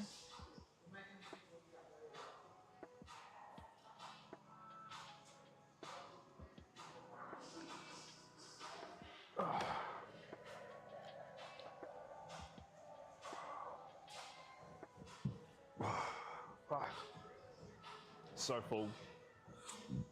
So full.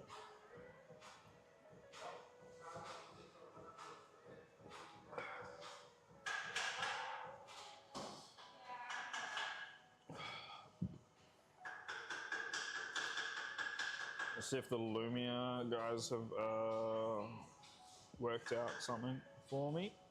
Doesn't look like it.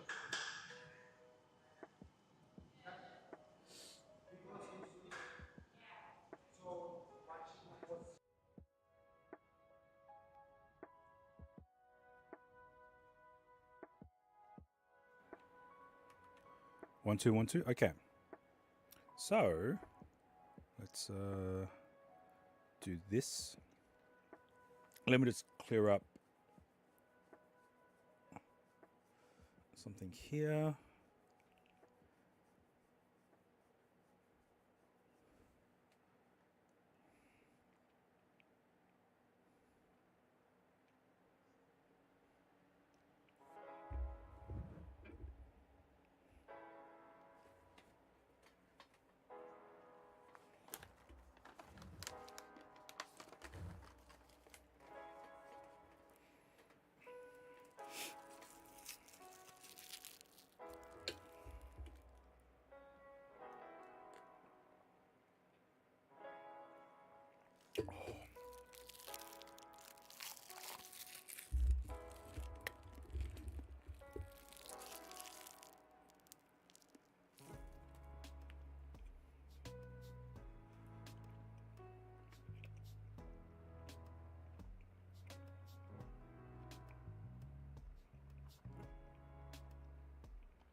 WT, welcome in. Hope you're doing well.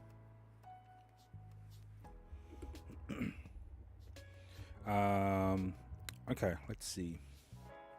I might put him over here. Ooh, okay. So we do need that. Don't need that. That we can remove that. Okay. The lamb's been cooked. I already had a piece. The last time I streamed. I will have to get some veggies and potatoes up and running in order to eat it. The rest of the lamb. Or put it in a sandwich. Yeah. How about yourself, WT? What have you been having?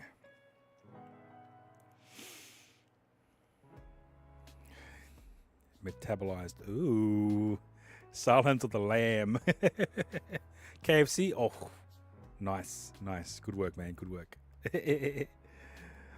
All right. Let's have a look at a setup for when I do a photo station gig or a Santa photos.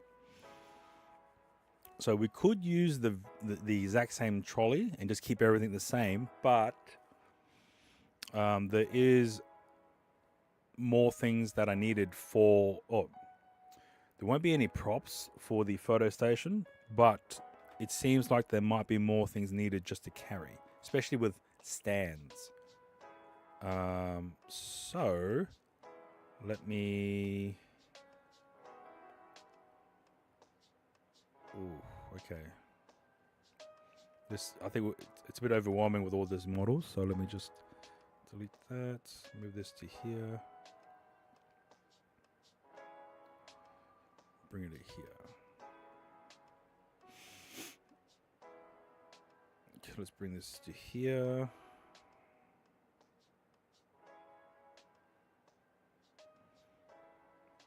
At which point you stop buying new gear for in your role?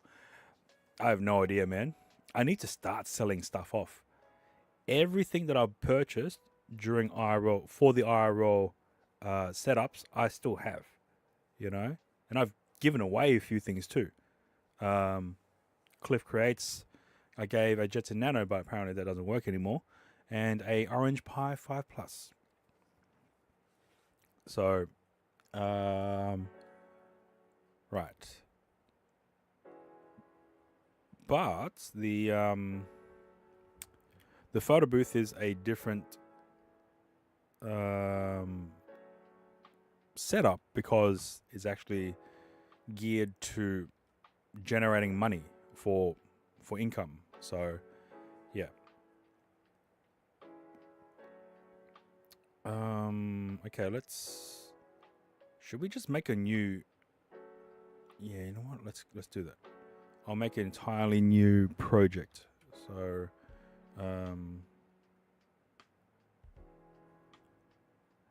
oh, this one isn't. This one is primarily been set up to be used as a photo booth, and I'm designing a new trolley base for that setup, and then making sure I measure everything correctly in order to fit into my van. So essentially it's very similar, but the photo booth incorporates props, signage as well, whereas the Santa photos no, the Santa photos won't rely on having to use a enclosed top unit which controls the photo booth mechanisms. It just needs a laptop and a camera. So I will also now create a new design. 97 projects. But yeah, let's go photo station. Photo station, Santa photos style. Okay, let's bring you guys back in. Oh, they're ads now. Apologies. Okay, so Wow, this looks big. Oh, okay, that's probably why. Let's go 500. 500 by 500. Okay.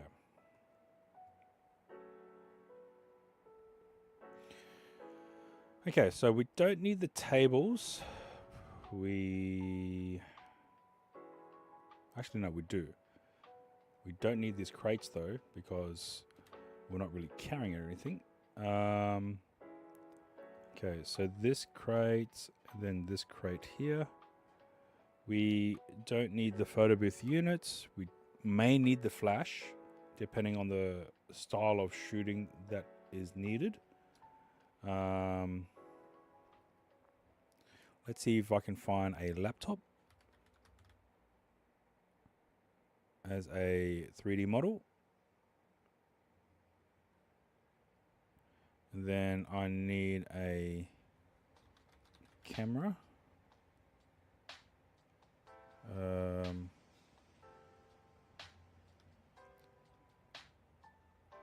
Oh shit, why aren't you... Scaling's locked? Fuck off. Why is scaling locked?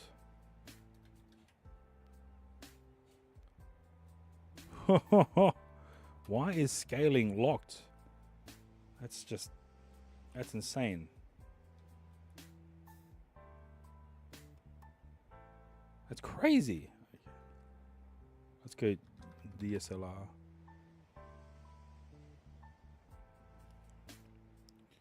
Let me look at Thingiverse. Let's look at laptop model. We could use that as the as the prop. You just stand behind the laptop screen and take a photo. Oh.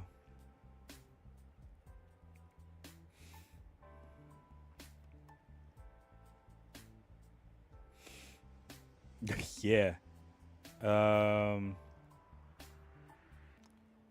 So a miniature laptop. Let's...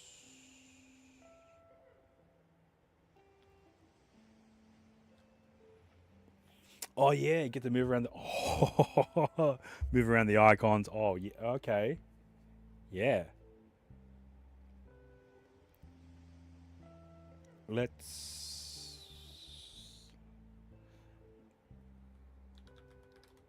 DSLR.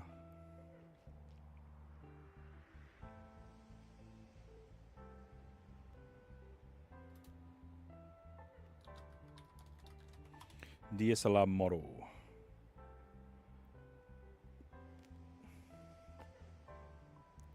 That's a bit much.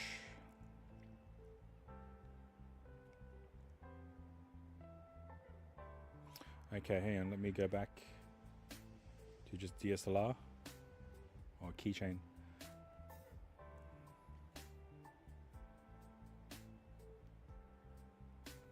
Right, I'm downloading a model of a generic laptop and a model of a DSLR, and so I'm just gonna get to those locations that I've saved to.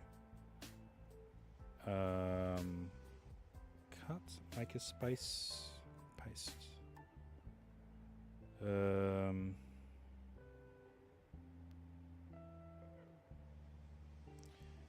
Keychain, extract, and then laptop.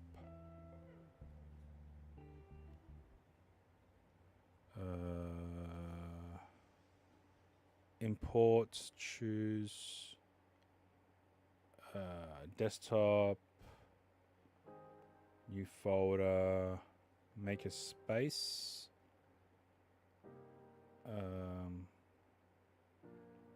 keychain. What? Too complex?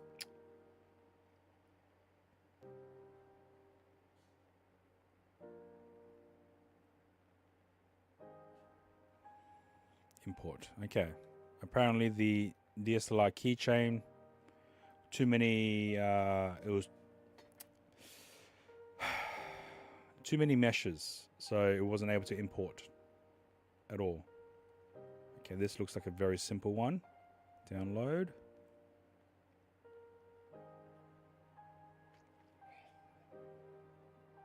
Okay, that's downloaded. Cuts. What the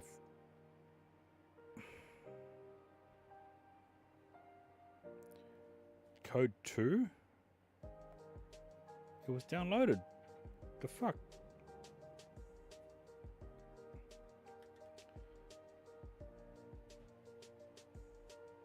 Same thing. What the fuck?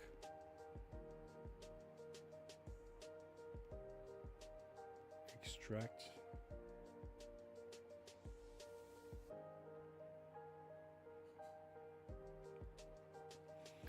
Okay, let's go back to here. Import.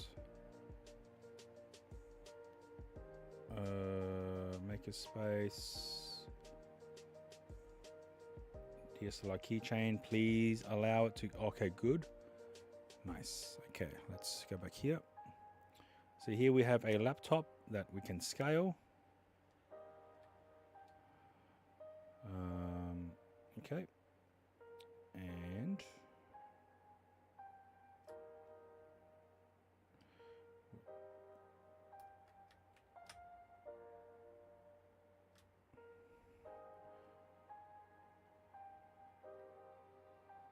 okay, boom. Okay, so we have a laptop here. Then we can install an adapter plate to mount the DSLR in order for to tether to the laptop. So we can mount like that here, like that.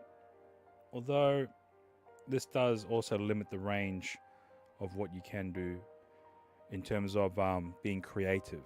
So I'm not sure if we need this extra space here, but that's fine. We'll keep it there.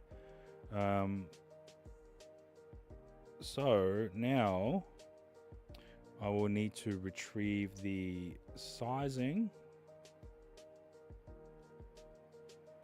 I need to, oh, it's not even on here anymore.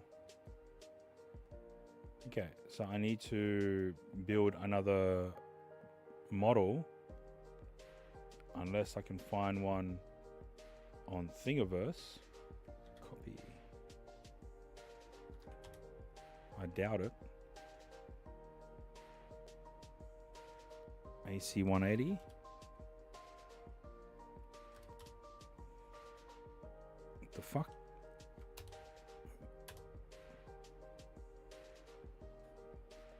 Yeah, no. Okay, so 340, 247. So 340,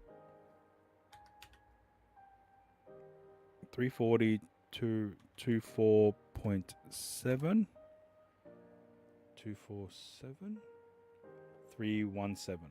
So height is 3.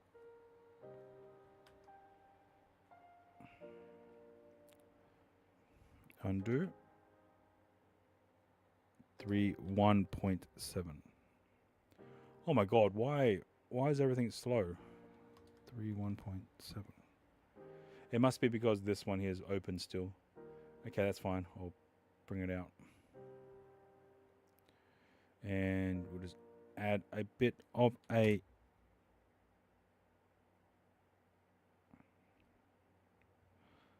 okay, so this represents a power station.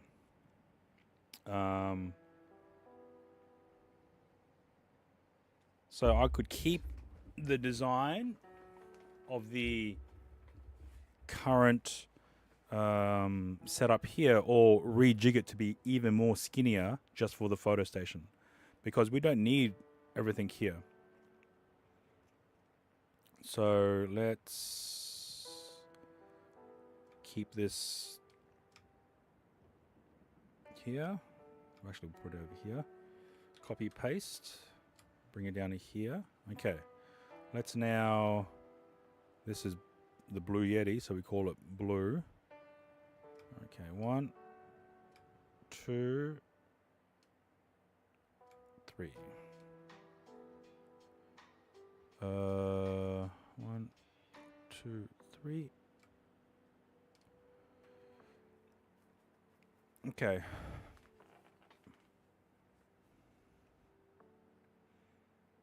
Should I make this even skinnier?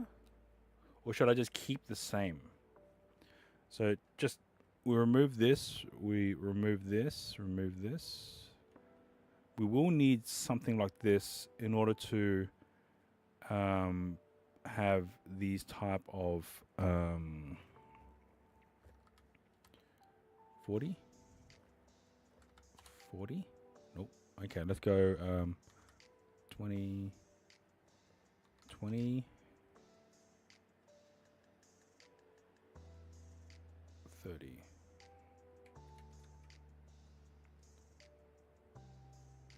And now we will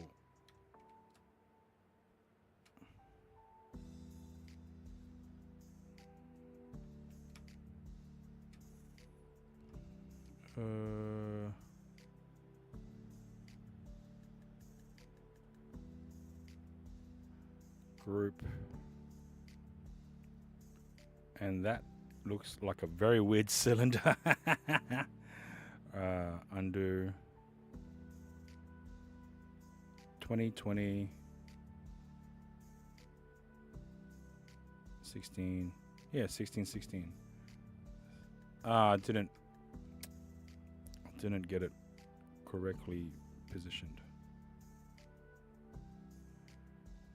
Grouping. Okay, so I need a space or an area to mount or to load up tripods. So, and these will need to be up higher in order to capture all of it. Then we could probably mount this like this, bring it like this. So that's 1, 2. And then in the front here, we could probably just have other gear, like the lighting. So we could copy paste 1, 2.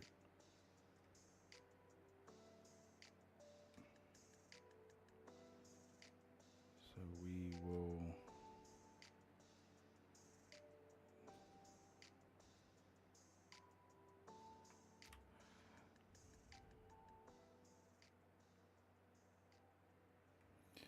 we might need that, but we won't be as high. So go over here. So we could mount the, so keeping all the very similar dimensions, and then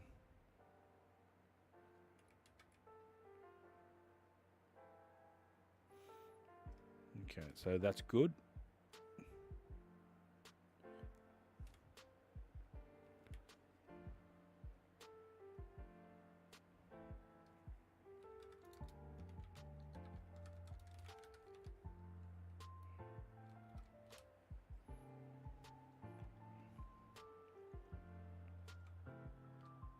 All right, so printers there still. We have the Blue Yeti here.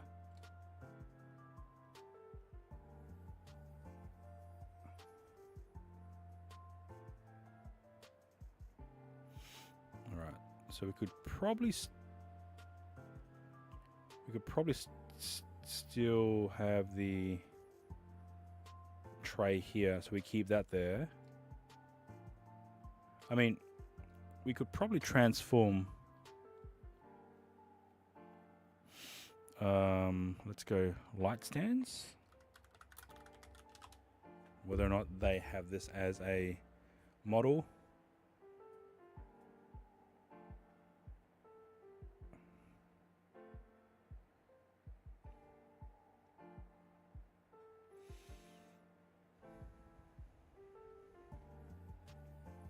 So during storage, oh wait, no, then we could probably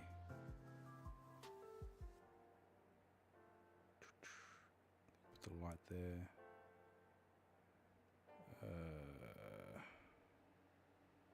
So the door will be, so everything's essentially the same. Yeah, everything is the same. So in order to operate the entire setup, you still need to open up the door, which I've installed a flap so that it doesn't interfere with the handle when open. Otherwise, it won't be able to open all the way.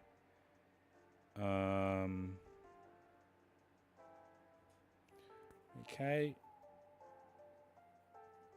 So we have the camera, we have the printer. Oh, we have the camera, the laptop, the printer, and the photo station. Now, what I haven't done, at least in this scenario, is whether or not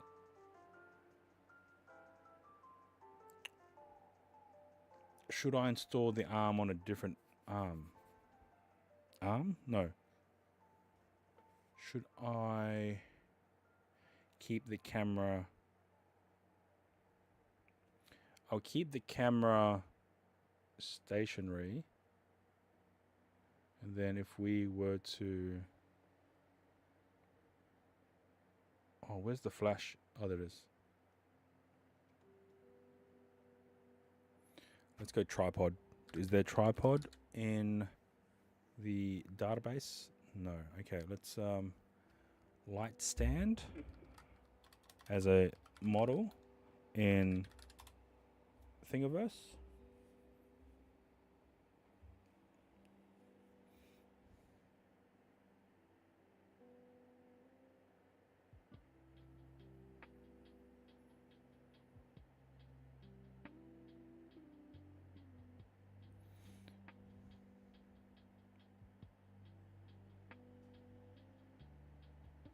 Okay, let's go here. Let's okay, let's go tripod. Tripod might give us a better return as a item. Oh, okay, maybe not. Because these are all tripods for tabletop and not necessarily full height tripods. C mount or C stands is what they call it, not C mount, sorry. C stands.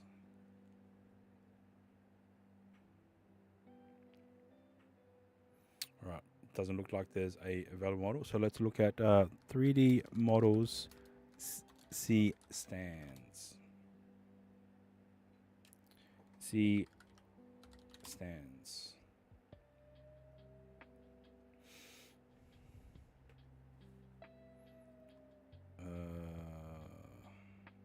Camera C stand. Okay, that's probably it. Camera stand.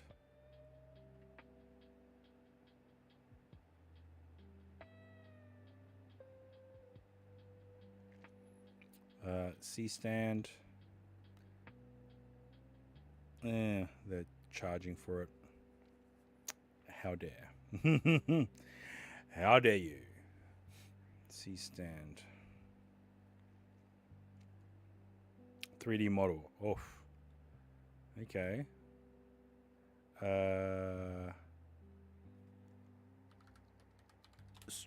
Let's look at Thingiverse strobe.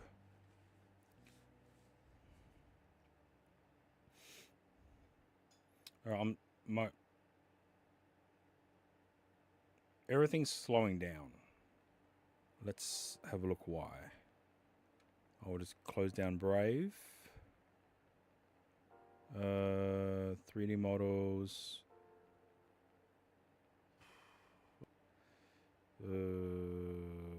Google Drive, we're not using. Calculator. Okay, Deadly's finishing up his stream. Okay, and yeah, CPU is only showing 20%. So she sells C stands on the seashore. Surely. All right, let's okay, I don't know how we can do this. Let's create some kind of a C stand, maybe. All right, let's boom. Okay, so this is the previous setup. So let's bring you over there. So then we'll have, we don't need these. Well, delete those.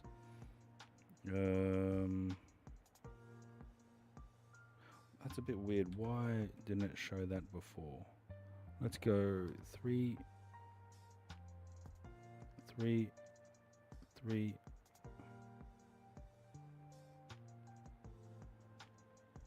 Okay, maybe 5. 5, 5. Okay. So that is the stand, and that will aim at the model. Is there a person model that we could use?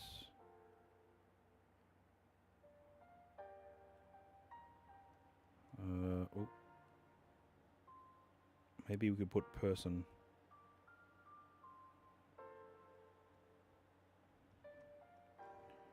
Copy paste. Drag you down. Copy paste. Drag you down. Copy paste.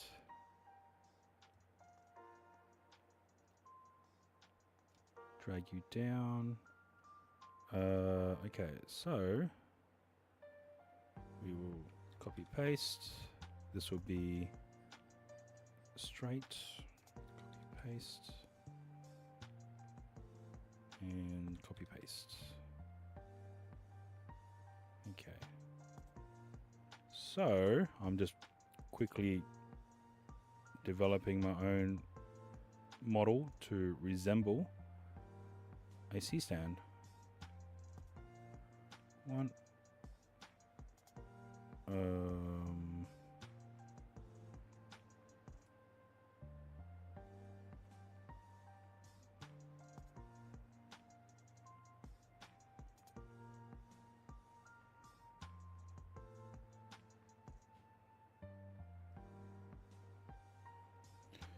Okay, so if we keep this, nope.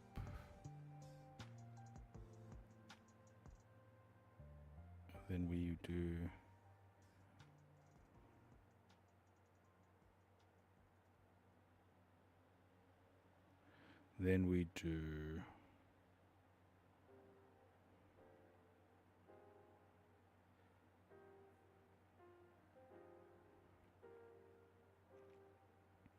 then we will do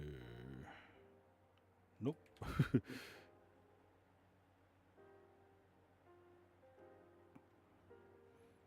All right, so that resembles a C stand group. Okay, so we'll have a camera. Oh, sorry, we'll have a flash. And why didn't that? How dare you? How dare you? Why didn't that pick up? Ungroup, group. Copy, paste. Okay. So essentially this is the photography setup for Santa photos, but could be used for portrait style shooting, high volume shooting is generally the point of setting up all this in order to get as many people through, like school photos. Very similar principle, like Santa photos. And then we need, oh, is there backdrop? Nope, no backdrop. Let's go Singiverse. Backdrop stand. See if there's anything like that. Oh.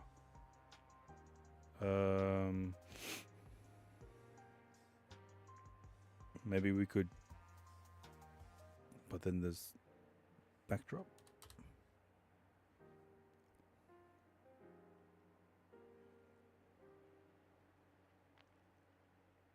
A Necro 40K. Oh. You know what? Let's do it. 40K. A miniature photo backdrop. Download files. This actually might be a bit too much detail for Tinkercad to actually ingest.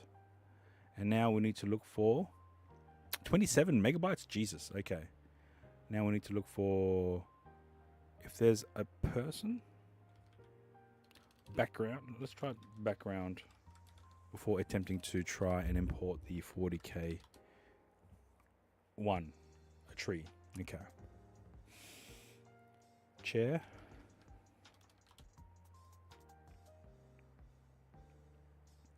Oh, that one looks nice. And now we need person. People. Man.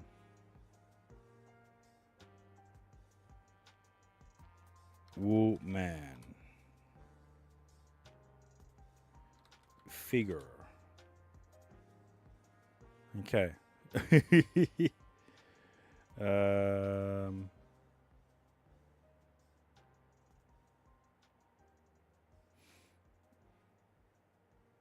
Okay, let's have a look. So we have a seated figurine. I will now enlarge and get them seated. That might be too big. Control Alt Shift.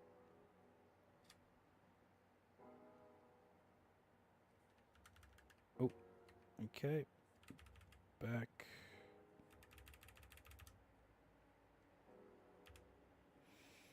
Now we need to get this one in the same perspective. Make sure the heads are very similar in size and shape. Yep, that looks like it. Rotate. And then we'll add the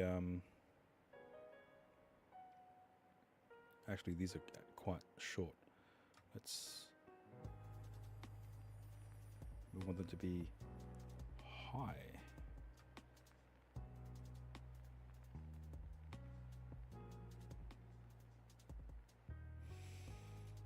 And then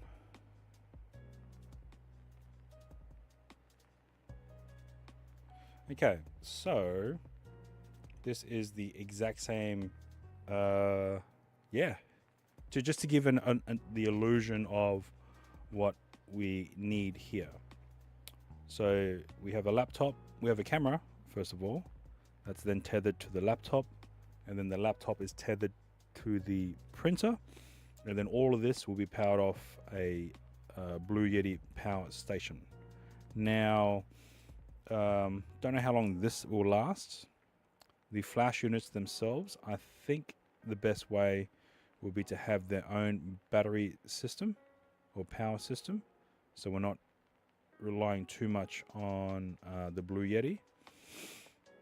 And let me just,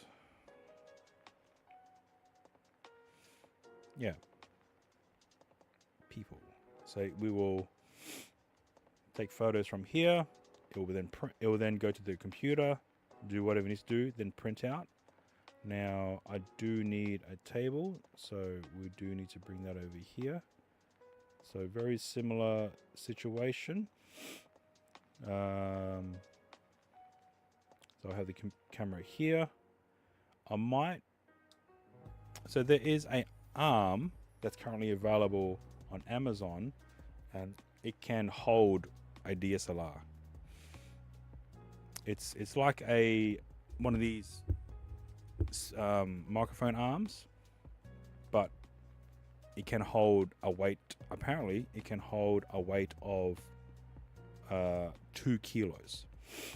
So if you're able to keep your camera system lightweight, you can then maneuver it to where you want. So this is the arm that I was talking about.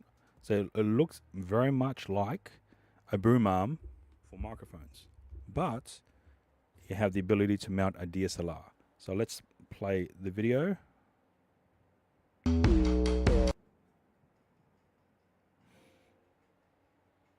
Hang on, everything's better with music. Why did I do that?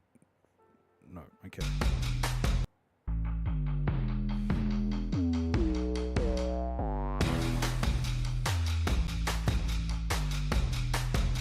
Quick release as well.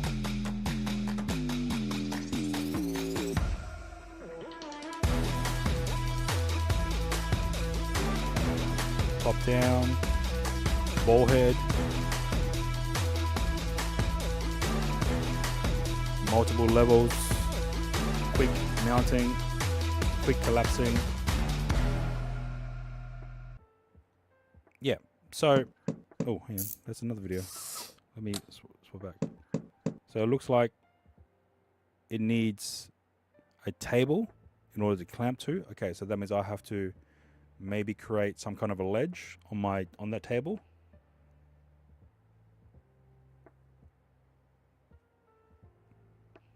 Phone arm. Light. Oh yeah, lights. There's another one. Oh, not this is the same one. Yeah, so this is the Ulanzi TH04 camera overhead tripod mount. I mean, for the price, a Rode boom arm for a microphone. Hang on, let me go.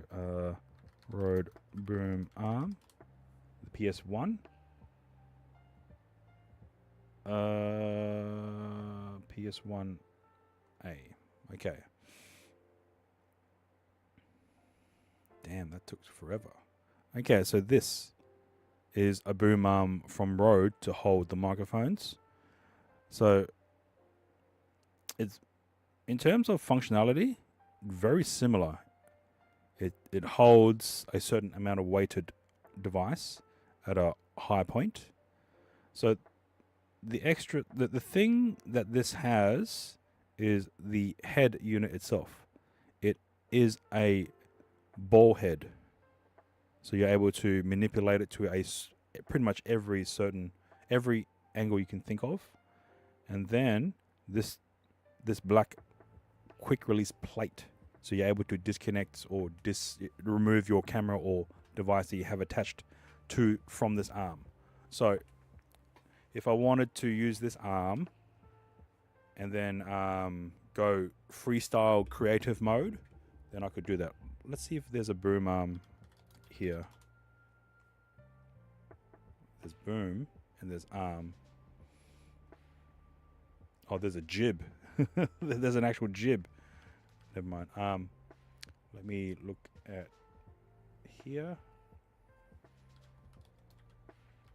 Boom arm.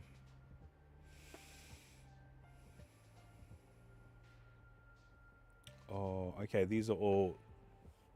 I'm on Thingiverse, and they have adapters for boom arms, but not an actual boom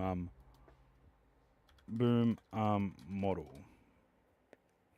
Let's see if they actually have an arm. No. Okay, that's fine.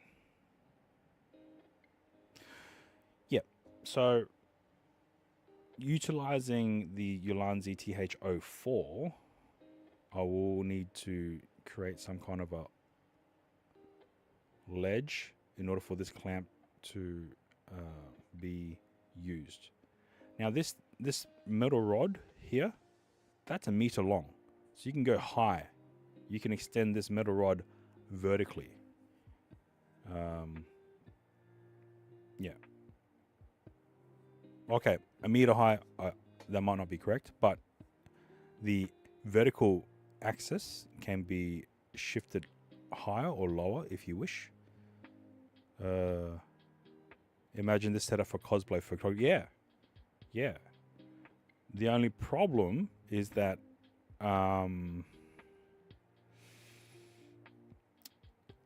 you need to transport this. This isn't a easy way to do that. The way that I've done it in the past, recently, is I've mounted the let's go here. So I've mounted a cart here, and I've mounted the printer. I've mounted the Blue Yeti power station, and I've also mounted the laptop. And this is just for this power station is just providing power to the laptop and the printer. That's not the lighting or the flash. Because this Vogue booth is lit up, then there's no need for external lighting or flash. This is a result, color corrected and brightened a little bit. So, yeah.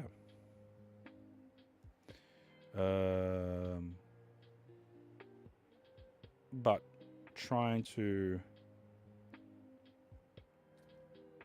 pack this down, I'm just trying to think, where do I put everything? I could put the laptop here. I'll put the camera in its own case here. Then the strobes will probably be in its own lighting bag, which we'll put here. I'll then put the tripod stands here, and then the table here. So it's going to be very clunky in terms of transportation. And whether or not I would add a folding piece here. Yeah, so laptop and camera, backpack. Everything else sort of in this position here. Now, in regards to utilizing this clamp, I will probably have to whack in some thick wood just for that clamp to be installed on. True.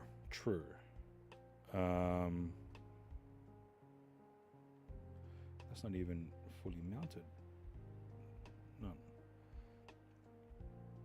So there might be another way to make this even smaller. So assuming that we are just going to be taking a whole different approach to the trolley system, I mean, not a different approach, but a different design, then we will do this. So laptop, camera, stand, let's move across to here. This panel here, delete. This door.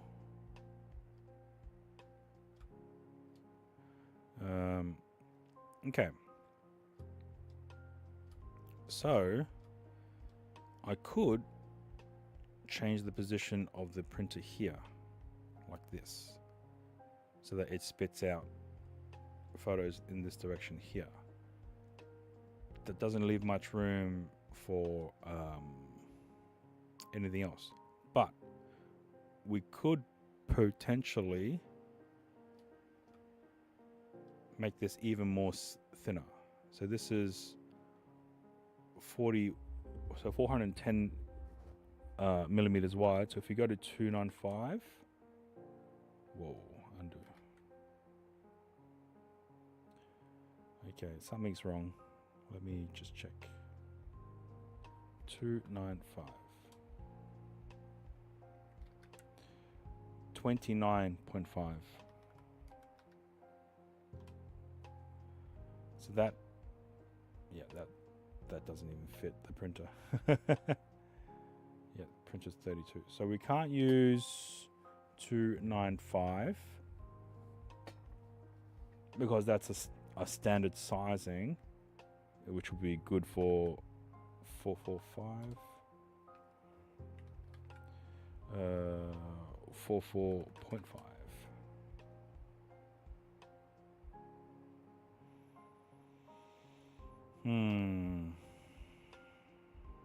Okay, let me rethink this. Or we could make it smaller. Okay, let's undo what we did here. So we could make it even smaller.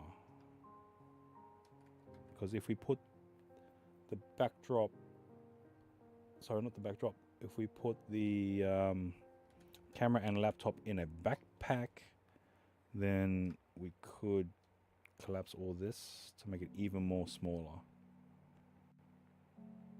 So it doesn't take up so much more space. We keep this area here. Ooh. We could keep this area here for the stands. 1, 2.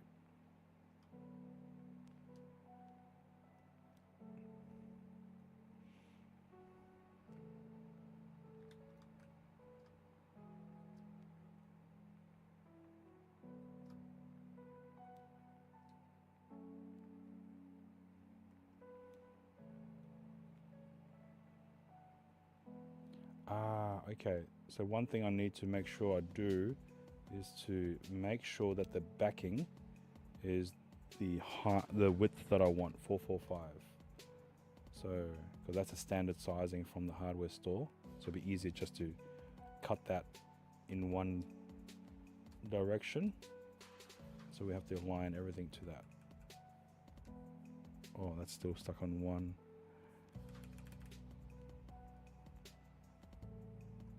Oh,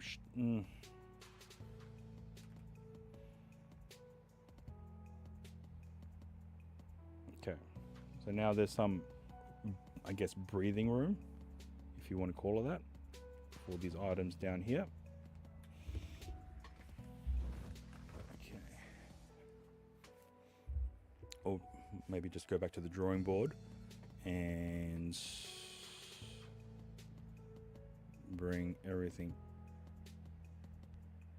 here, minus that, to here.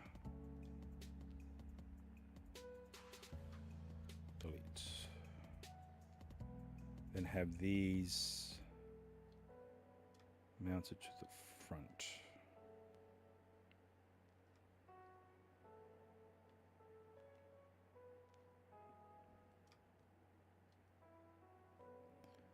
So then we have stands in the front. Then we could have in the center here. We could put the backpack here maybe, or carry it on the back. Then the bag for the flash units, the stands, and then we might have a piece of block to attach the boom arm from Ulanzi. Then that way we have the ability to manipulate the positioning of the camera in, at least in the one plane, to a certain degree. Let's see what it looks like again. So we could have it, okay, yep, we could have it mounted front ways. So we could still copy paste, call this green. We could still have this folding arm out, and then we just create a hole so that the Ulanzi arm will still be able to position itself. Okay, let's go down. down. Okay, so we can combine these two. Or not. 1, 2. Okay. So there's a cutout still for the Ulanzi arm to mount it on. So we could forego the stand that we had originally. Then we mount the Ulanzi arm here. Or we could mount it on the rear. Oh. Okay. Alright, so there's this. So then how do we prop it up so it doesn't fall? Unless we just increase that. So it acts as a bridge. Take it to the bridge. But then how do we brace this? So many variables. Okay.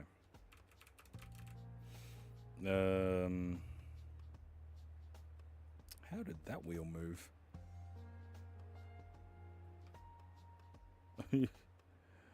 Alright, undo.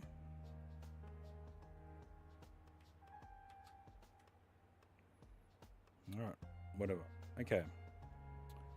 So, do we need a table? We could probably just mount it in the front here and then push along. Whilst this, once it gets packed,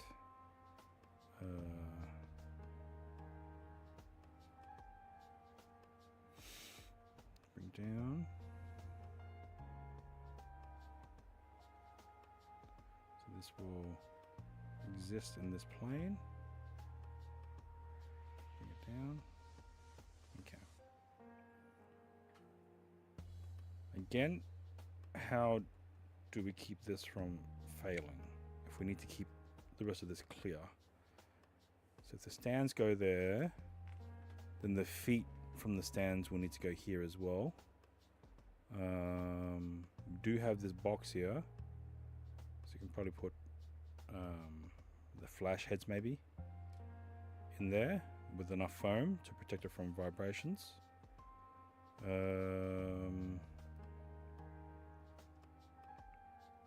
Okay, let's go here. So we have this door that is now skinnier compared to the photo booth positioning.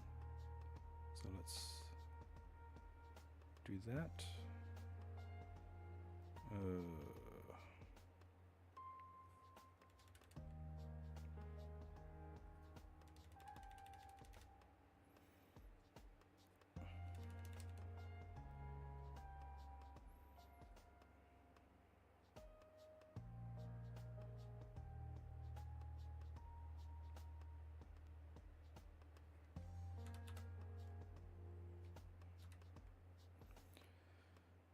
Okay, makes things easier. We will just create a, call it yellow, increase it,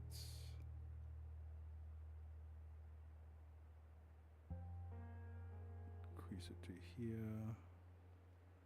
Again, we'll use the flap method in order to not be whoa. Wait, why is it so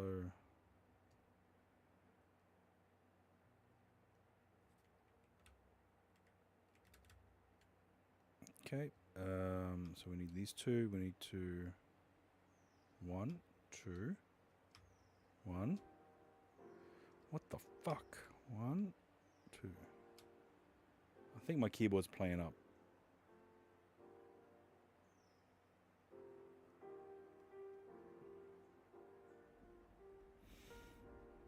Yeah, I think my keyboard's playing up.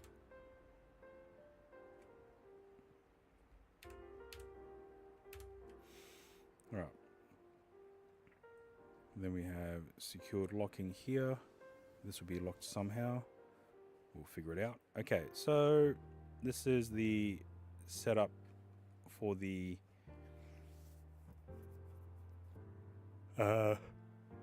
excuse me. for the photo station. Whilst in transportation mode, so this here would definitely be interfering. Okay. Then we will open it up. Oh, that's the old one. Okay, let me just bring this one across. Okay, so copy paste. So this one we will have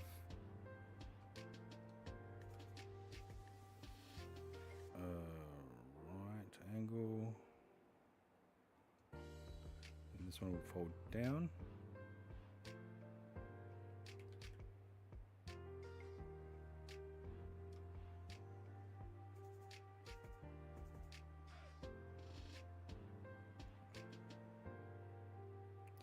My God, why? What the fuck? Why are we stuck in this lock? There we go. Something's happened.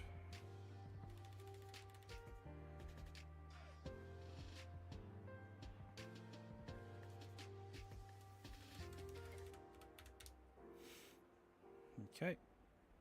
And now that will be here. No, the other way. Shit. Okay. So this will be here. And is that?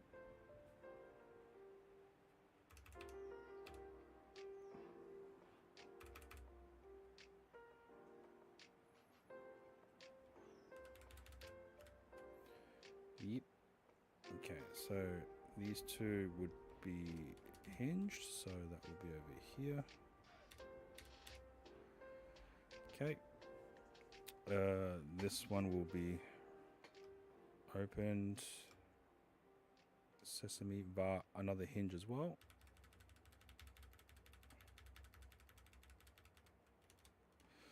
Then we have the camera. Then we have the laptop.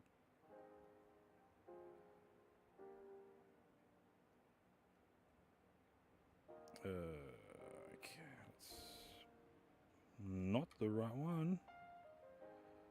Okay, we'll just have the pole mounted here for now, for the time being. We might even put a ball head for the time being. And if we have the ability to get this desktop mount tripod from Yolanzi to manipulate the camera. Let's see if I can find ball head.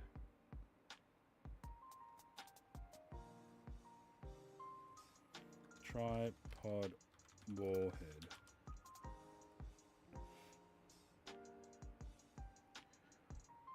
There is a 3D printed ball head, apparently. Shit. Okay, let's get one of those in.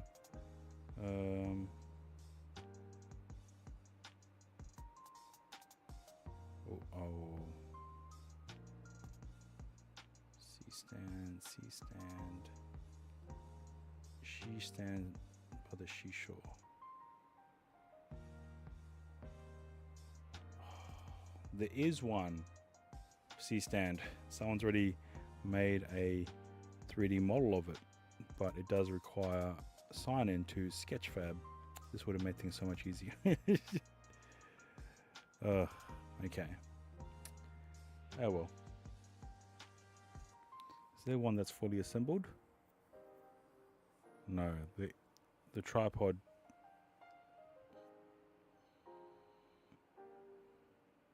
No, it's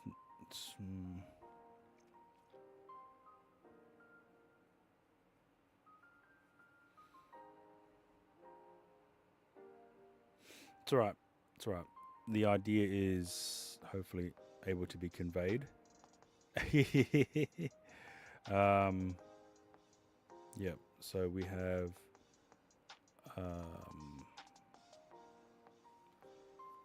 door, top flap, And that will open to here. We can put a bag there, tripod bag there. Oh, during transportation, sorry. So here we could probably put a tripod bag here, then a flash bag here, then have the light stands up.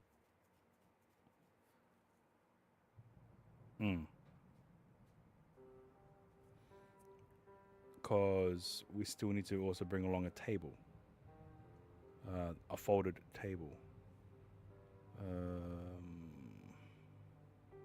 It's in the other. Okay. Then we have a table here or here. Yeah, we can put the table there for any other purposes.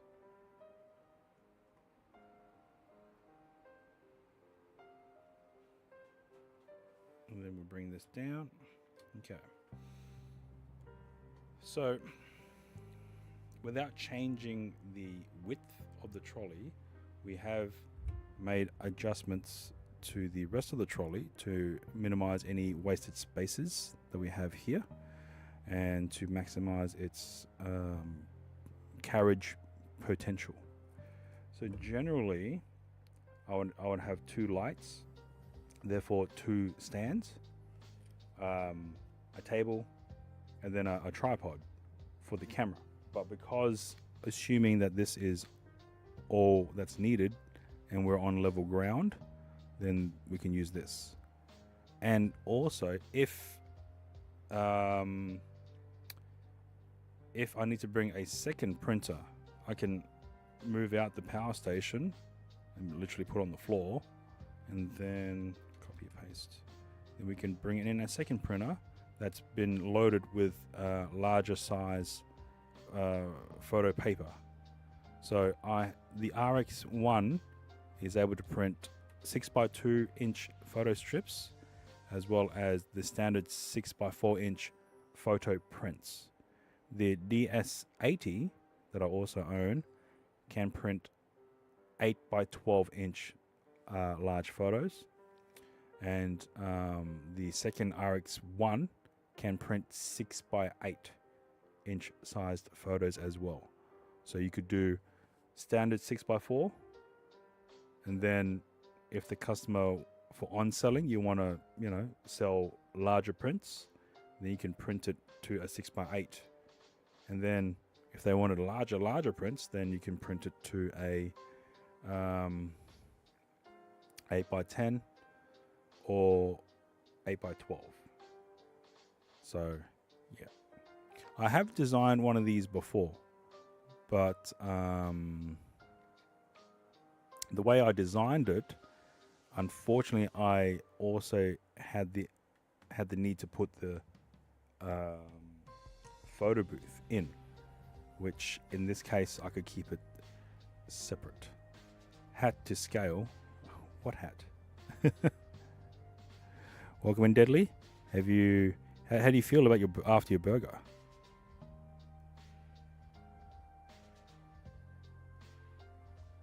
Is that to scale? Oh, sorry. No, nothing's to scale here. It's just a visual representation of a setup that I would typically bring for a shoot such as this, which is capturing and printing. So pretty much Santa Photos style. So I have a camera here, and that's linked up to these 2 strobe flashes wirelessly. Then I have a laptop here to do tethered shooting. Then I have my printers here. And then this is when it's fully deployed. This blue thing is a power station that if in the event I'm in a location where there isn't much power, then I can bring that power station with me. And then this is essentially when everything's all shut up. But I might need to work on the I might need to work on this more. All right, I will be back. I'm going to go and take a quick shower and have a quick meal. and then we get into the war zone. Oh, lethal's already on. Nice. All right, I'll be back shortly.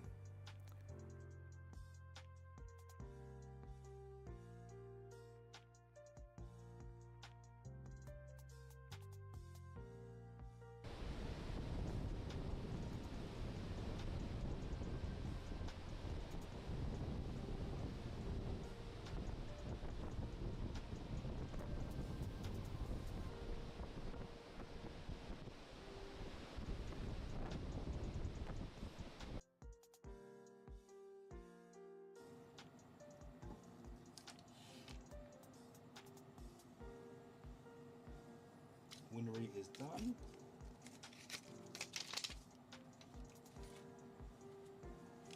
Okay, now the next is CF Boy.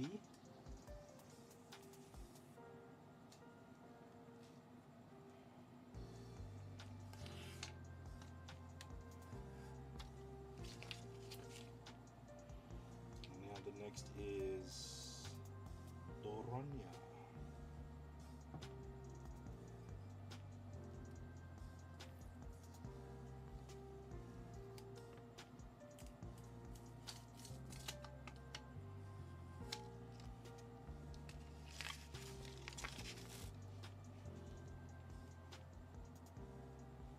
Is this a happy creation? Ooh, there's a bit of a bleed on top of the Doro ball. Cinematic, so we need to push forward, raise,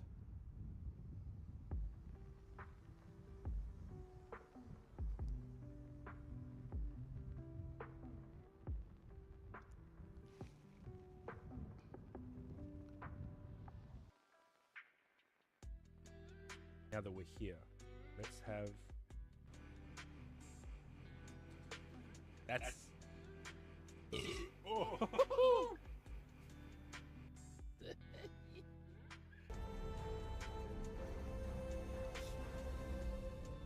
Yeah, in overlay in overlays.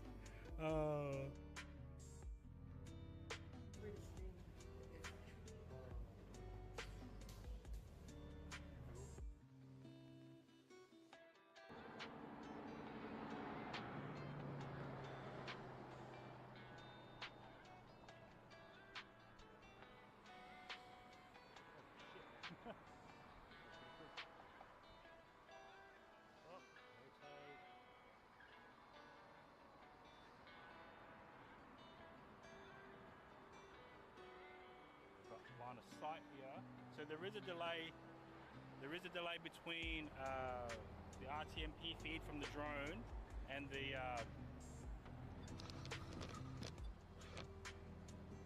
the camera feed from the Bella box. What is that sound? I can hear beeping. Oh, it must be off.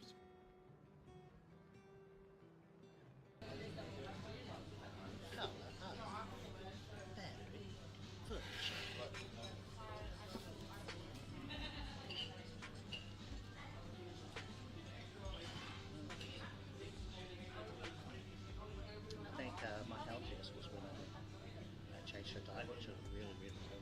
Are you okay? Wake up!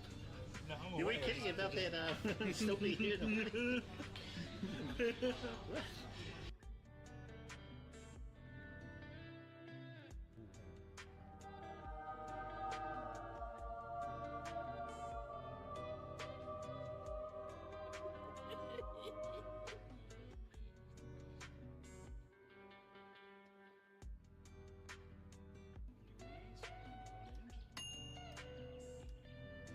Okay, let's quickly look at the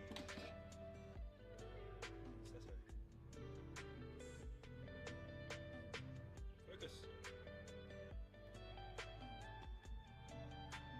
200. Okay. So the air fryer can reach 200 degrees Celsius or 400 Fahrenheit.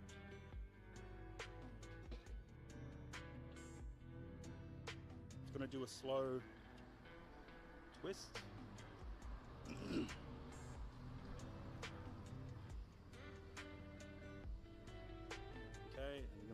Just this way.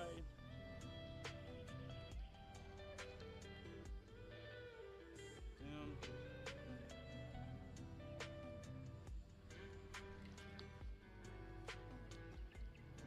So I'm like shaking up a margarita.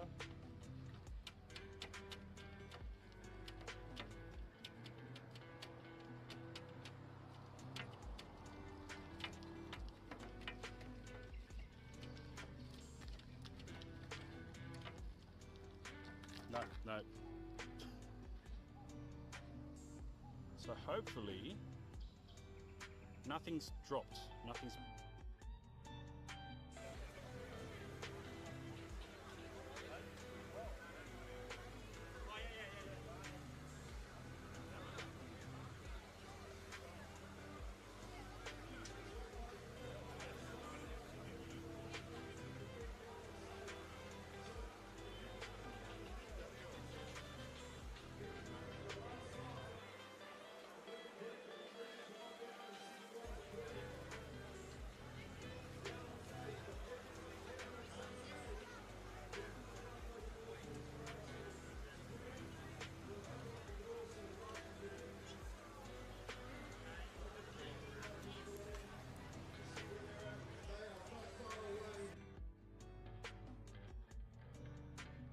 And hopefully it should be able to survive the majority of general wear and tear.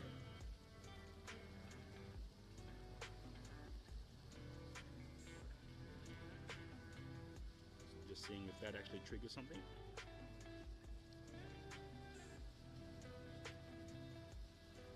Nothing? Good. Everything looks good.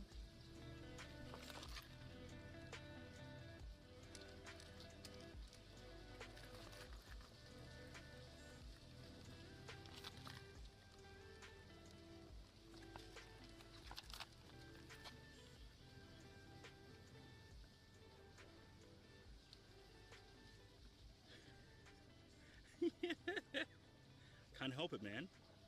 I can't help it. Yes, clip that and make it into a emote. I need emotes for my channel.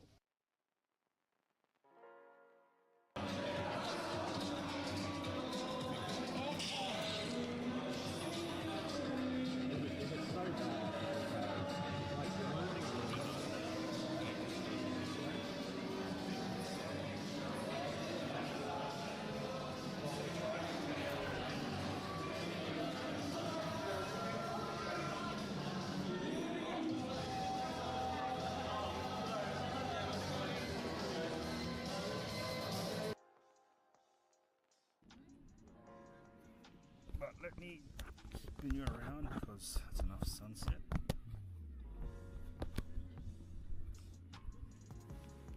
Bullshit.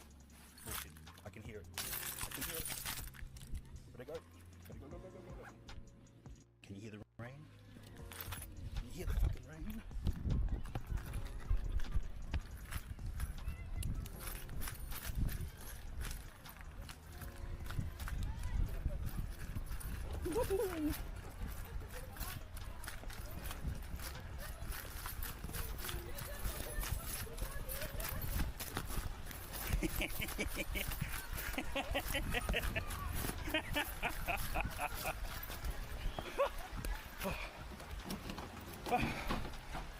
Okay.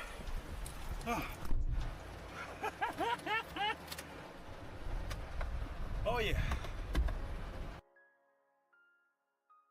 So this is the mirror hole.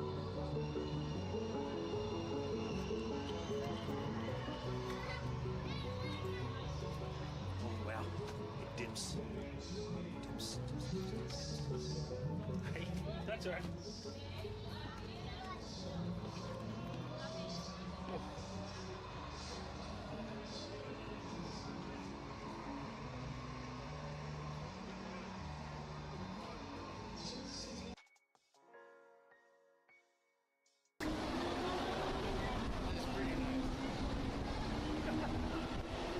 Okay, it is pretty nice.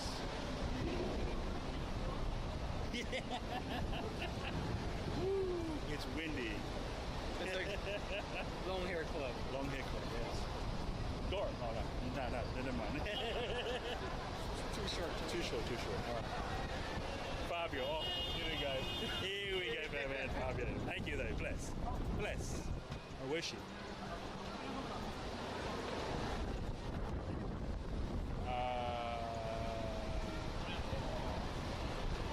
Okay, I don't know what she is. Oh, there she's over there.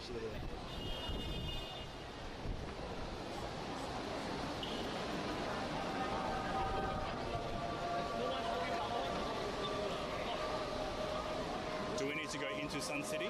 I think so, yeah. Yeah, and then find another taxi that way because this is going to be bonkers.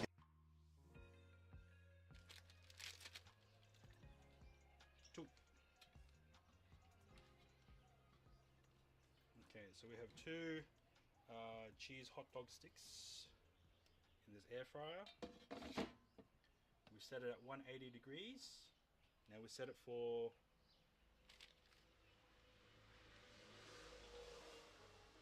15 minutes. 15 minutes.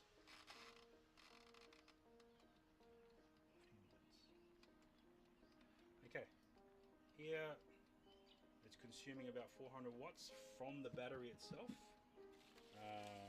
but the actual power draw from this is 372 watts. Okay.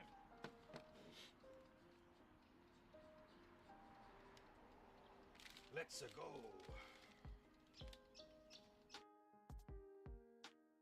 App, because the Twitch app generally previews the stream very smoothly.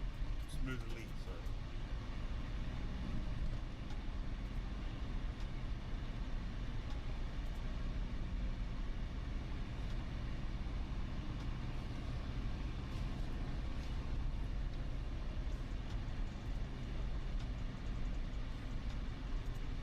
Okay, I just did a couple of head bobs. Oh look, there's a cow. Do you know what that reminds me of? Lloyd, please do your milk challenge. Thank you. Bless.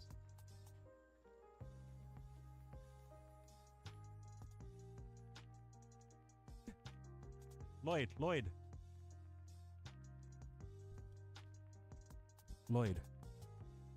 Milk, please. Bless.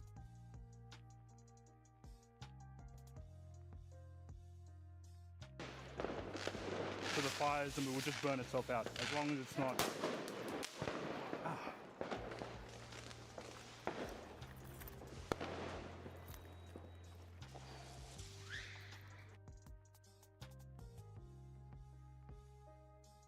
Can you guess what this hoodie is? I'll show you the back.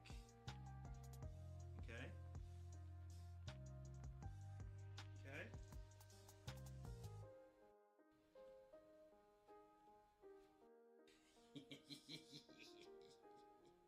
I got a hoodie version. So I had a shirt version the other week. So I got a hoodie version. Oh, you just so this is a hoodie version. Yeah. I know. And these feel like they're embroidered. They're rised print. The Homer feels like a normal heat transfer, but the actual black areas, it feels like it's been embroidered. So that's pretty awesome.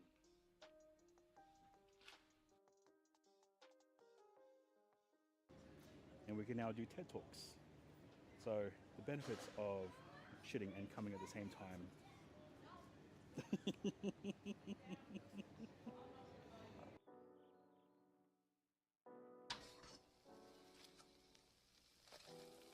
Ooh.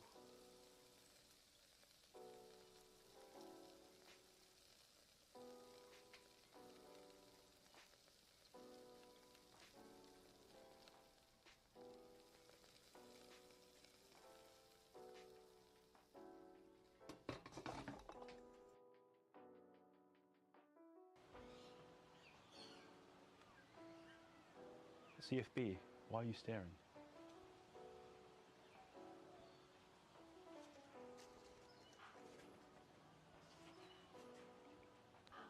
No, it's not focusing on me.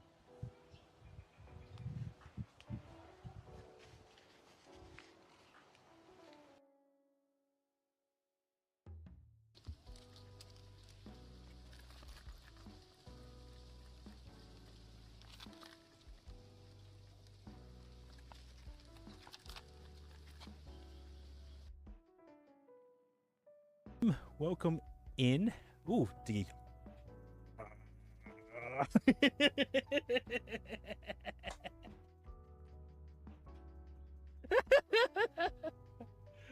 Oh, good lord.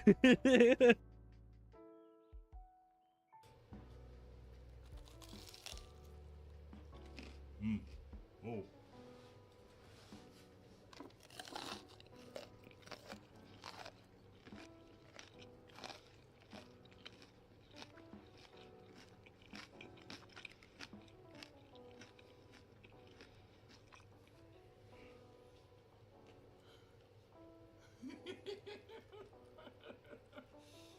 All right.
I am testing out these two devices.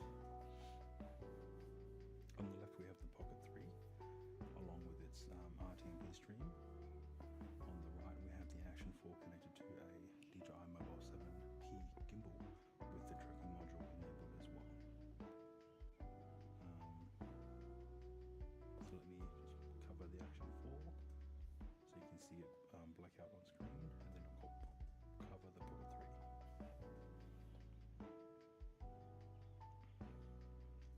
So Pocket 3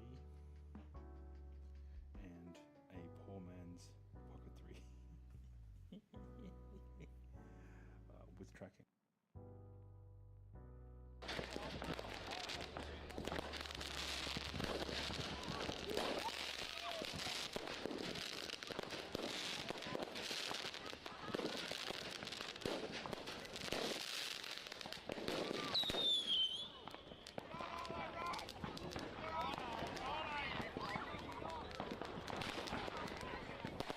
Yeah, no shit.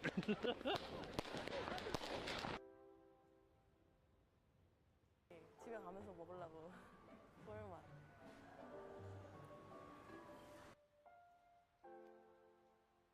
Apologize to everyone, but at the same time I don't apologize at all. I'm doing this is content.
the fires and it will just burn itself out, as long as it's not...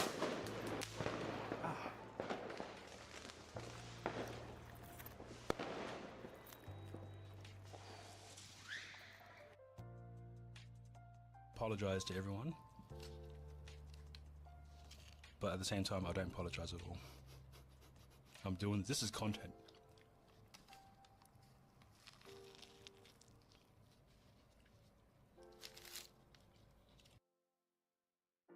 It's gonna do a slow twist.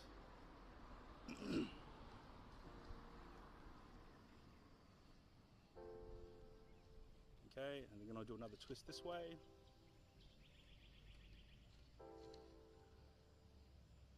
Down.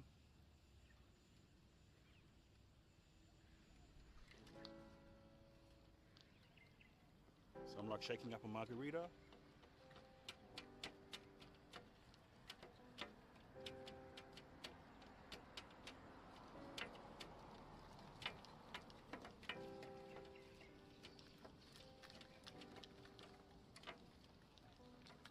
No. So hopefully nothing's dropped, nothing's...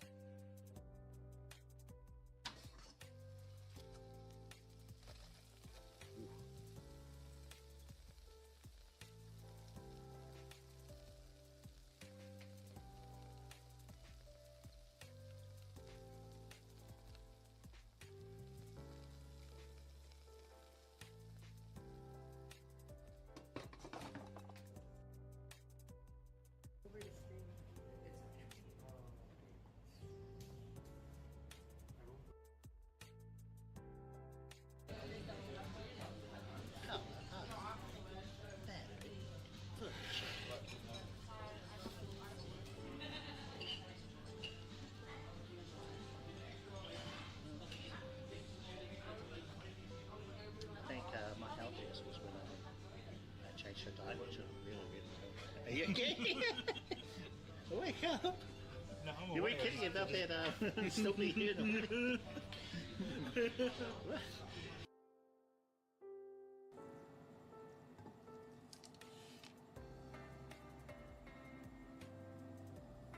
Winery is done.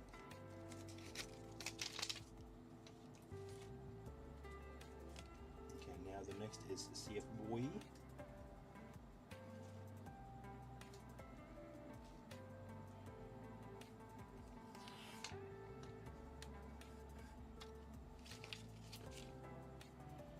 And now the next is Doronia.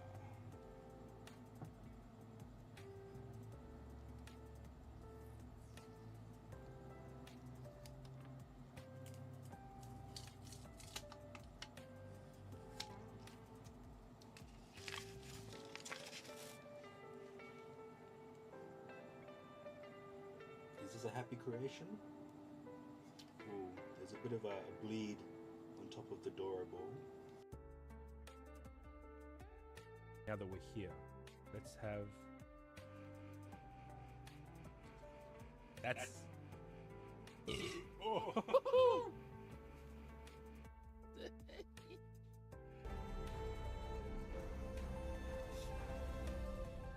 Yeah, in overlay.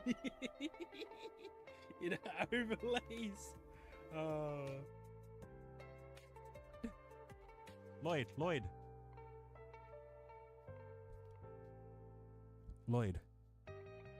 Milk, please. Bless.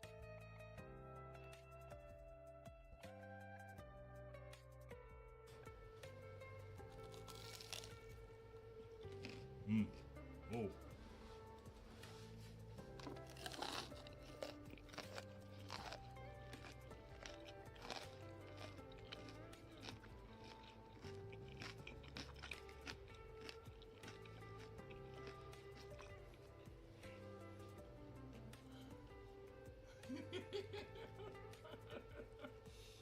All right.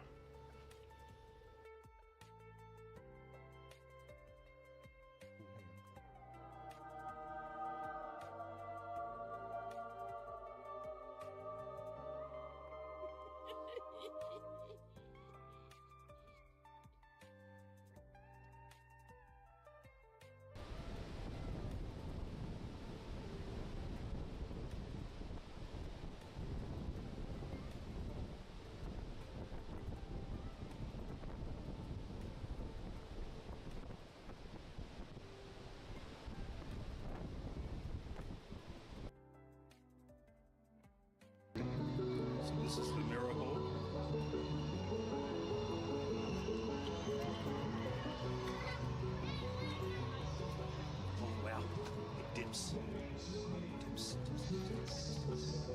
Hey, that's all right.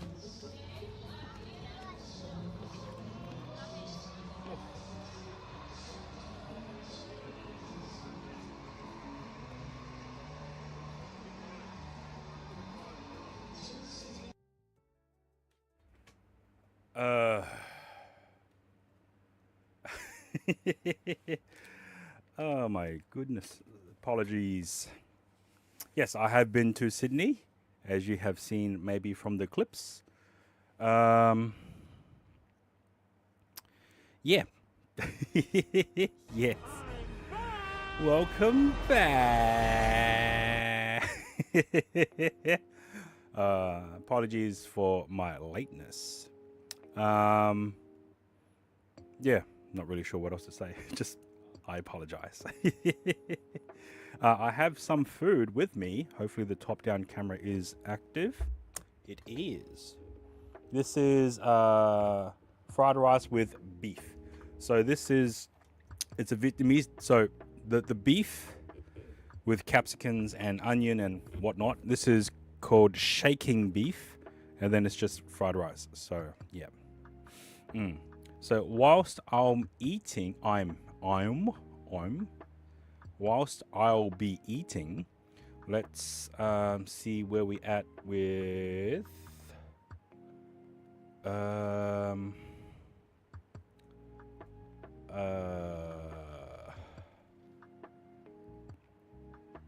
lethal. Meat's back on the menu. All right, let's Right, that's it. You know what? It's fine. It's fine. Let's watch some some Jiang on Brave, whilst I prep to load up Warzone and eating as well. Eating is the main thing I have to do. Call of Duty. Duty. Let's load that up and prepare to watch a bit of Jiang whilst I finish this meal, and then do a couple of games of Warzone. Yep. What did we do last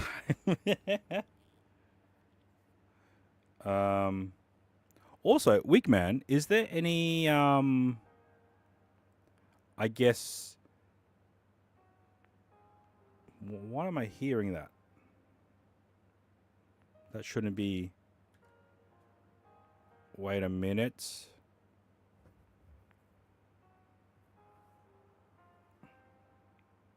I've muted it. Oh. Hang on, I need to go into my headset and then go into the mixers. This is odd. So I have to go directly into the headset menu and then mute the game. I was on a different spiff. So I need to now switch over to the SPDIF. Then go to the volume mixer. Bring that back. Bring it back. Okay, whilst we do that, what was I gonna ask? So we'd watched a bit of dumplings. All right, so Jiang's in a sushi. that smells trouble. Make it double. 엄청난 가성비 회전처럼요. 한 접시당 Stream is. 다. Hold up.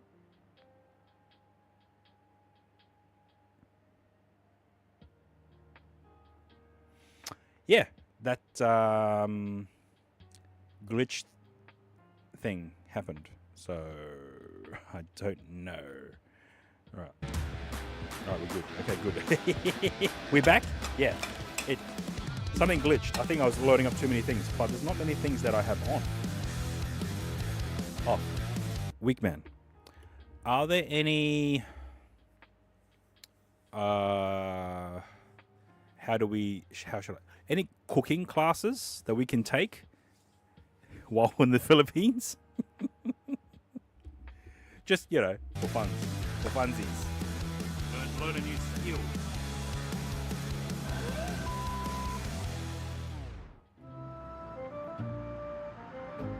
안녕하세요, 여러분. 제가 오늘은 지금 수원에 이제 회전초밥을 먹으러 왔는데 제가 엄청난 가성비 회전초밥집을 찾았거든요. 이제 무려 한 접시당 1,200원이에요. 다 완전 Bake 다 off. 1,200원이고 Nice. 그리고 막 30몇 가지가 있다고 하더라고요. 제가 오늘 사실 그 So, an interesting thing. Whilst I was in Singapore last time, and I was just cruising around Sim Lim, there was, and I walked past it. I didn't stream it because, you know, privacy. There was a class of people, maybe about 7 to 9 people, of doing what's the craft with the rugs? And they were using the tools to create stuff, rugs. What's that term called? It's not haberdashery. Jamsters does that. So, I'm not sure if there was a class, you know, like a 1 day or afternoon class of arts and craft. Well, arts and craft, what's it called? Oh shit, hang on. What's the art for rugs? What's that called?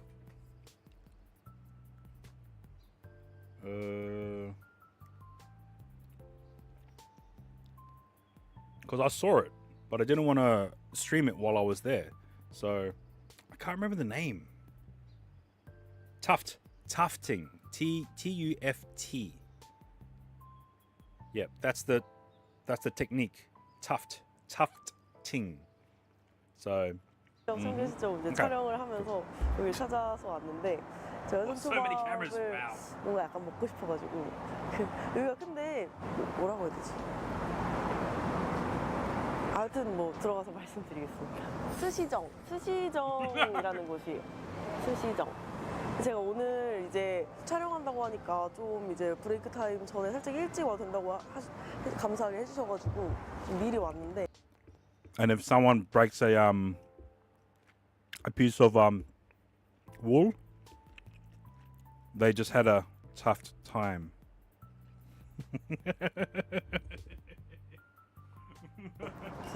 들어볼게요. Oh no. A tough break. I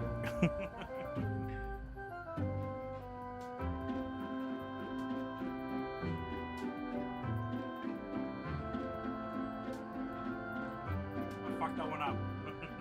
사장님, 혹시 이거 다 1,200원이에요? 아니 어떻게 이 가격이 말이 되지? 말도 안 돼. 옛날 아프리카 셰프 아 정말요? 계속 응원하고 있었으니까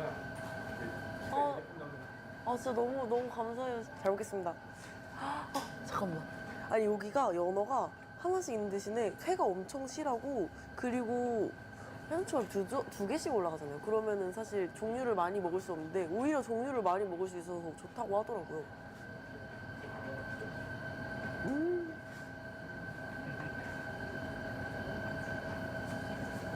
연어 뱃살 진짜 두껍다.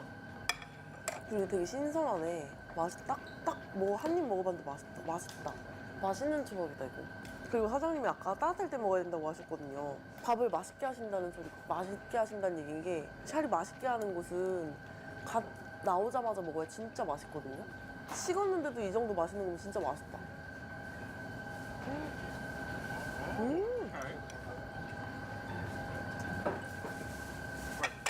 said it was 1,200 won. What's that in Australian or Filipino? Sorry, pesos. 연어 뱃살 진짜 맛있다. 그리고 근데 여기 Is there an all-you-can-eat sushi in Manila? And is it safe? Is it 초밥 safe? 맛있어요. 그냥 회도 한 피스 이렇게 엄청 길거든요. 꼬리가.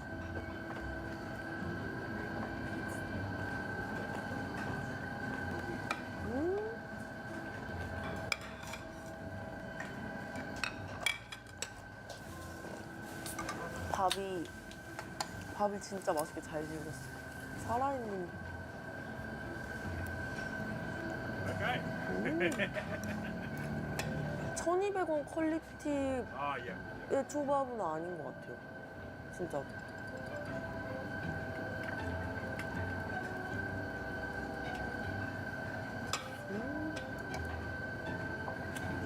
이건 뭐야? 촉촉해 보인다 되게. 소스가 있어서. 너무 많이 먹었나? 101개요? 아 그래요? 장어인가? 도미인가? 아.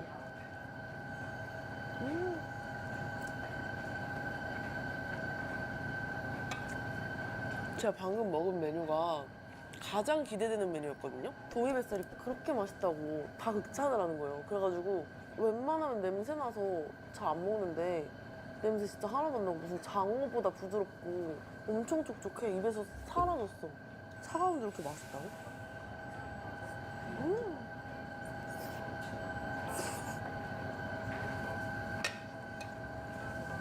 처음 보는 것들이 갑오징어, 소고기.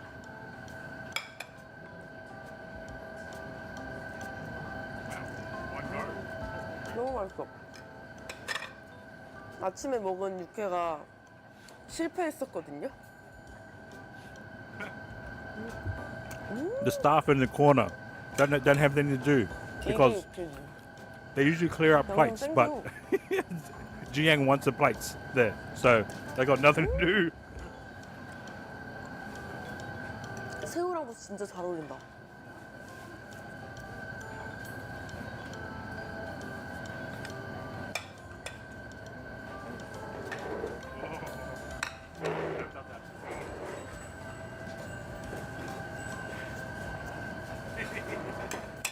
와 여기 초밥집 전세 낸 것 같아.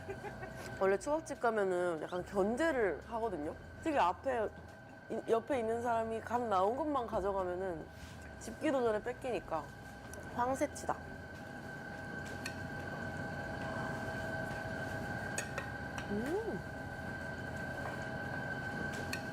나오는 거 집어야지.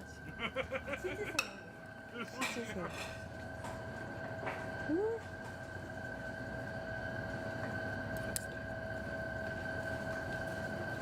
따뜻할 때 먹으니까 맛있어.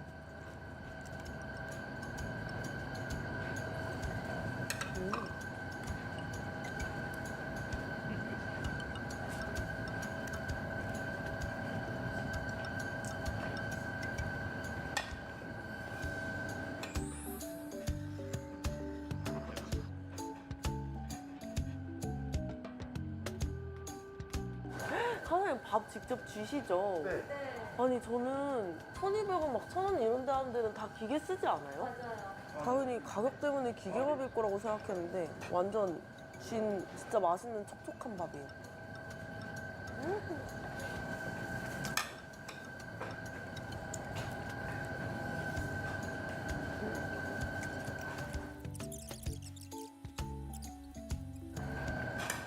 빨리 먹어야겠다.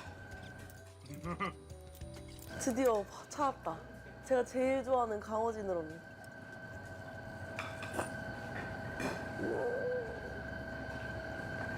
원래 그렇게 아삭아삭거려? 좀 약간 부드러운 데가 있고 엄청 사각거리는 데가 있는데 여기는 막 씹는 식감이 무슨 엄청 서걱거려.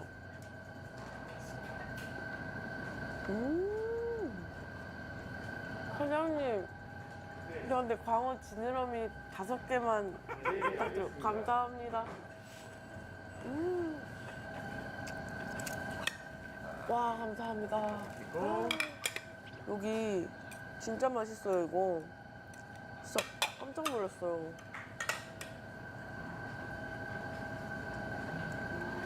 와.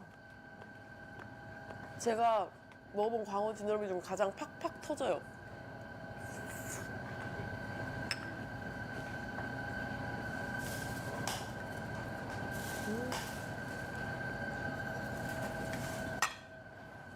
다음은 무엇? 아, 메뉴판을 한번 볼까? 유부를 안 먹었네. 오이 때문에 오이가 들어가 있더라고요, 롤이. 네, 연어 직화구이 2개만 해주세요. 유부도 2개만 해주세요. 중간 디저트. Mojo Jojo, welcome on in. Hope you're doing well. 감사합니다. How many? What was your final count? I've yet to do this because it's just so expensive here. 촉촉해.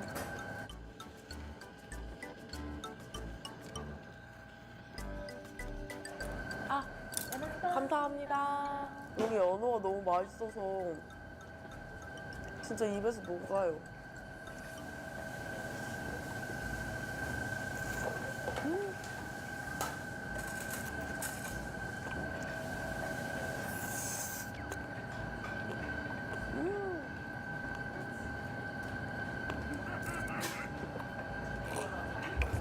Is that just you? $300, just one person? 감사합니다. 죄송해요.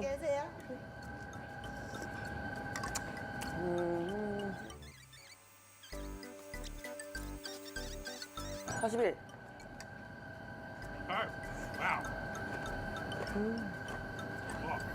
너무 맛있어요. 이 Sorry for speaking with my mouth full. Mojo, I am planning to go to the Philippines mid-October to mid-November, so a full month. Just thought you'd like to know. 광어.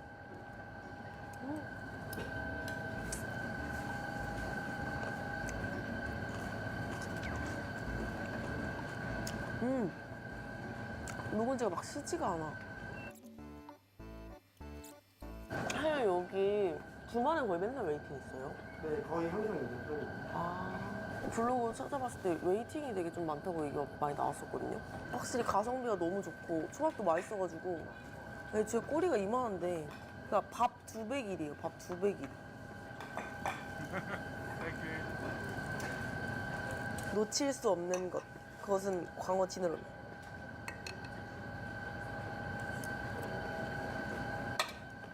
와, 어떻게 식감이 이렇지? 아. 감사합니다. 아니, 계속 안 보내주는데. 아유, 너무 감사합니다. 감사합니다. 진짜 따뜻할 때 먹어야 진짜 맛있어요.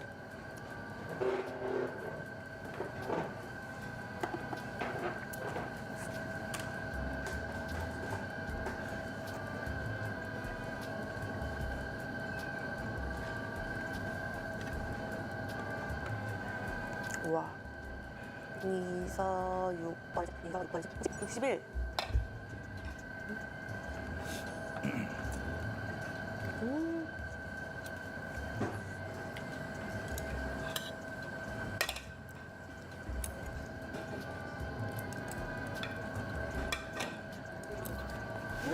감사합니다. I'm gonna go and play some Warzone. Give me a second.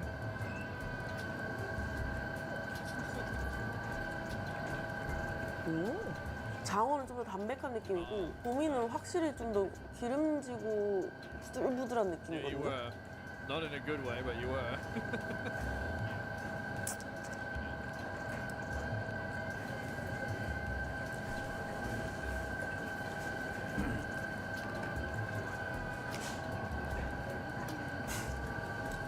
Any spots left? Ozzy, what are you doing? 감사합니다. There. 감사합니다. I think he's figuring out his shit. I'm not sure. Right. I would say, What's the default skin? Who's the default skin? Mitmat, I reckon you could jump in for now, and then I'll probably rotate out with someone else, and we'll keep rotating. Just because at the moment I don't know what's going on. We just had a player that's team killed us a lot. Yeah. Bloody hell. Team killers. Gaming. Crazy. Customize. Here we go. finishing move. Here we go. Reaction, reflection, action. Let's go. And then my unicorn should show up on Hang on, let me thing. change. Yes. No. Yes. Wait, I Not need to like- go to.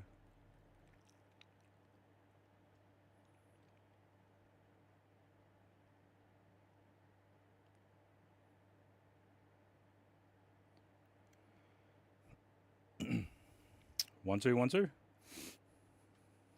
Nice. Yeah, cool.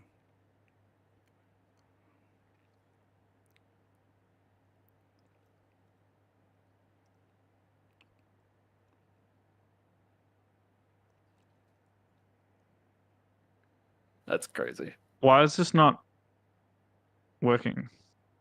What? On my Warzone, it's like not loading the skin in the lobby. Better have my fucking unicorn on. Won't be happy.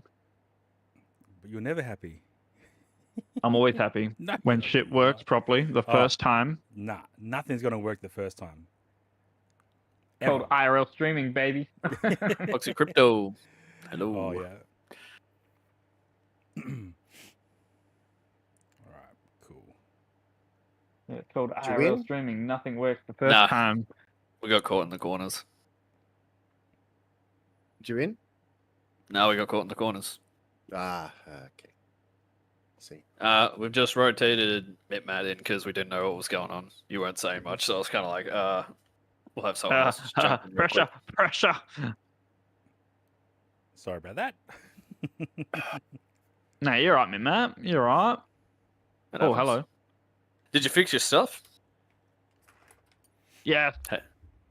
Huh? What do I look like? Lethal, where are you? A pelican. Oh my gosh. What skin do I have on? Pelican.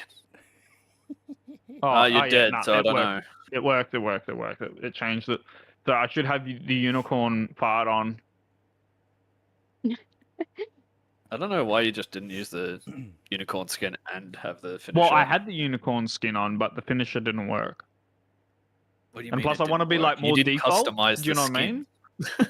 Like I want to be more like default, like you know the hidden rainbow, the hidden unicorn. You were in the closet, but then you came But out. now I'm black cell, He's out of the closet. black base, baby. Look at me go. Oh H, my did you God. sort out your stuff? Yeah. Yeah, you sorted it out. Come on, baby, let's go. Uh, We all know Why that's don't we the just, I strat. was going to say, why don't we just jump on the train then? Nah, it's too boring. I want to go fight people. no, you don't. Yes, I do. How am I going to unicorn fight on them if I can't fucking kill them? Not kill them. Matt, come on. We got a unicorn fart on everyone. It's like the ultimate toxic. True. Like this is next level.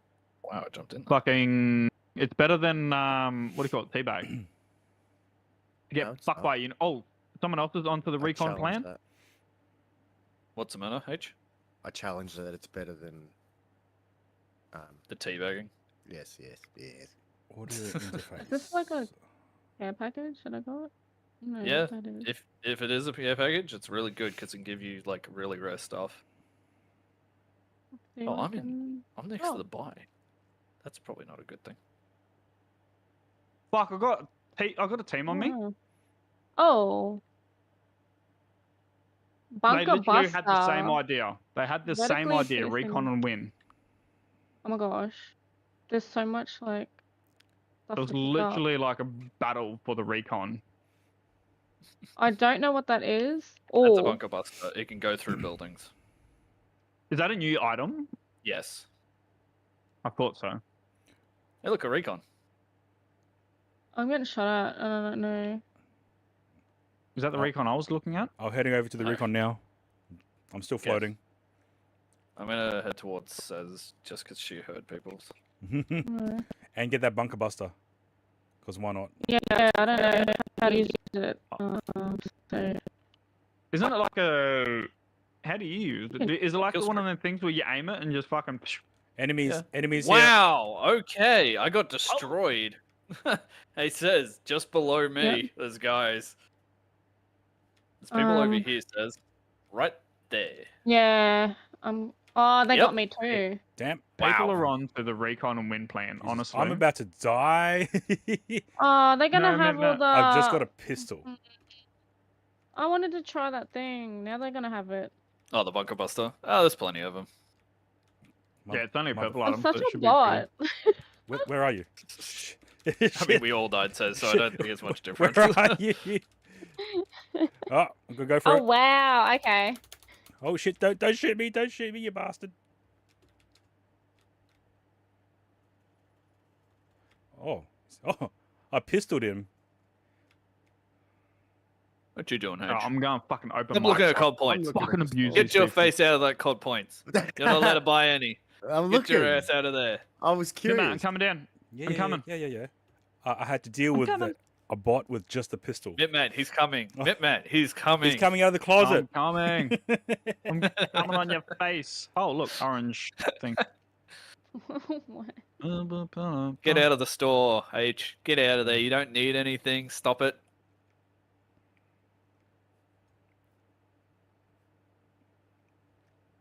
I see you looking at that smiley face. Get out of there. Ooh, that's cool.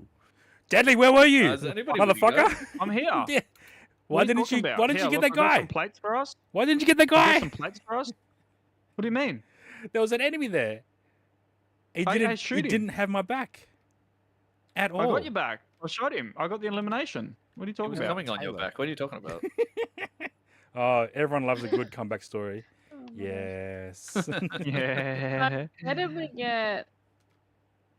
Oh, Oh, Oh fuck, we got no recons. How are we gonna win? Wait, didn't you pick right it? there. this guy just outside of your building, by the way. Whose building? There are so many Get a operators. fucking unicorn in your Fucking face. There's actually not that many Birds. operators. There's just heaps and heaps of skins for him, actually, man.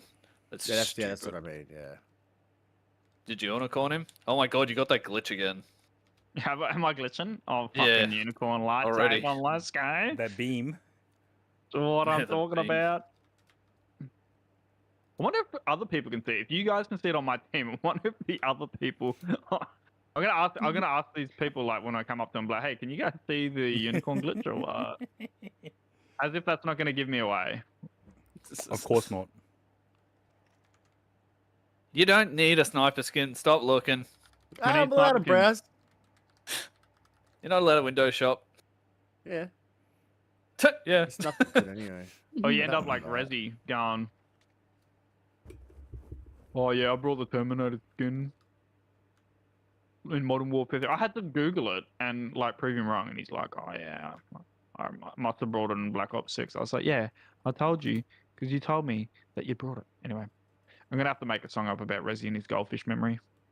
Oh, Enemy another here. song. I can see another song, yet you enjoy making them. Yeah, I know, right? They're pretty good though. They're pretty fun. They're fucking bangers. I love them. I should make Cez a song. You should. No, not that. Fuck me. Cez needs a song. Did someone say song? Oh. Oh, let's get a loading. We can get a loading. Oh. Oh, we do have enough. Oh, fucking Ninja Turtle fucking dog. Oh, Cossack. Yeah. Oh my god. I was gonna fucking unicorn his Ninja face. Turtle dog? Apparently, there's a Ninja Turtle dog. Yeah, it's like Oh, cat dog, but- snipers. Hill. Where? That's the At the real back. players. That's the real Oh. players. Oh my god. That's the real Hey. players.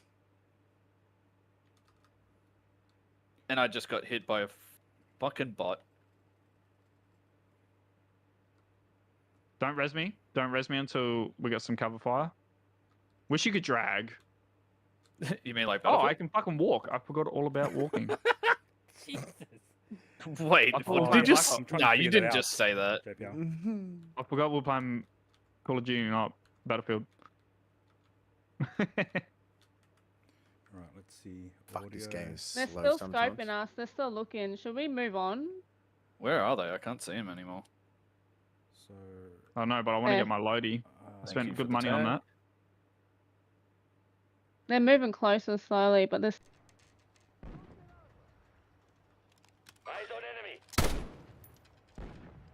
How about now? Tornado! Eyes on enemy. Disregard.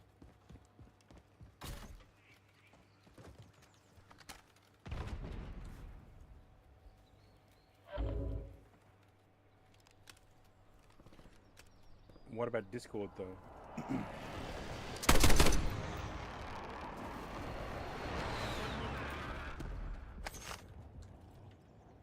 Oh, loadout.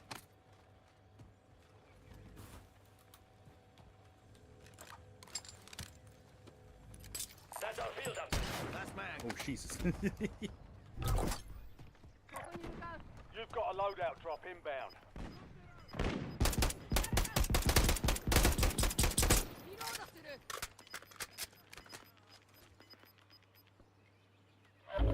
Gas is closing in.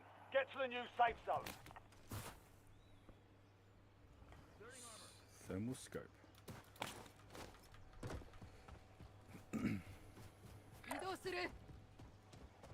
Visual on loose.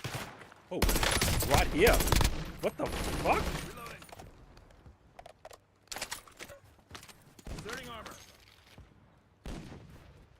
Okay, I'll have to figure out what to do with Discord import then.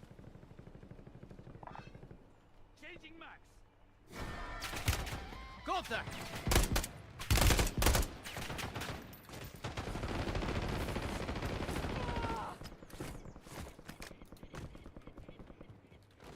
Alright, let's go.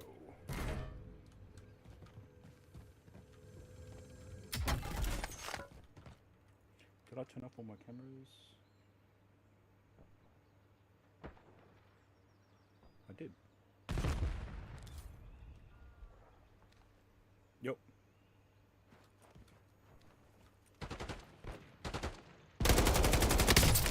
Changing mag.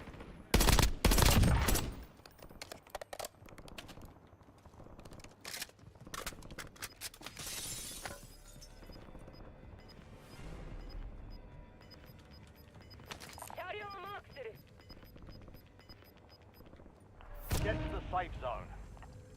You've got gas moving in.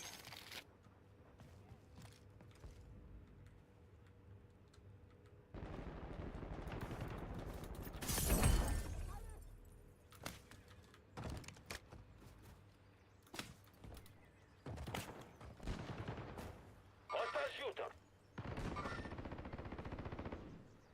Can't see. Run away now. Eyes on enemy.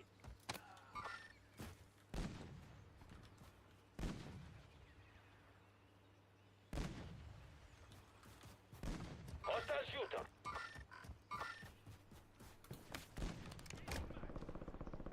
Copy that.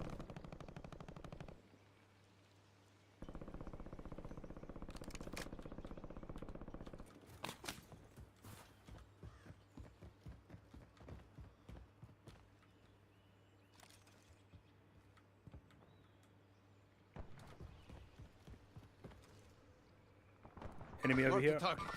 Across the field. Thermal scope on. Hostile shooter.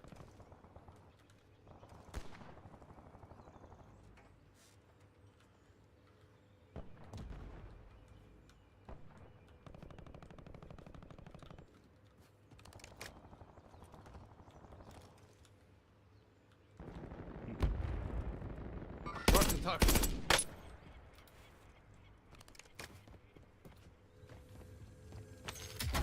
See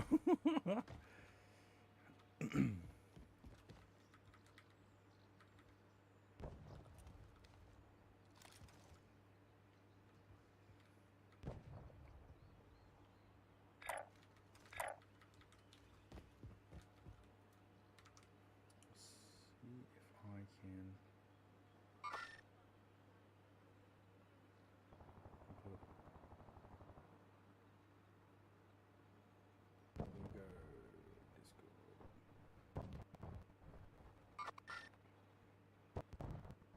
Oh, okay, that didn't work.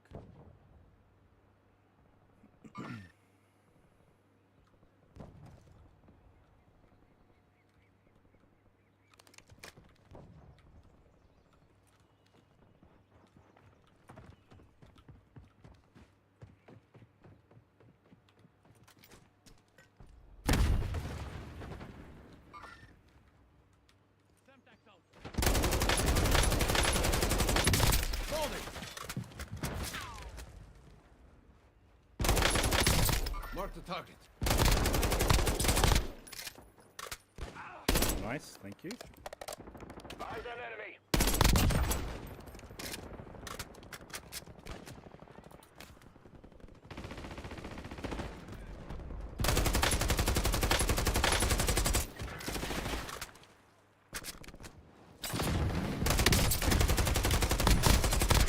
Reloading. Jesus. Oh my god.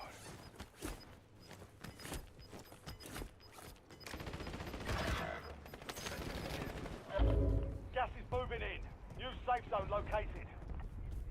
Hostile UAV in the area. Coming. Oh wait. Requesting buyback. Ready to redeploy. I'm going for my loadie. Didn't get a chance to get it before. Oh, no, I did get it before.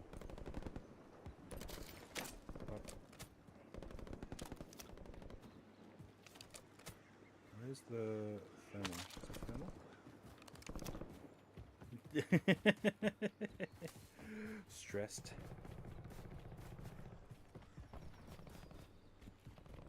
Mm-hmm.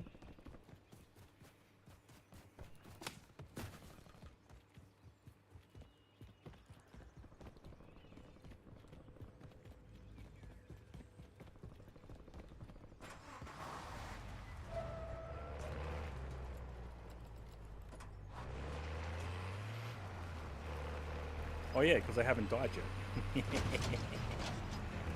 I'm pretty good like that. Oh, yeah, here it is. You know, never mind. I'm out. Oh.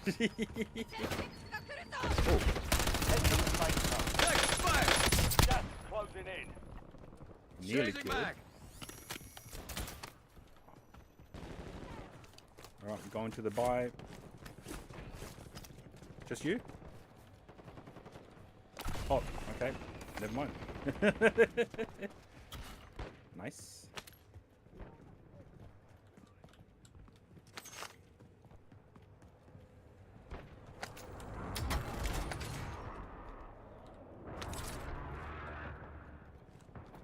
What?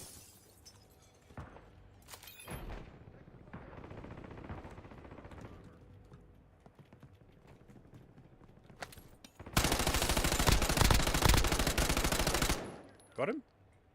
Loading.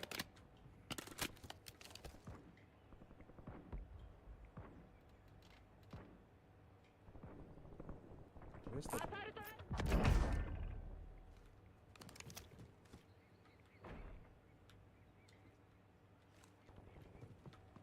I got one. Dropping.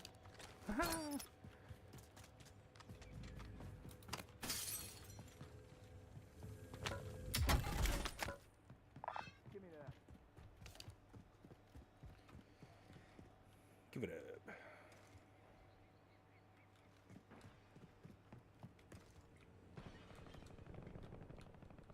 Nothing on thermal scopes.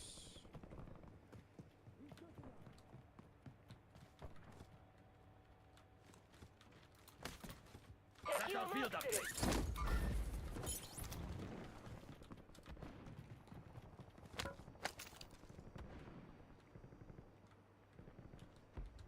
At all. Moving here. Disregard that. There's an enemy across the field. Moving here.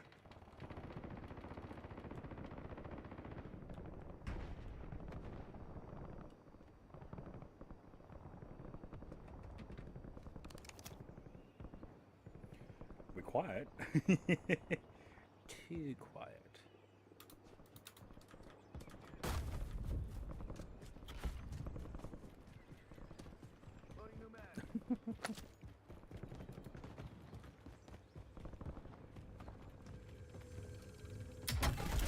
Hostile shooter.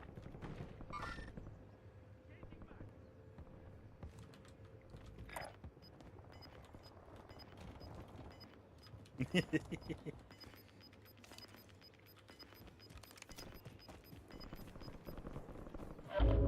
got gas inbound. Disregard that. Zone relocated.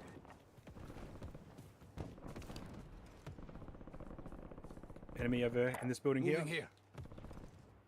Thermal scopes show nothing from behind.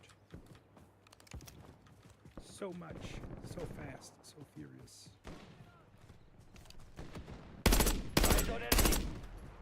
Changing mag.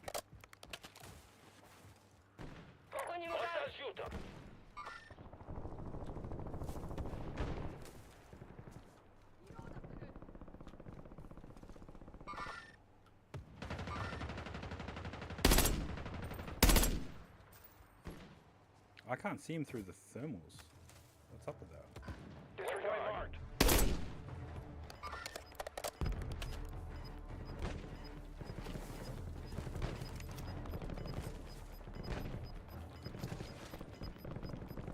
Move to the safe zone. You're losing ground. Moving.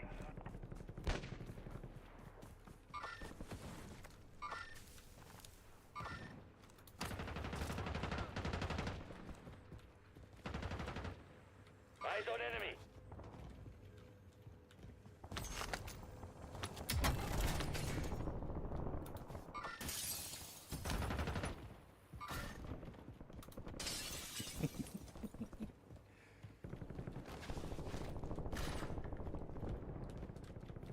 Hostile shooter.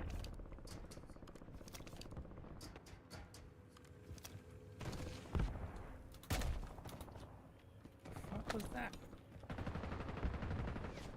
Eyes on enemy. Yeah, the heli's just floating up. Oh, yep.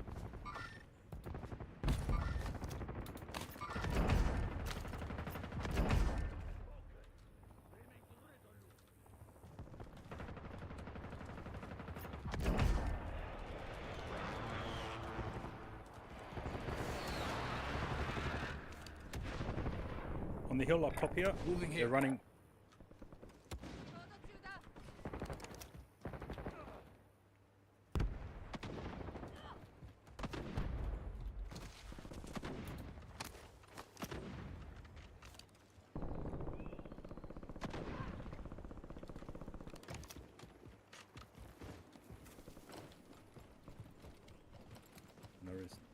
No response.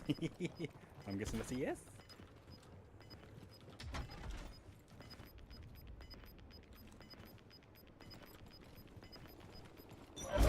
Gas is closing in. Relocating safe zone. Gulag's closed until further notice. I heard a parachute. Hostile shooter.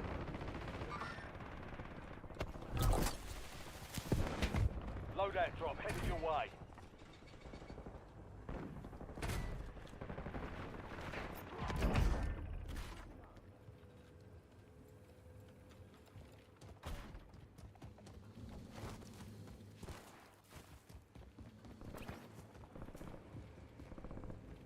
You've made it to the top 10. Enemy UAV is online.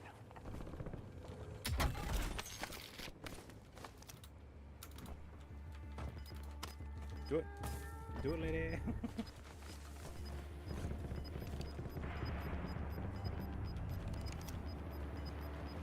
There's a buy. We need buy stuff. UAV overhead. Holy Jesus! Get to the safe zone. Didn't even see the Enemy heli. advanced UAV is active. I'm going to the buy, get a UAV. Your squad's in the top 5. UAV available for tasking. Come on.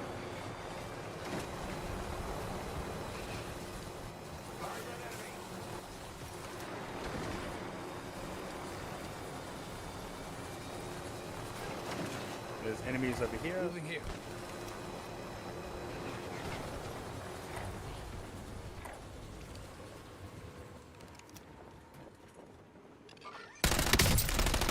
Yep. There's another 3 of them here. Jesus. Jesus. Yep. Yeah. Loading.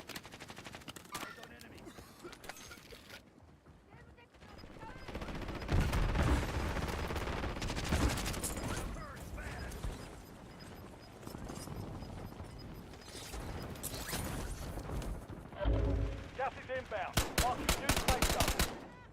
Behind you, behind you, behind you.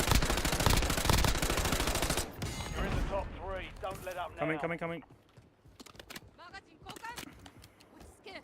私が助けてやる。 Do the same for you. Back at it. Looting.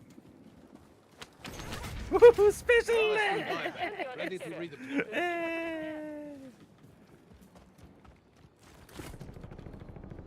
Only 2 left. Switching mags.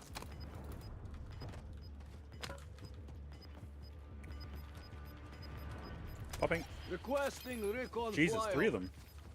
Some of your squad is outside the safe zone. We want you.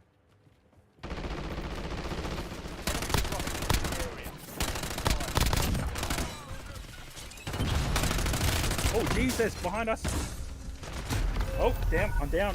And I dropped the specialist. Whew. Get ready to redeploy. I'm back up. I'm back. Let's go. 7 people left. So there's 3 of them. No, 4 of them. Oh shit. I'm floating down and I'm being shot at. No, they're floating. Up here. Relocating safe zone. Moving here. Mark the target. Enemy still Mark the floating on target. top. Enemy still floating on top. Moving here. Mark the target. I lost him. Sorry. I don't see anyone else above me. Enemy there. Moving here. Mark the target. Disregard that. Disregard that. Get your squad Enemy to still the there. safe zone. Mark Enemy the still target. there. one Another behind. second one over here. Moving here. 2. Disregard that. Disregard that. Mark 2. the target. Enemy up Moving there. here. Mark the target. Enemy here. Moving Enemy here. here. Enemy on the roof Mark the back here. target. Enemy down. Mark the target. Enemy downstairs. Enemy up here. Mark the target. Enemy here. Enemy here. Moving here. Enemy here. Enemy is running over here. Enemy is running over there. Disregard that. Enemy here. Mark the target.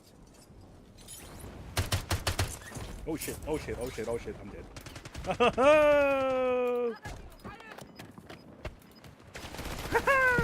Oh Jesus. Squad is belly up. Fuck off. Fuck off. Fuck off. Moving in. New safe zone located. Ah, you bitch. Only 5 remain. You were clutch.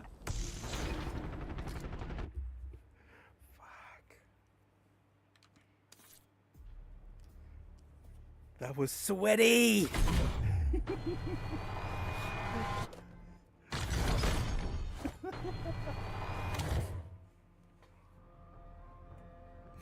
Honk.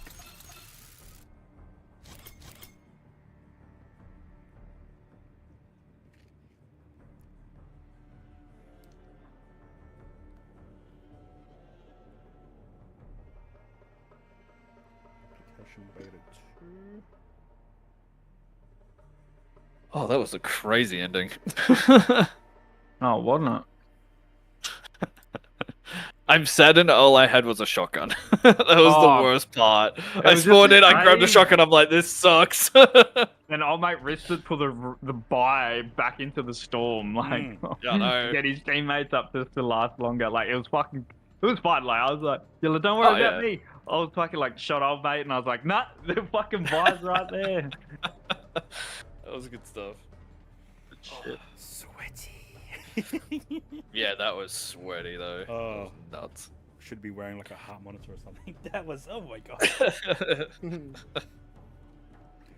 Oh, And that's like, I'm stressing. yeah, I was happy just floating doing Overwatch. You gotta be Enemy- doing enemy- Overwatch enemy- with the enemy. guns, bro. Overwatch with the guns. I had a pistol. You can pistol whip him. Just pistol whip him. Give him that 1, 2, I can sneak up pow! behind them and fucking finish them. Says you did amazingly, by the way. Like, holy this is shit. the- That was oh, sick. mm. I was off of pure adrenaline. Oof. Imagine if we had pure adrenaline on the last mission. On the last piece. We all was just on pure popping. adrenaline.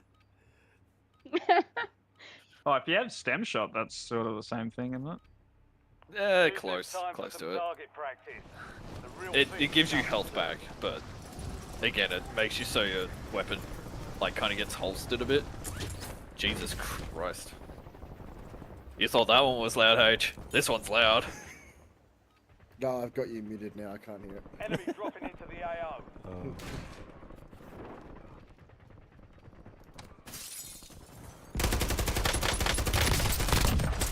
Reloading. You know what's funny? That worked because I was literally destroying like everybody in the lobby that was coming near me. I am Conholio. TP for my bunghole. Time's over. Now you deploy to the war zone. Ring around the rosy.